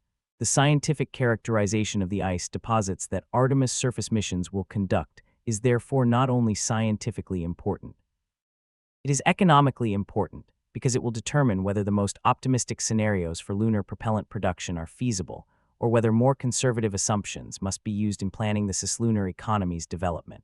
The development of a cislunar propellant economy would have implications that extend well beyond the Moon, because propellant produced in the lunar system could potentially be used to fuel missions to destinations beyond the Moon. A spacecraft that could be refueled in lunar orbit would not need to carry all of its propellant from Earth, which would allow either a larger payload for the same launch mass or the same payload on a smaller and less expensive launch vehicle. This propellant leverage effect would reduce the cost of deep space missions generally and would make missions that are currently marginal in cost terms, such as crewed Mars missions, potentially more accessible. The development of the cislunar propellant economy is therefore one of the most consequential infrastructure investments that could be made in support of humanity's long-term presence beyond Earth, and its development depends on the scientific characterization and operational experience that the Artemis program is accumulating. The in-space manufacturing potential that the cislunar environment offers is less immediately practical than propellant production, but potentially more transformative in the long term. The vacuum, the low gravity, the temperature extremes, and the access to solar energy in cislunar space create conditions for manufacturing processes that are difficult or impossible to replicate on Earth's surface. Crystal growth processes that require the absence of convection can be conducted in the microgravity of cislunar space with results that cannot be achieved in terrestrial laboratories. Thin film deposition processes that require ultra-high vacuum conditions can be conducted in the natural vacuum of space without the energy-intensive vacuum systems required on Earth. High-temperature processing using concentrated solar energy can be conducted without the atmospheric complications that affect terrestrial solar concentrators. The economic value of these manufacturing capabilities depends on the products that can be made using them, and on whether those products can justify the cost of the manufacturing infrastructure and the transportation of feedstock materials to the manufacturing location. For some high-value specialty products, the economics may be favorable even in the near term. For commodity materials that are available at lower cost from terrestrial manufacturing, the economics will not be favorable until the cost of access to cislunar space has been reduced substantially from its current level. The development trajectory of cislunar manufacturing is therefore tied to the development trajectory of launch cost reduction, and the commercial launch industry's ongoing progress in reducing launch costs is a critical enabling factor for the eventual development of a cislunar manufacturing sector. The telecommunications infrastructure that the cislunar environment could support is more immediately practical than in space manufacturing, and has already begun to develop through the commercial and government communications, satellites that operate in geosynchronous orbit and in other cislunar orbits. Lunar relay satellites that would enable continuous communication with the lunar far side and with assets operating near the lunar south pole represent a natural extension of the telecommunications infrastructure that already exists in cislunar space. The demand for those relay satellites will grow as lunar surface operations increase, and the commercial operators who provide relay services will have a business model that is tied to the success of the broader lunar operations community. The development of these commercial applications of cislunar space, propellant production, manufacturing, and telecommunications is part of what gives the Artemis program its claim to being more than a government exploration initiative. If the program succeeds in establishing the operational framework and the technical standards that allow these commercial applications to develop, it will have created an economic engine for continued investment in cislunar capability that is not dependent on government budget cycles or on the political priorities of any particular administration. That economic engine is the most durable foundation for sustained human presence in cislunar space, because it creates constituencies for that presence that extend beyond the scientific and exploratory communities to include commercial actors whose business models depend on the continued development of cislunar infrastructure.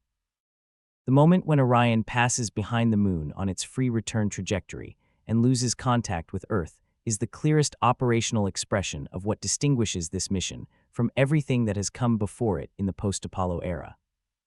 In that moment, the crew is alone in a way that no human beings have been since the last Apollo crew completed their lunar mission, truly alone in the sense that no rescue is possible, no guidance is available, and no information can pass between them and every other person on Earth.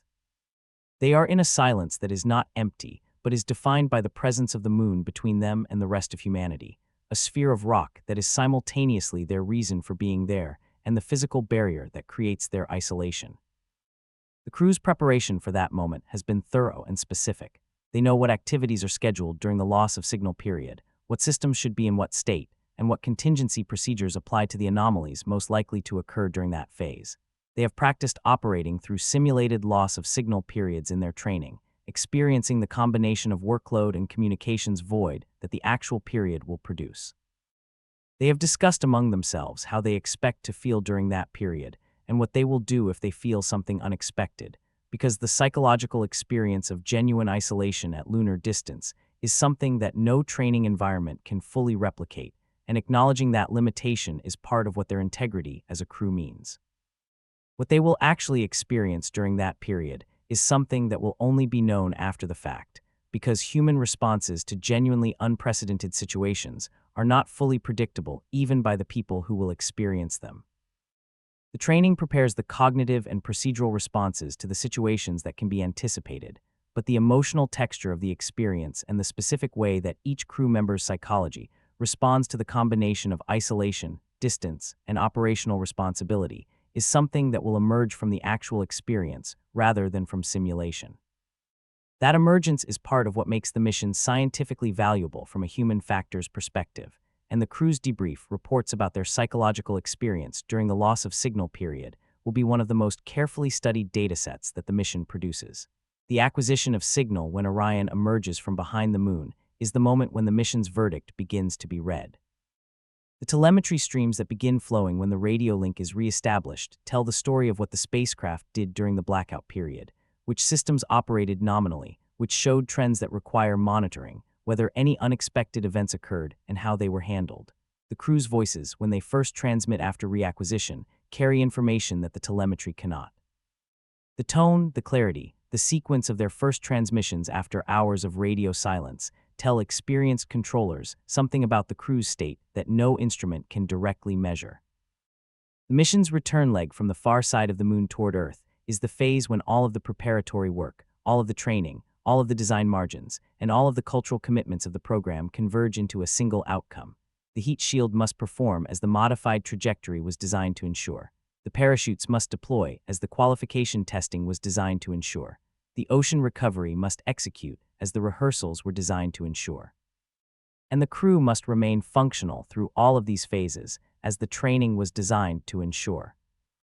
The convergence of all these must-perform requirements in the final hours of the mission is the reason that entry and recovery are the most carefully planned and most extensively rehearsed phases of the entire mission, despite being among the shortest in terms of elapsed time. The outcome of that convergence will be observed in real time by a global audience watching through the high-bandwidth communications link that the mission has been demonstrating throughout its duration. The visual record of the capsule's descent on parachutes over the Pacific, the splashdown, and the recovery of the crew will be shared with unprecedented detail and immediacy compared to any previous deep space mission, because the communications capability that Artemis II is demonstrating makes that sharing possible in a way that was not technically feasible during Apollo. The audience for that moment will include not only the people who have followed the mission closely, but also the partner nations whose investment in the program is embodied in the moment, the commercial partners whose future business cases depend on the program's continuation, and the scientific community whose research programs are waiting for the data that the mission will return. The significance of the moment for each of those audiences is different, but all of the significances point in the same direction. A successful Artemis II demonstrates that the investment was justified, that the partnerships are productive, that the technology works, and that the program can be trusted to execute subsequent missions safely. Each of those demonstrations is worth something to a different constituency, and the combination of all of them is worth something to the program's long-term sustainability that no single demonstration could provide. The crew that walks out of the capsule at the end of the mission will be physically different from the crew that entered it at the beginning. Their bones will be slightly less dense, their muscles will have partially deconditioned, their eyes may have changed slightly, and their bodies will have accumulated a radiation dose that will be measured and recorded as a permanent part of their medical history. These physical changes are not dramatic, because the mission duration is short enough that the most serious long-duration effects do not have time to develop fully. But they are real, and they are the biological record of what it costs to operate beyond Earth's protection, written in the bodies of the people who did it. The psychological changes are harder to measure and will take longer to characterize, because the integration of the experience into each crew member's sense of self and worldview is a process that unfolds over months and years rather than days. What is known from the accounts of previous astronauts who have traveled to significant distances from Earth is that the experience of seeing the planet from outside tends to produce lasting changes in perspective that are consistent across very different individuals and very different mission types. The planet looks different when it is an object rather than a world, and the difference that it looks tends to persist in memory in ways that change how the people who experienced it think about the significance of what they carry on that small, bright sphere. Whether that change in perspective can be translated into the kind of shared public understanding that influences the decisions that determine whether Earth remains habitable is a question that no single mission can answer. But each mission that produces that experience in the people who fly it, and that shares it as authentically as the communications technology allows with the people who watch it from Earth, contributes to the slow accumulation of perspectives that might eventually matter at the scale where decisions about the planet's future are made. The deep question that Artemis II asks, and that it will not fully answer but will contribute to answering, is whether humanity can build a reliable relationship with the space beyond Earth's protection. Not a relationship of occasional heroic expeditions that demonstrate capability and then pause for decades, but a relationship of sustained operational presence that treats deep space as a domain to be understood, managed, and used responsibly across multi-generational timescales. The answer to that question depends on whether the technical, institutional, economic, and cultural foundations for that kind of sustained presence can be built and maintained across the kinds of discontinuities that have historically disrupted large-scale programs. The technical foundations are being built through the Artemis program's development and flight testing sequence, with Artemis II as the current critical test. The institutional foundations are being built through the safety culture and the anomaly investigation practices that the program is demonstrating. The economic foundations are beginning to develop through the commercial partnerships and the early stages of the cislunar economy. The cultural foundations are the most fragile and the most important because they determine whether the other foundations are maintained across the political and generational changes that a multi-decade program inevitably encounters. Cultural foundations for sustained exploration are built from stories, not from engineering documents. They are built from the images and the accounts and the experiences that help people who have never left Earth's surface understand why the space between worlds matters and why maintaining the capability to operate there is worth the sustained investment it requires. Artemis II is an opportunity to contribute to those cultural foundations in a way that technical missions alone cannot, because it carries human beings into deep space at a moment when the technology for sharing that experience is more capable than it has ever been. The story that Artemis II tells is not a simple story of triumph over adversity, because the adversity is ongoing and the triumph is conditional. It is a story of disciplined engagement with a genuinely hostile environment by people who have prepared as thoroughly as the program's resources and institutional culture allow, using hardware that has been designed and built and tested as carefully as those same resources and culture allow, in pursuit of a goal that is larger than any single mission and longer than any single career. That is not a simple story, but it is a true one, and truth is what the universe requires of anyone who intends to operate within it on terms that can be sustained. The night sky that every person on Earth can see without equipment or training is the same sky that the Artemis II crew will see from deep space, but it will look different. From Earth's surface, the sky is a backdrop that the atmosphere transforms from black to blue during the day and from black to dark during the night, and the atmosphere's own glow near the horizon creates the gradients that make sunsets and sunrises visually complex. Stars twinkle because the atmosphere's turbulence bends their light randomly in time, and planets are brighter and steadier because their disks are large enough to average out the atmospheric distortion. The moon appears yellowish near the horizon because the atmosphere filters the shorter wavelengths of its reflected sunlight, and bright enough at full phase to cast shadows on a clear night. From deep space, the sky is uniformly black in all directions because there is no atmosphere to scatter sunlight into the spaces between objects. Stars are unwavering points of light because there is no turbulence to disturb them. The sun is a disk of overwhelming brightness against that black, its corona visible only during total eclipses from Earth, but directly accessible to instruments designed to observe it without the atmosphere's filtering. The planets are visible in their actual colors and with their actual angular sizes, rather than the distorted versions that Earth's atmosphere presents. And Earth is a disk of blue and white and brown that fills a solid angle in the window that shrinks as the spacecraft moves away, eventually becoming small enough to be covered by an outstretched thumb. The emotional impact of that visual transition from Earth as environment to Earth as object is something that the Artemis II crew will experience directly and that they will attempt to convey in their communications with the ground. Previous astronauts who have seen Earth from orbital distance have described the experience in terms that converge on a set of consistent themes: the fragility of the thin atmospheric layer, the absence of political boundaries visible from orbit, the luminosity of the planet against the black, and the sense that everything familiar is compressed into a single object that is simultaneously too large to comprehend and too small to contain what it is losing. From lunar distance, those themes will be intensified and extended because the angular size of Earth from the moon is substantially smaller than from low Earth orbit, and the distance makes the isolation more complete. Earth will look like a large marble from the moon's surface, about 4 times the angular diameter of the full moon as seen from Earth, large enough to be clearly a world with visible weather and land masses, but small enough to be contained entirely within the field of view of an unassisted human eye without moving. That scale transformation, from the world that fills your entire experience to the world that fits in your eye without moving, is the most direct visual expression of what deep space travel means for human perspective. The Earthrise photograph from Apollo 8 captured this transformation for a global audience in 1968 and changed how many people thought about their home planet.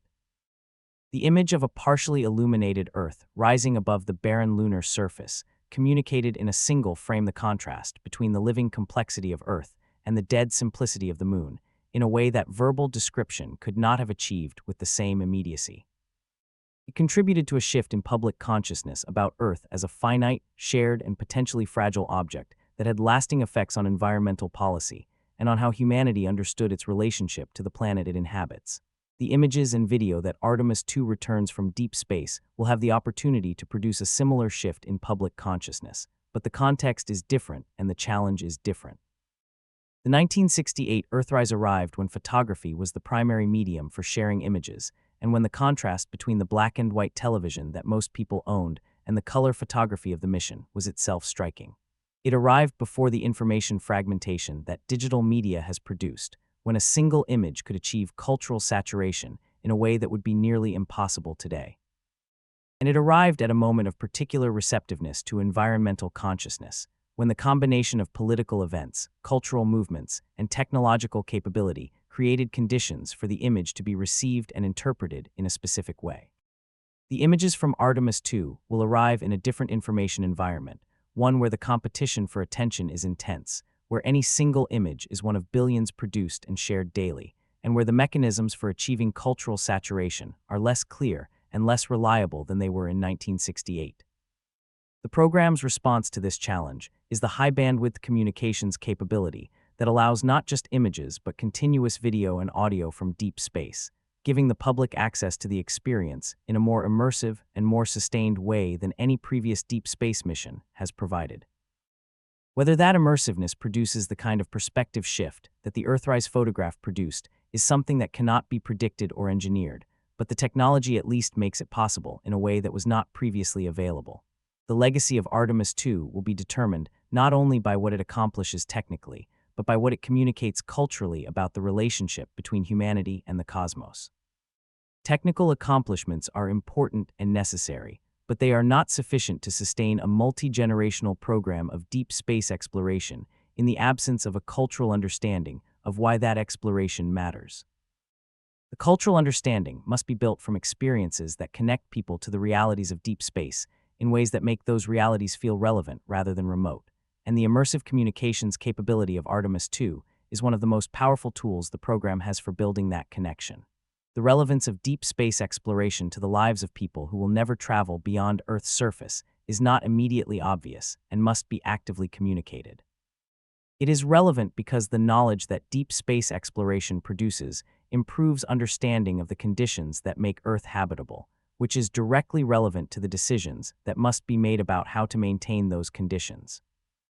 It is relevant because the technology that deep space exploration develops produces applications that improve life on Earth in ways that range from the obvious, like the satellite communications and GPS navigation that Deep Space Program Heritage contributed to the subtle, like the medical imaging techniques and materials science, advances that space program research has enabled.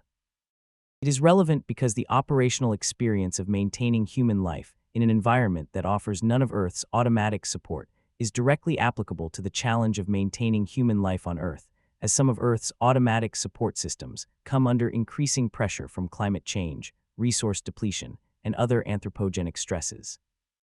Learning how to recycle water and air efficiently in a spacecraft that cannot afford to waste anything has direct applications to the design of sustainable human settlements on Earth. Learning how to grow food in a closed system without soil has direct applications to food production in environments where soil degradation or water scarcity make conventional agriculture impractical. And it is relevant because the perspective that comes from seeing Earth as an object, rather than as an environment, is relevant to any decision that requires thinking about the planet's future on timescales longer than a human lifetime. The decisions about carbon emissions, about resource use, about biodiversity preservation, and about the design of human settlements that will determine whether Earth remains habitable for the long term require exactly the kind of long-term global-scale thinking that the deep space perspective encourages. Every person who experiences that perspective directly or vicariously through the mission's communications is a potential resource for the cultural shift that those decisions require. Artemis II is therefore not simply a mission to the moon and back. It is an attempt to change how humanity thinks about itself in relation to the cosmos, using the most direct and powerful tool available: actual human beings actually traveling to the edge of Earth's protective influence and actually looking back at the planet from outside it, with the capability to share that experience more immediately and more fully than any previous mission has been able to do. Whether that attempt succeeds depends on factors that the program cannot control, including the state of public attention, the political context in which the mission occurs, and the specific moments and images that happen to resonate with a global audience in ways that no amount of planning can fully predict. But the attempt is genuine, and the capability is real, and the potential for the kind of perspective shift that the program hopes to contribute to is greater than it has been since Earthrise. The universe is waiting, patient and indifferent as always, for humanity to decide what it will do with the window of time and capability that the current moment provides. Artemis II is one part of that decision, expressed in hardware and procedure and human courage, moving through the space between worlds toward an outcome that will be known when it is known and not a moment before. The work that continues after Artemis II's capsule is secured on the recovery ship's deck is not visible in the way that launches and splashdowns are visible. It happens in conference rooms and analysis labs and simulation facilities and fabrication shops, in the quiet accumulation of knowledge that each mission contributes to the program's technical foundation. The people who do that work are not in the public eye, and they do not expect to be, because the nature of the work is incremental and iterative rather than dramatic and singular. They are building infrastructure in the most fundamental sense, not physical infrastructure, but the infrastructure of understanding, the maps and models and procedures that make subsequent missions safer and more capable than the one they follow. The heat shield analysis team will spend months correlating the post-flight observations with the pre-flight models, building a picture of what happened during entry that is more complete than either the models or the observations alone could provide. They will identify the regions where the model predictions match the flight data accurately, confirming that the physics are understood correctly for those conditions, and the regions where discrepancies remain, pointing to aspects of the entry environment or the material behavior that require further investigation. Each discrepancy is an opportunity for learning, a signal from the physical world that the current understanding is incomplete in a specific and addressable way. The process of refining models against flight data is iterative and never fully complete, because each refinement reveals new questions at higher levels of detail. A model that accurately predicts the average surface recession across the heat shield may still fail to predict the local variations in recession that reflect the non-uniform heating distribution and the material's microstructural variability.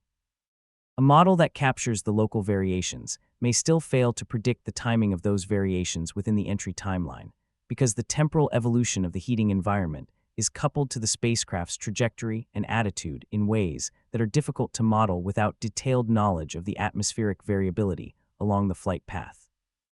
The refinement process is therefore a continuous engagement with increasing levels of detail, each level revealing the complexity that the previous level had glossed over. This is the character of knowledge in engineering rather than in science, and the distinction matters for how the program should be understood. Scientific knowledge is measured by its generality, by the scope of phenomena that a theory can explain and predict. Engineering knowledge is measured by its specificity, by the accuracy with which it can predict the behavior of a specific system under specific conditions. The heat shield models that Artemis II's flight data will refine are not theories about ablation in general. They are predictions about how a specific material with specific manufacturing history behaves in a specific entry environment on a specific trajectory. The refinement of those predictions is engineering knowledge that is directly applicable to Artemis III's heat shield design and trajectory planning, but it may or may not be applicable to a differently designed heat shield on a different trajectory. The distinction between general scientific knowledge and specific engineering knowledge explains why flight experience is so difficult to transfer between programs, and why each new program must build its own knowledge base from scratch to some degree. The knowledge accumulated during the Space Shuttle program about thermal protection systems was valuable context for the Orion heat shield development, but it could not simply be transferred because the entry conditions, the materials, and the vehicle geometry are all different. The Apollo program's experience with ablative heat shields was similarly valuable context, but the Avcoat formulation and the manufacturing processes have evolved substantially since Apollo, and the Artemis I spallation finding demonstrated that the Apollo-era experience did not fully bound the behavior of the updated material under the conditions of a modern lunar return mission. The knowledge transfer problem is one of the reasons why the maintenance of core technical competencies in thermal protection systems, life support, and other critical domains is so important to the program's long-term health. If the people who understand the physics of ablation leave the program and are not replaced by people who develop comparable understanding, the program loses the ability to interpret flight data correctly, to recognize when a model's predictions are suspicious, and to design the tests that would resolve the suspicion. This is the human dimension of the knowledge infrastructure problem, the need to maintain not just the documents and models, but the people who understand them deeply enough to question them. The Artemis program has invested in this human infrastructure through fellowship programs, through partnerships with universities where the next generation of thermal protection and life support researchers are being trained, and through the kind of mentoring relationships within the program that transmit tacit knowledge from experienced engineers to newer ones.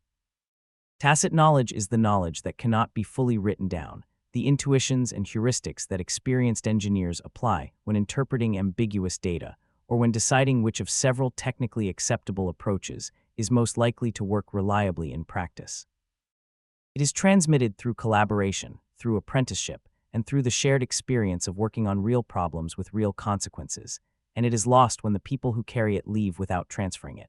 The graduate students and early career engineers who are working on Artemis II's anomaly investigations today are building the tacit knowledge that will make them capable of leading the investigations of future mission anomalies. They are learning not just the technical content of the investigation, but the process, the way that a rigorous investigation is structured, the kinds of questions that distinguish productive hypotheses from unproductive ones, the judgment required to decide when enough data exists to close an investigation and when more testing is needed. That process knowledge is as important as the specific findings of any individual investigation, because it is what makes the next investigation possible. The institutional knowledge management problem extends to the mission control community as well, where the expertise required to support a deep space mission is different in significant ways from the expertise built up through decades of low Earth orbit operations. The flight controllers who develop their skills supporting International Space Station operations have deep expertise in the specific systems and the specific operational environment of that platform. But that expertise does not fully transfer to cislunar operations, where the communication latency, the distance from rescue, and the autonomy requirements create a fundamentally different operational environment. Building the cislunar mission control expertise requires experience with cislunar operations, which means that each Artemis mission contributes to building the expertise needed for the next one. The simulation infrastructure that supports both crew training and mission control training is a critical element of this knowledge-building process. High-fidelity simulations that accurately represent the behavior of Orion's systems under normal and anomalous conditions allow both crews and controllers to build experience with the operational environment before the actual mission occurs. The accuracy of those simulations depends on the models that underlie them, and the accuracy of the models depends on the flight data that each mission provides. The simulation infrastructure therefore improves with each mission, as the flight data refines the models and the refined models improve the simulations. This feedback loop between flight experience and simulation fidelity is one of the most important mechanisms by which the program's overall capability improves over time. The test facilities that support component and subsystem qualification are another element of the infrastructure that must be maintained and improved as the program advances. The arc jet facilities that simulate hypersonic heating for heat shield testing, the vacuum chambers that test life support and thermal control systems in the space environment, the vibration and acoustic test facilities that qualify structural components for launch loads, and the altitude chambers that test propulsion systems at simulated altitude conditions all require specialized equipment, specialized technicians, and sustained investment to remain operational and relevant. When these facilities are not maintained, the program loses the ability to validate design changes before flight, and the cost of that loss is paid in uncertainty rather than in dollars. The National Aeronautics and Space Administration's network of centers that supports the Artemis program represents an enormous investment in human expertise and physical infrastructure that has been built over decades, and that could not be quickly recreated if it were allowed to atrophy.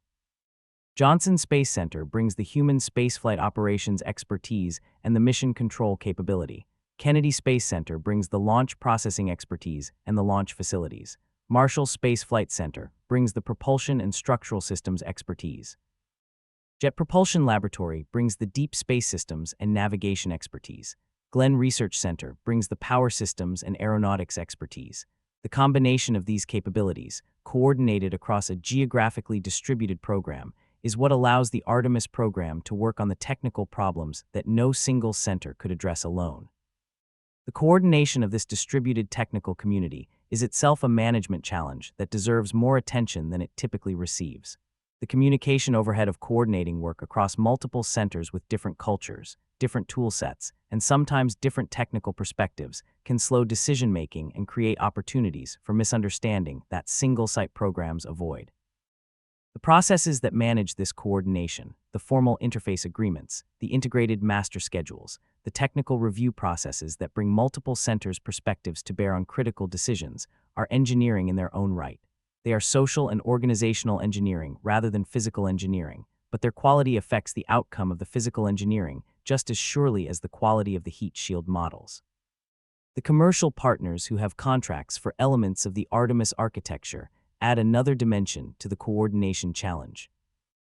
The interface requirements between government-developed systems and commercial systems must be precisely specified, thoroughly verified, and continuously maintained as both sides evolve their designs in response to technical findings and operational experience. The interface between Orion and the Human Landing System is a particularly critical example, because it must support the physical docking of two vehicles designed by different organizations using different engineering tools and different verification processes. The interface control document that specifies the mechanical, electrical, and software connections between the two vehicles must be sufficiently detailed to ensure compatibility without being so prescriptive that it prevents the commercial provider from making design choices that improve their vehicle's performance or reliability. Managing this balance between specification and flexibility is one of the defining challenges of the government-commercial partnership model that the Artemis program uses, and the experience accumulated through the Artemis II preparation will inform how subsequent interface agreements are structured. The lessons about where specification details matter for safety and where flexibility enables better outcomes are valuable institutional knowledge that will shape how future commercial partnerships in cislunar space are organized. As the cislunar economy grows and the number of commercial actors increases, the interface management practices established through the Artemis program will become the model for how the broader cislunar community coordinates its activities. The regulatory environment that governs commercial activities in cislunar space is still developing, and the Artemis program's operations are helping to define what that environment should look like. The Federal Aviation Administration currently has authority over commercial launches from United States territory and over vehicles that re-enter United States territory, but its authority over activities conducted in cislunar space is less clearly defined. The commercial activities that are beginning to develop in cislunar space, including resource extraction, manufacturing, and tourism, will require regulatory frameworks that protect public safety and national security interests without creating unnecessary barriers to commercial innovation.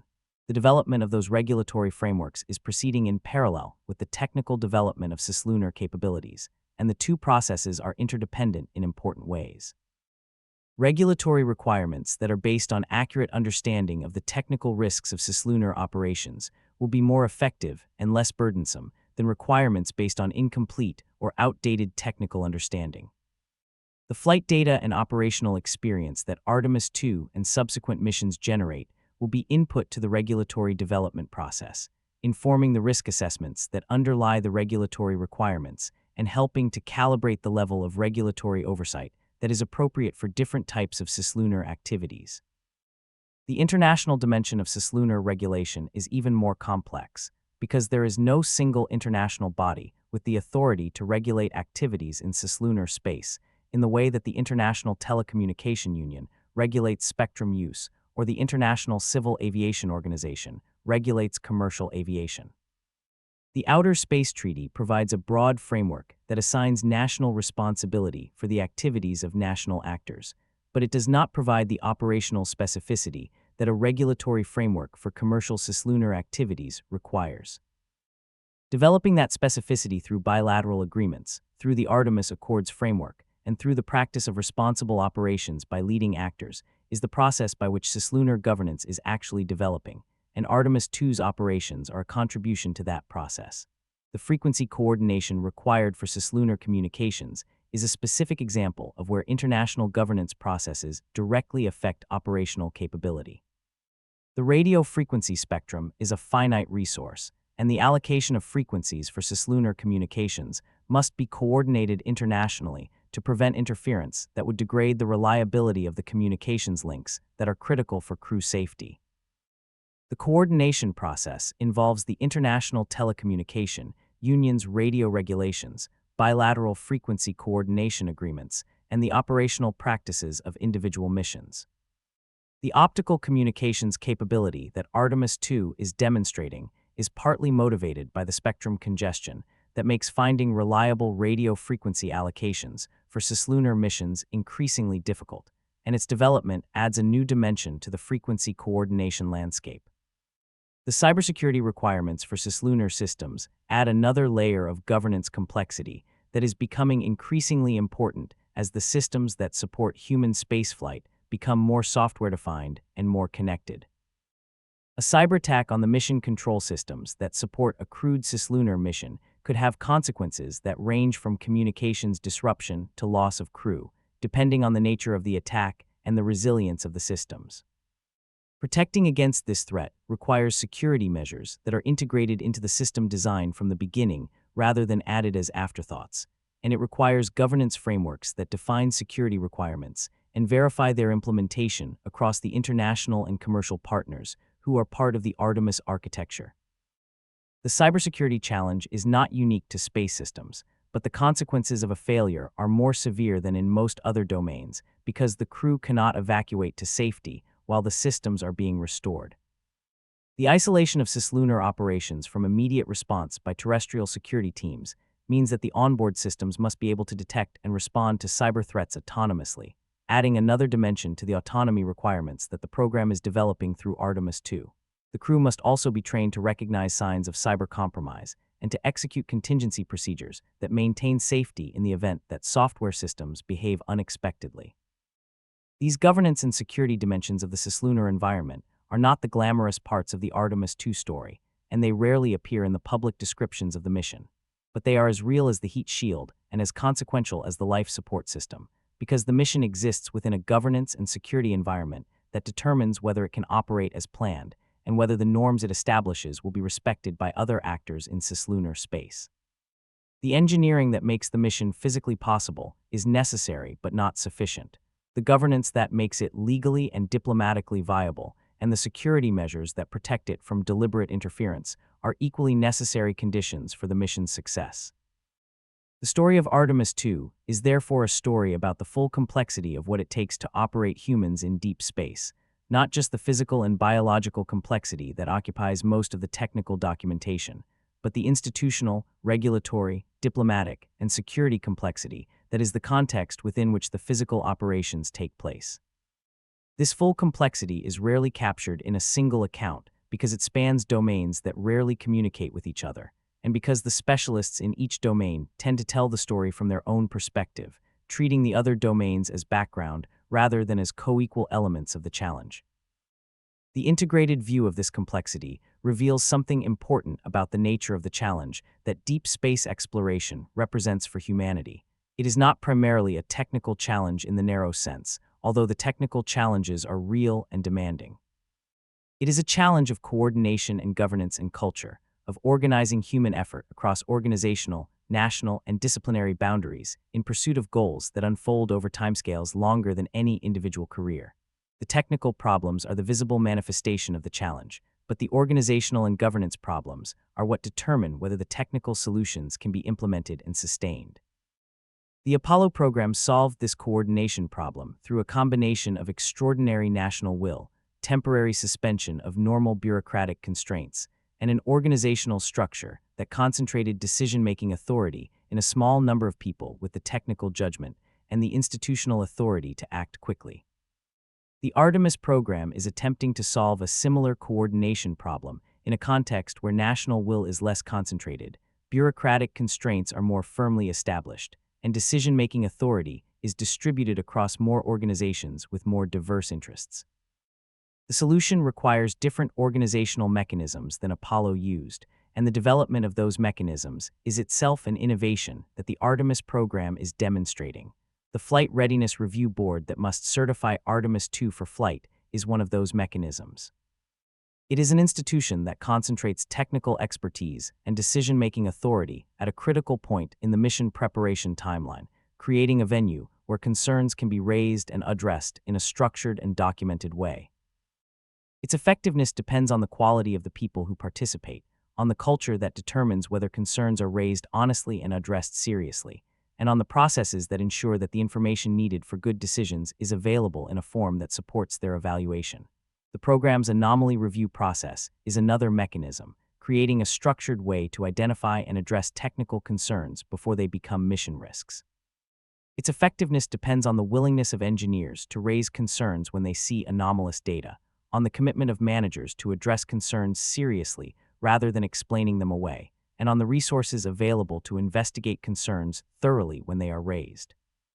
The motor controller concern that was identified and addressed before Artemis II is an example of this process working as intended, and the heat shield investigation is a larger-scale example of the same process applied to a more complex and more consequential anomaly. The integration of these mechanisms into a coherent program management system that can sustain itself across political and budgetary changes is the organizational challenge that the Artemis program is grappling with in real time. The mechanisms work when the culture supports them and when the resources allow them to function as designed. They are at risk when budget pressure forces shortcuts in the review processes, when schedule pressure discourages the raising of concerns, or when the loss of experienced personnel weakens the technical judgment that makes the processes effective. Maintaining the integrity of these mechanisms across the lifetime of the program requires sustained attention from program leadership and from the broader community that has a stake in the program's success. The scientific community, the commercial partners, the international partners, and the public all have roles to play in maintaining that integrity by expecting rigorous safety practices, by raising concerns when they observe signs that the program is cutting corners, and by supporting the budget allocations that allow the safety processes to function without compromise. The safety of Artemis II is not solely the responsibility of the people who work on the program. It is a shared responsibility of everyone who benefits from what the program is attempting to achieve. The broader public dimension of that shared responsibility is worth examining in terms of what it actually requires from people who are not aerospace engineers or mission controllers or diplomats. It requires an informed understanding of what the program is trying to do and why, an understanding that is more nuanced than the promotional materials that programs produce to build public support, and more honest than the cynical dismissals that critics produce to advance alternative priorities. The truth about Artemis II is that it is both genuinely important and genuinely difficult, both worth doing and worth questioning, both a demonstration of human capability and an acknowledgement of human limitation. The genuinely important parts are the development of the technical and operational foundations for human deep space presence, the establishment of governance norms for cislunar space that reflect responsible values, the contribution to scientific understanding of the Moon and the broader solar system, and the expansion of human perspective that comes from seeing Earth from outside its protective envelope. These are real contributions to humanity's long-term interests, and they justify real investment in a program that requires real commitment across real time. The genuinely difficult parts are the technical challenges that the anomaly investigations have revealed, the coordination challenges of a multinational and multi-organizational program, the governance challenges of an environment where international norms are still being established, and the institutional challenges of maintaining a safety culture under the sustained pressure of cost and schedule. These are real difficulties, and acknowledging them is part of what it means to take the program seriously rather than treating it as a public relations exercise. The worth questioning parts are the specific choices that have been made about program structure, resource allocation, and risk acceptance. Are the commercial partnerships structured in a way that adequately protects safety? Is the international governance framework robust enough to prevent the conflicts that could arise as cislunar activity increases? Is the risk accepted for Artemis II's modified heat shield trajectory adequately bounded by the available evidence? These questions deserve serious engagement rather than dismissal, because the answers determine whether the program succeeds in its safety objectives and whether the norms it establishes are the right ones. The acknowledgement of limitation that the program requires is perhaps the most important and most difficult cultural shift that deep space exploration demands. Humans evolved in an environment where optimism and confidence were adaptive traits, where underestimating risk was sometimes a survival advantage because it allowed action in the face of uncertainty. Deep space does not reward that evolutionary inheritance. It punishes overconfidence with compounding consequences and rewards disciplined acknowledgement of uncertainty with the time needed to address it. Building a culture that can sustain that discipline under the pressure of ambition, schedule, and public expectation is the deepest human engineering challenge of the Artemis program. Artemis II is a demonstration of whether that culture has been successfully built. The willingness to delay the mission while the heat shield anomaly was investigated is evidence that it has. The willingness to modify the trajectory in response to analytical concerns rather than waiting for a flight failure is evidence that it has. The development of a crew culture centered on integrity rather than on heroism is evidence that it has.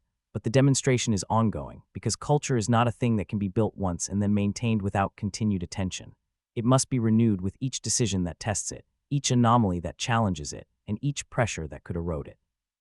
The renewal of that culture is the work of every person who touches the program, from the technicians who assemble the hardware to the executives who set the priorities.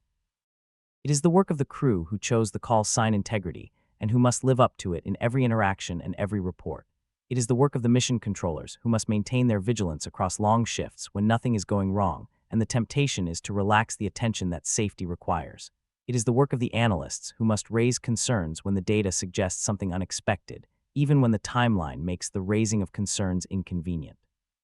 The universe does not care about any of this. The radiation will flow, the micrometeoroids will strike, the plasma will heat the heat shield exactly as physics demands, without regard for how much work went into preparing for it. The outcome of Artemis II will be determined by the interaction of the physical environment with the engineering and culture that the program has brought to bear on the challenge. The environment is fixed. The engineering and culture are the variables that human effort can control. Maximizing the quality of those variables is the only way to improve the odds that the interaction produces the outcome the program is working toward. The 4 members of the crew called Integrity will carry that program on their shoulders when they strap into Orion for the final time and wait for the engines to light. They will carry it through the violence of ascent and the quiet of deep space and the silence behind the moon and the fire of entry. They will carry it back to the ocean and into the medical facility and into the debrief rooms where their experience will be translated into lessons for the people who come after them. They are not heroes in the traditional sense, warriors who overcome adversity through personal courage alone. They are the human expression of a program that has committed to doing this right, carrying the accumulated work of tens of thousands of people into an environment where only the work's quality determines the outcome. What comes back from beyond the moon is not just 4 people and a spacecraft. It is a verdict on that work, a measurement of how well the program understood the challenge and how effectively it prepared for it. The verdict will be mixed, as all verdicts in human spaceflight are, because the complexity of the challenge guarantees that some things will go better than expected, and some things will go differently than expected, and some things will go worse than expected.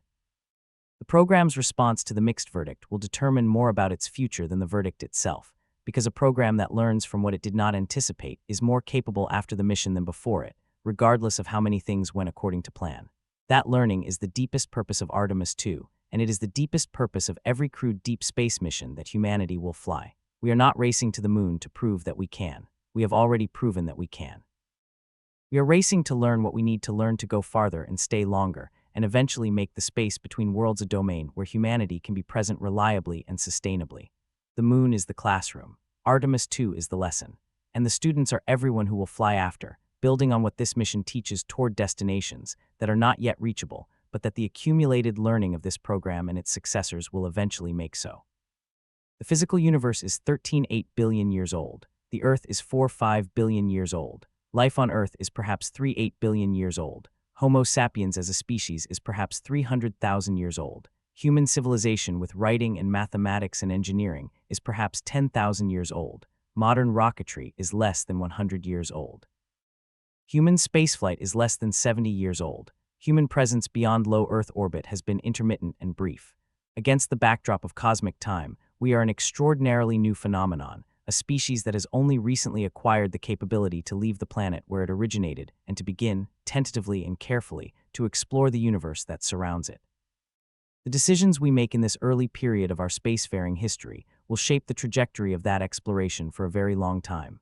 The technical standards we establish, the governance norms we create, the safety culture we maintain or fail to maintain, the partnerships we build, and the knowledge we accumulate will all compound across the decades and centuries that follow. The moon is close, and what we learn there is immediately applicable to the next destination. But the principles we establish there, the principles of disciplined safety and honest acknowledgement of uncertainty and genuine international partnership, will travel with us wherever we go, encoded in the procedures and the culture and the institutions that we carry into deep space. Artemis II is a chance to establish those principles at the beginning of a new phase of human space exploration, before the habits of the program are fully formed, and while the lessons of the past are still fresh enough to learn from. The heat shield anomaly and the life support electronics concern and all the other challenges of the preparation period are opportunities, in the most literal sense, because they are opportunities to establish the pattern of rigorous investigation and honest response that the program needs to sustain across the decades ahead. Every time the program chooses the harder right over the easier wrong in its response to an anomaly, it makes the culture more durable and the program more trustworthy. The harder right in this context means taking the time to understand anomalies fully rather than accepting reassuring explanations that might be wrong. It means modifying designs and trajectories in response to analytical concerns rather than waiting for flight experience to confirm them. It means maintaining the integrity of the review and approval processes even under schedule pressure. It means building crews and mission control teams that can acknowledge uncertainty and raise concerns without fear of the consequences. These are not dramatic choices in the way that a space launch is dramatic, but they are the choices that determine whether the dramatic moments end in success or in tragedy. The legacy of Artemis II will ultimately be measured in the missions that follow it, in the extent to which those missions build on what Artemis II learned, and in the extent to which they avoid the failures that Artemis II narrowly avoided or successfully addressed. If the program continues to build on each mission's lessons with the same rigor that the Artemis II preparation has demonstrated, the trajectory towards sustained human presence in deep space will be as solid as engineering and culture can make it. If the program loses that rigor under the pressure of success in schedule and politics, the trajectory will be at risk in ways that the universe will eventually make clear. The universe is patient. It will wait for us to be ready, not because it cares about our readiness, but because its physical laws do not activate or deactivate based on human schedules. The radiation will be there when we arrive, in exactly the same quantity and character that it is there now. The micrometeoroids will be there. The entry heating will be there. The communications geometry that creates blackout periods will be there. The requirement for autonomous operation will be there. The universe will present the same examination to every crew that ventures beyond Earth's protective field, without accommodation and without curve grades. Artemis II prepares for that examination as thoroughly as the program's resources and culture allow. The crew is ready. The spacecraft is as ready as the investigations and modifications have been able to make it. The ground team is ready. The recovery forces are ready. The communications infrastructure is ready. The scientific instruments are ready. The post-flight analysis teams are ready to receive and process whatever the mission returns. The program has done what it can do to prepare, and now the preparation must meet the examination. What happens in that meeting will be the next chapter in the long story of humanity's relationship with the cosmos, the story that began when the first human looked up at the night sky and wondered, and that continues in the design meetings and the test campaigns and the training runs and the mission operations that make wondering into doing. Artemis II is doing. And doing is how we learn, and learning is how we improve, and improving is how we eventually reach the places that are currently beyond our reach. The moon is close enough to reach. The stars are not. But the path between them runs through the moon, through the experience and the knowledge and the culture that each mission to lunar distance builds and deposits for the missions that follow. Artemis II deposits its contribution to that path through the performance of its systems, the experience of its crew, and the quality of the investigation and analysis that extracts the maximum learning from every observation the mission makes. That learning accumulates. The path extends. And humanity moves, carefully and persistently, and with the discipline that the universe requires of anyone who would travel through it without the protection that Earth quietly provides. We are learning to carry our own protection, to be our own shield against the indifference of the cosmos, to survive in a universe that was not made for us by building the tools and the knowledge and the culture that makes survival possible. Artemis II is one part of that building, a crucial part, at a crucial time, carried out by people who understand what is at stake and who have chosen to do the work as well as it can be done. The result of their work will be known when the capsule is recovered, and the crew is safe, and the data is analyzed, and the next mission is planned with the benefit of what this one taught.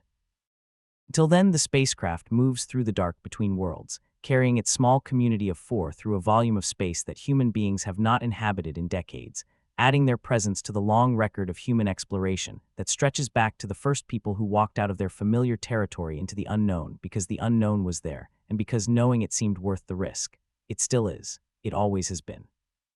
And the universe, indifferent as it is to our reasons, will give us the same answer it has always given to our questions, the answer that is written in the data, in the physical reality of what happens when preparation meets the examination of flight. That answer will be read when the mission concludes, added to the accumulating body of knowledge that is humanity's most important long-term investment in its own future. The race continues, the learning continues, and the universe waits, as it has always waited, for us to be ready for whatever comes next.